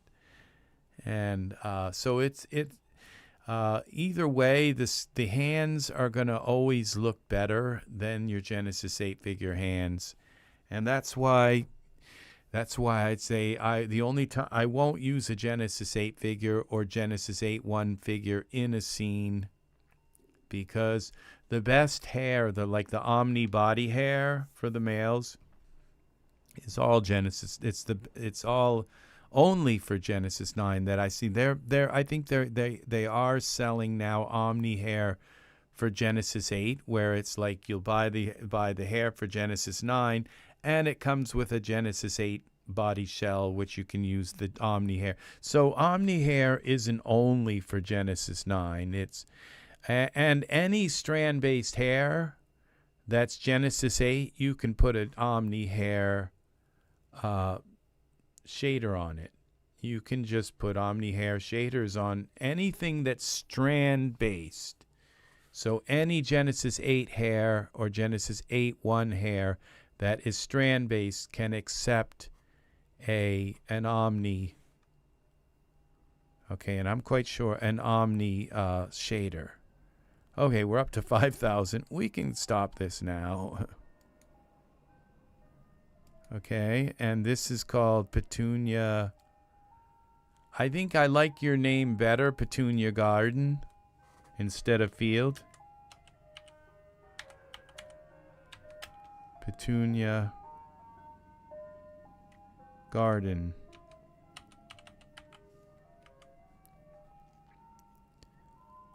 Save. Okay, I'm going to tell you guys another thing, even though I've told it, guys and gals. Saving as a PNG file, okay?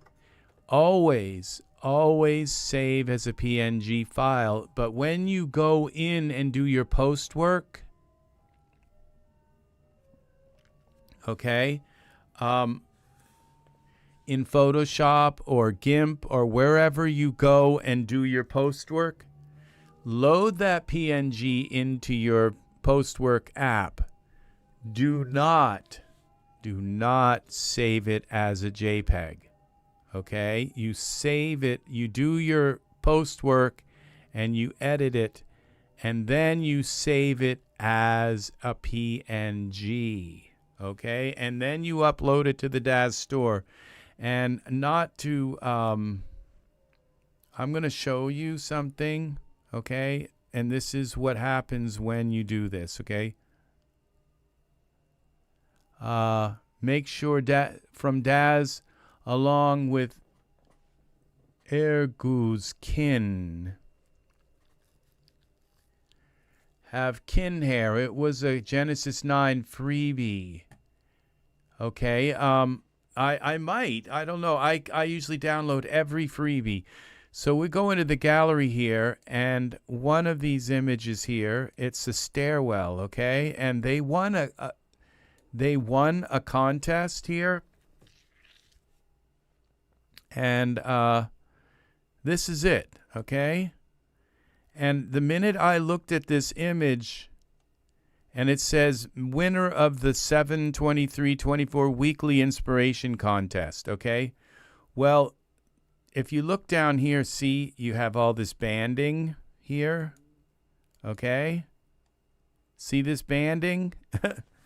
That's because when they brought it in to do their post work, okay, they saved it as a JPEG, and they lost all, and, you know, I'm not the kind of person to go into the comments and say, you know, you shouldn't have saved this as a JPEG, because they lost all of their color, the bits of their color, okay? Daz does not render stuff like this, okay? It never renders like this, because Daz is what it's like 10-bit, at least 10-bit, and this is like down to 8-bit. I think Daz might even be higher than 10-bit, but I'm not sure. But it has 10-bit color at least, and this is not 10-bit color, okay? And so what happened was they brought it into their, so you load it into your program, and then when you go to save it as a PNG, you're going to get some options that are going to come up. Do you want to save it as a fast PNG or as a slow PNG? Or it gives you options. And one of those options, or if not two of them, keep the bit rate, okay? And I'll show you, well, I can't really do that because I have a lot of gay romance stuff, and I'm just not going to go into that in my but what was that called? Okay, it's in here, okay? And it would be where? Rose. This was a rose image. Okay, this would be home.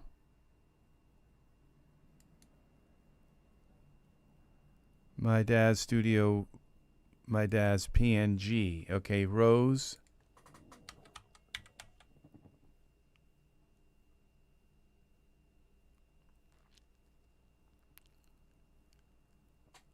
Okay, this one right here. Roses in the Sun, 16-bit. This is the, okay, I think this is, let's look at one of these. Open. Okay, now you can see this. See how this has got all that banding here? That's because it was saved as a JPEG. Okay? And this is what's going to happen. You're not going to notice Gromance, that's funny. You're not going to notice it for most images, but you're going to notice it when you have this like very smooth gradient that you need to maintain.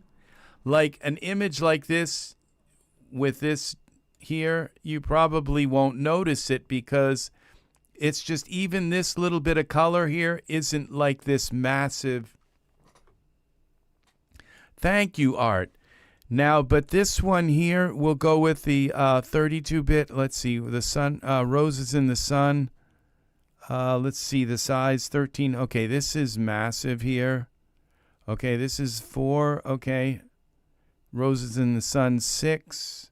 Okay, this is the final. Okay, open. All right. Now, when you look at this, okay, I have to make sure that's still a PNG. Yes, it is. But let's see about this one. Open. See, that one wasn't so great. Okay, this. I think this is the final one. What's this? 66 megabytes. Okay. This is probably it. Okay. This one is still showing.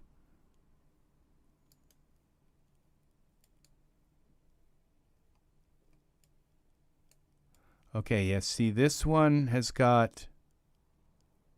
See, this one doesn't have that banding here. Okay? And so you can see the gradient just goes smoothly out. That's what a PNG will do for your file. Yeah, so this one, I believe this one won a contest with Daz. Yes, it did. This one won first place in a Daz like monthly contest. So, and what I did with this one is the roses and this vase and the thing, they're actually emissive. So because I couldn't put a light on them because they're inside of a VDB. And the light, and so this, if I put a light inside here, it would just like make it look like your car headlights, okay, kind of thing. So what I did was I took the rose and the rose petal and the vase, and I made them emissives so that they put off their own light. And so the roses are actually a light, and the stems and all of that, so they would stand out because they're actually inside of the emissive. They're not like in front of it. So as you can see, because it actually cuts through and so this piece here, and the light coming in from behind and all was to create this. So just keep that in mind, that if and you're not going to see. Yeah, this is it. Sometimes you have to make something an emissive in order to get it to self-illuminate instead, because you can't shine a light on it. But the purpose of me showing you this image is to show you the gradient here, and how this gradient works there with this and this one here. See how this one doesn't. This one does. This one was converted to a JPEG. And you see, that's what happened. This image is what taught me not to convert things. Thank you very much, Serenity's Gate. This is the one that taught me. I am very thankful for your nice comments. Very, very thankful. Thank you very much. So yeah, this was the image that taught me, because when I put the image up, all of a sudden I noticed, like, oh my gosh, look at all that banding. And so it was when I didn't convert it to a JPEG and left it as a PNG, as a high quality PNG. And you can tell if it's a high quality, because if it lowers the size of it quite a bit, then it's not going to be your the high bit. And like a regular image is not going to, it's only going to be certain images that do this, okay? And I wanted to go into the comments and say, if you'd left it as a PNG, you wouldn't have gotten all that. But, it's kind of, I think it's demeaning to do that to somebody, so, and I'm amazed by this image. So I absolutely love this image. I love the high contrast. This is exactly the kind of image I just love to be lucky enough to have created. So, and it's just too bad that they didn't know that they needed to leave this as a PNG. Because Daz will not create stuff like this. Daz will not, you'll never see that in your Daz renders ever, okay?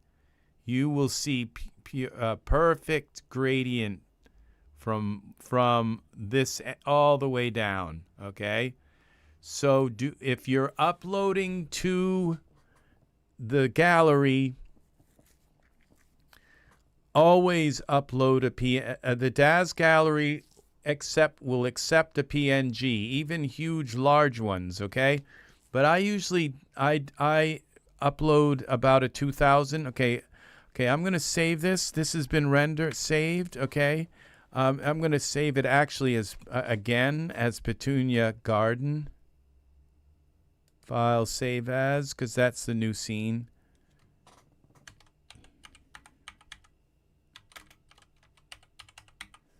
I kind of like that better. Petunia Garden. Okay. And then we will also then go now to File, Open New, and I'll open up my Borges Beauty. This is the image I made a little earlier tonight at the beginning of the, and I'm going to render this as well. So,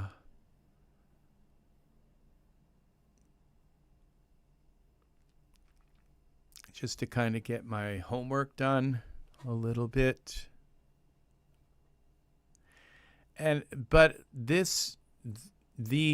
that banding issue where the color, it's like this image, if I converted this to that same JPEG, you wouldn't even notice it. You wouldn't notice it in the sky. You wouldn't notice it anywhere. It's only certain images that have this kind of these dark areas, or like where it needs to go from gray, from like light gray to pure black, and where it needs a color palette from gray to black that is absolute, like that's got billions of colors. And then you will notice it. So this one we did earlier. Okay, we're going to go to render settings, and I'm going to set this at 4000 at 16 by 9. And I wonder where that goes, where the where the door goes. I have to find that out sometime. Probably the office. So, or the chapel, maybe.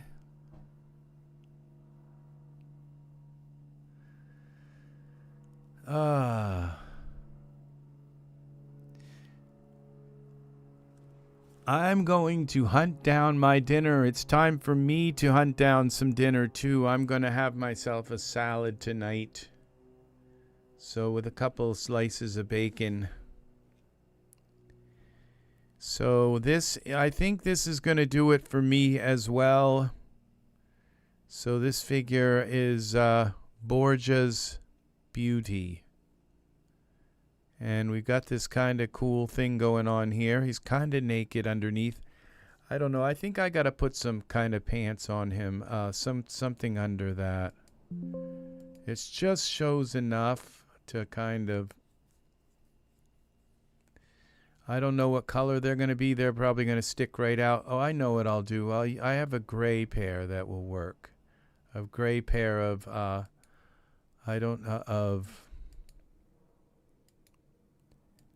underwear.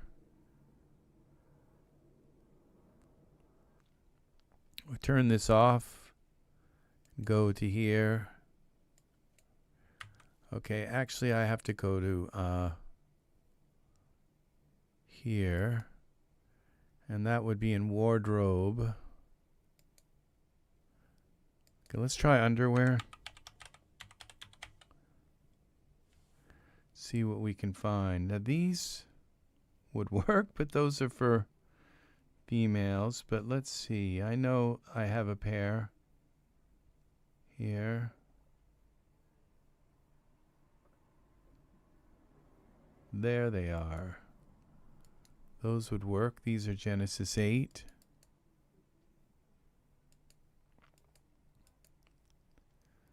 Let's see how that works.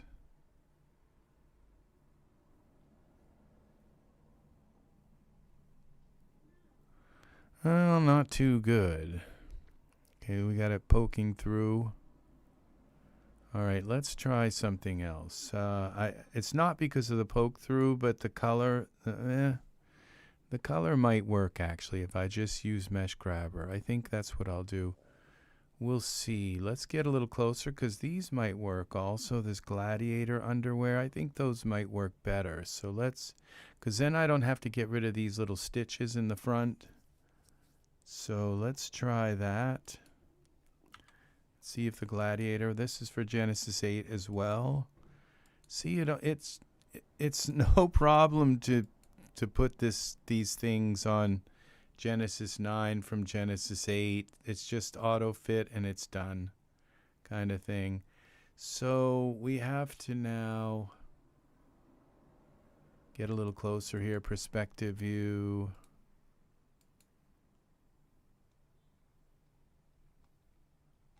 Okay, and we're going to select this. Where is this thing? Caftan. All right, let's go to mesh grabber. We're going to have to set this up to like 15. No, up to 25.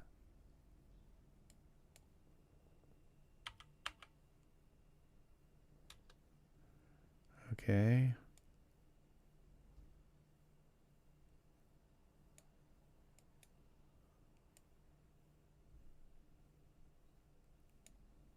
Okay, there's one.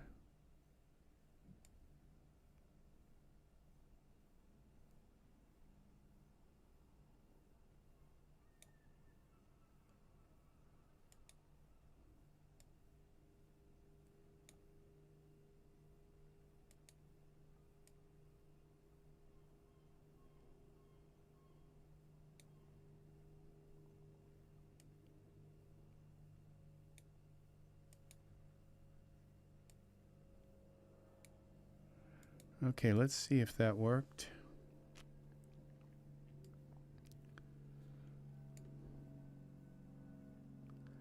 I don't think it matters the back here, but we do have something happening here.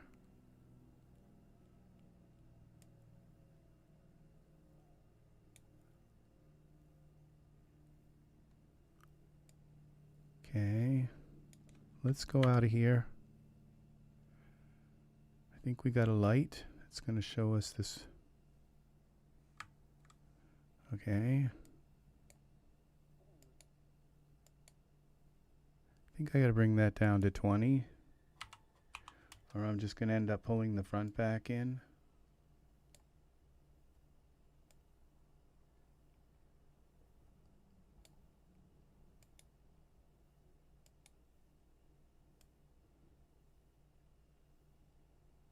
Okay, I've got a hold of Thomas now, Z. Let's go back to the caftan.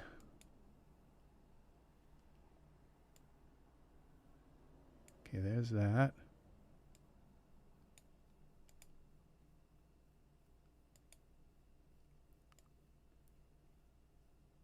Got a hold of Thomas again.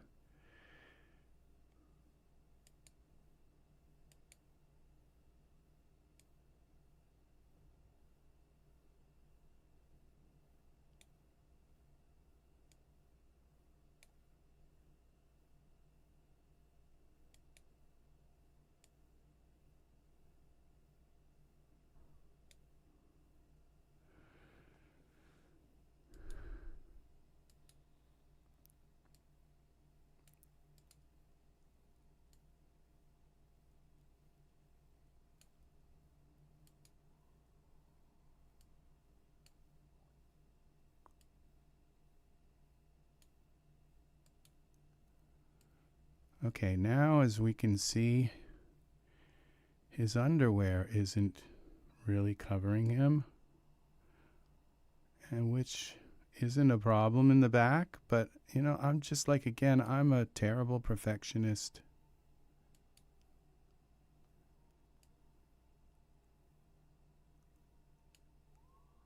I don't like things that don't work right. So now we've got to grab this caftan again.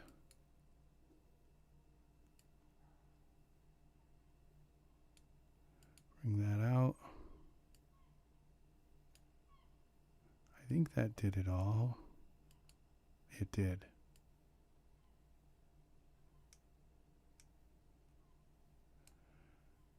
Well, let's see how this looks. Get out of iRay.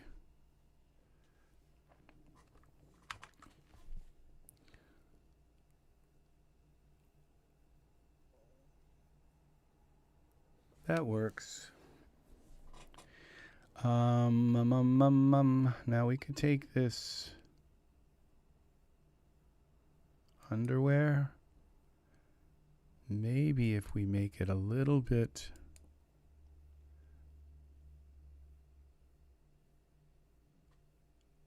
go into our surfaces.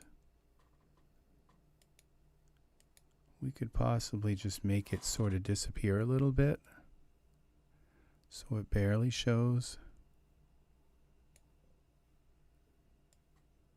So it doesn't show as much. Okay. Okay, save that. And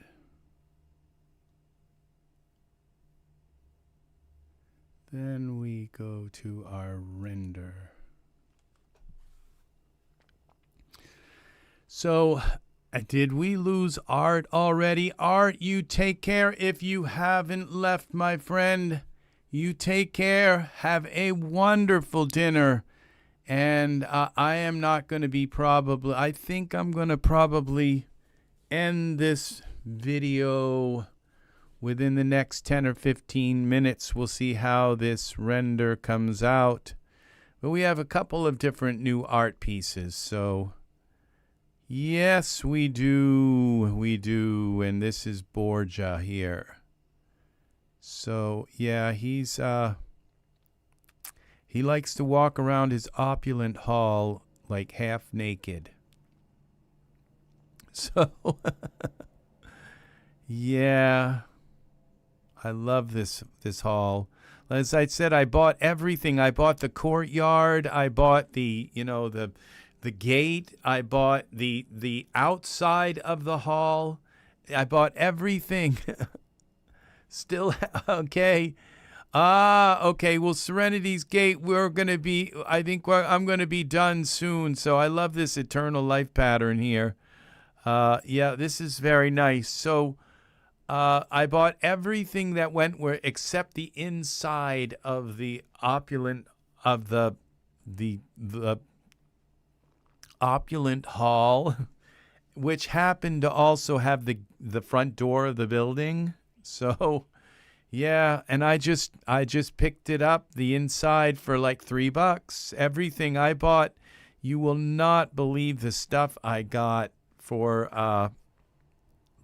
I got about 50 environments, 50 of them for about, it was like $120 about 3 days ago, when they had the 50% sale, and they said, if you buy something new, then you will get another 30% off. And I had 8 tokens sitting there waiting to be, it's like, okay, I'm not going to just buy the tattoos, because I was thinking I'll use the 8 tokens on the tattoos, but no, I'm not going to just buy the tattoos. These eyebrows look like they're on backwards, but I guess, I don't know. I kind of like the way they are. So I like the way they splay out like that and kind of have a little unique kind of look to them. So I might have lightened him up too much, but this is good. It works. His blush stands out a little bit more. He's got I kept his body kind of on the rugged side. So, yeah, he's a big man. So look at these hands. Look at this. So we're not just broadcasting, here in 4K. We have a fairly good quality. So what you guys are seeing is pretty close to what I'm seeing on my monitor. So you get to really see what we're doing. And look how the hair came out. When I took the hair and I on his arms and his legs, and I lowered the translucency, lowered the cutout, and so it's not just doesn't look like this horrible, bunch of hair here. So it's really good. See, if this scene, you wouldn't really, now this right here, this area, this is where you would see. Now notice there's no, Daz doesn't do that with textures, okay? You don't see any banding here. This is the area where you would see banding, okay? Because it's got to go very gradually from one color to the other. Like these, they don't really change. You wouldn't see banding in things like this. But this you would, okay? From here to there, you'd see this kind of like these lines, these terrible lines. They're not here. Daz does not do that. Daz has very, very high quality renders. So you'll never see banding in your Daz. So you save it as a PNG. And then if you want to do any post work, resizing or anything, save it again. And the only time you wouldn't save it as a PNG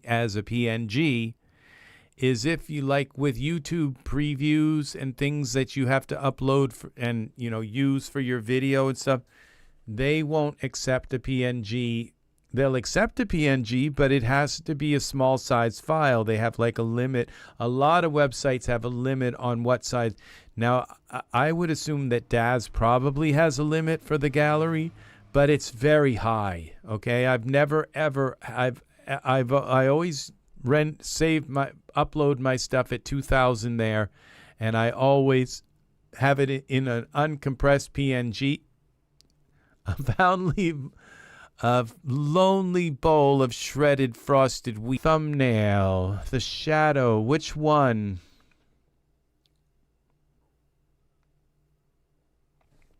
I'm not sure what you mean. The one from the stairs. Yeah, I make a thumbnail for my videos. It takes me like sometimes 20 minutes to make the thumbnail for this. So if, like I've been 5 hours and 21 minutes broadcasting, but it's actually been 6 hours because it took me 20 minutes to 20 to 30 minutes to make the preview for this video.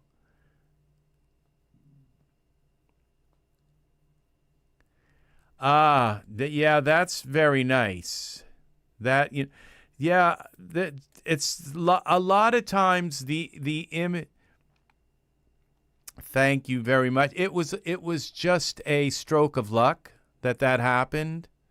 So I was spinning around him, and all of a sudden I noticed the shadow there, and I said, "Well, there's my camera angle." So it was a lucky thing. I certainly didn't anticipate that happening.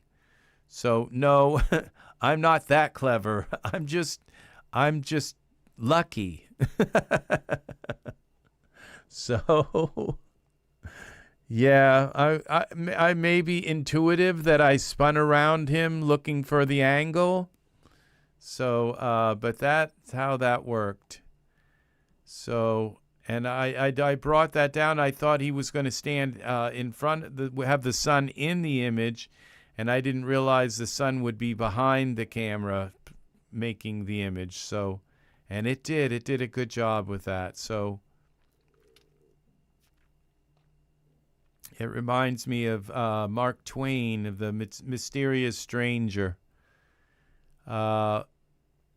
It's like another thing. It's like a spirit or some kind of thing. So yeah, so the I have to render this a lot because it has a lot of little. These dark areas are quite dark, and there's a lot of little reflections that have to reticulate. So it's not going to finish at 2,000. We're at 2,080. This is probably going to go up to 6,000. As soon as you believe in me again, then I will return with more Daz Studio tips and tricks and techniques, processes, and utilities and scripts. So I hope you learned something from this today, and I've decided to go back to Sigmund's theme.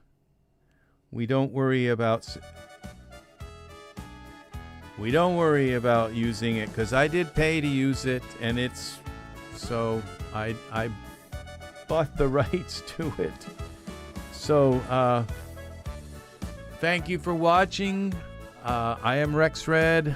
Please like, subscribe, click the bell for notifications. And thank you. I mean, really, people, thank you for coming in and hanging out with me. I think a lot of you have been here from Serenity's Gate and Art. And let's go back here. We have Eve here, who is our D. I'm not sure if there's Eve is still D. Dubovsky. And we've had Angus here and Chris Cox.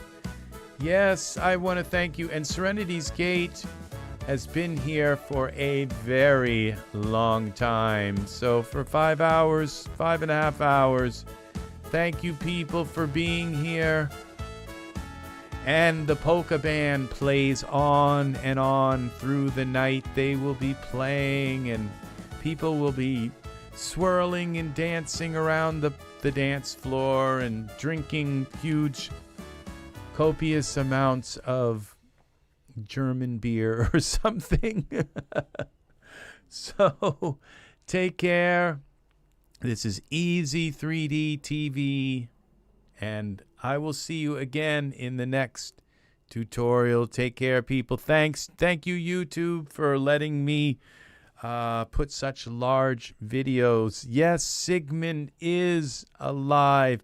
If you believe in Sigmund, he will be back as well. So we need your belief, people. We need you to believe. Okay? So on that note, take care. Much love. I will see you. And yes, play on, Polka Band. Play on. I will see you again soon. Alrighty. Bye-bye.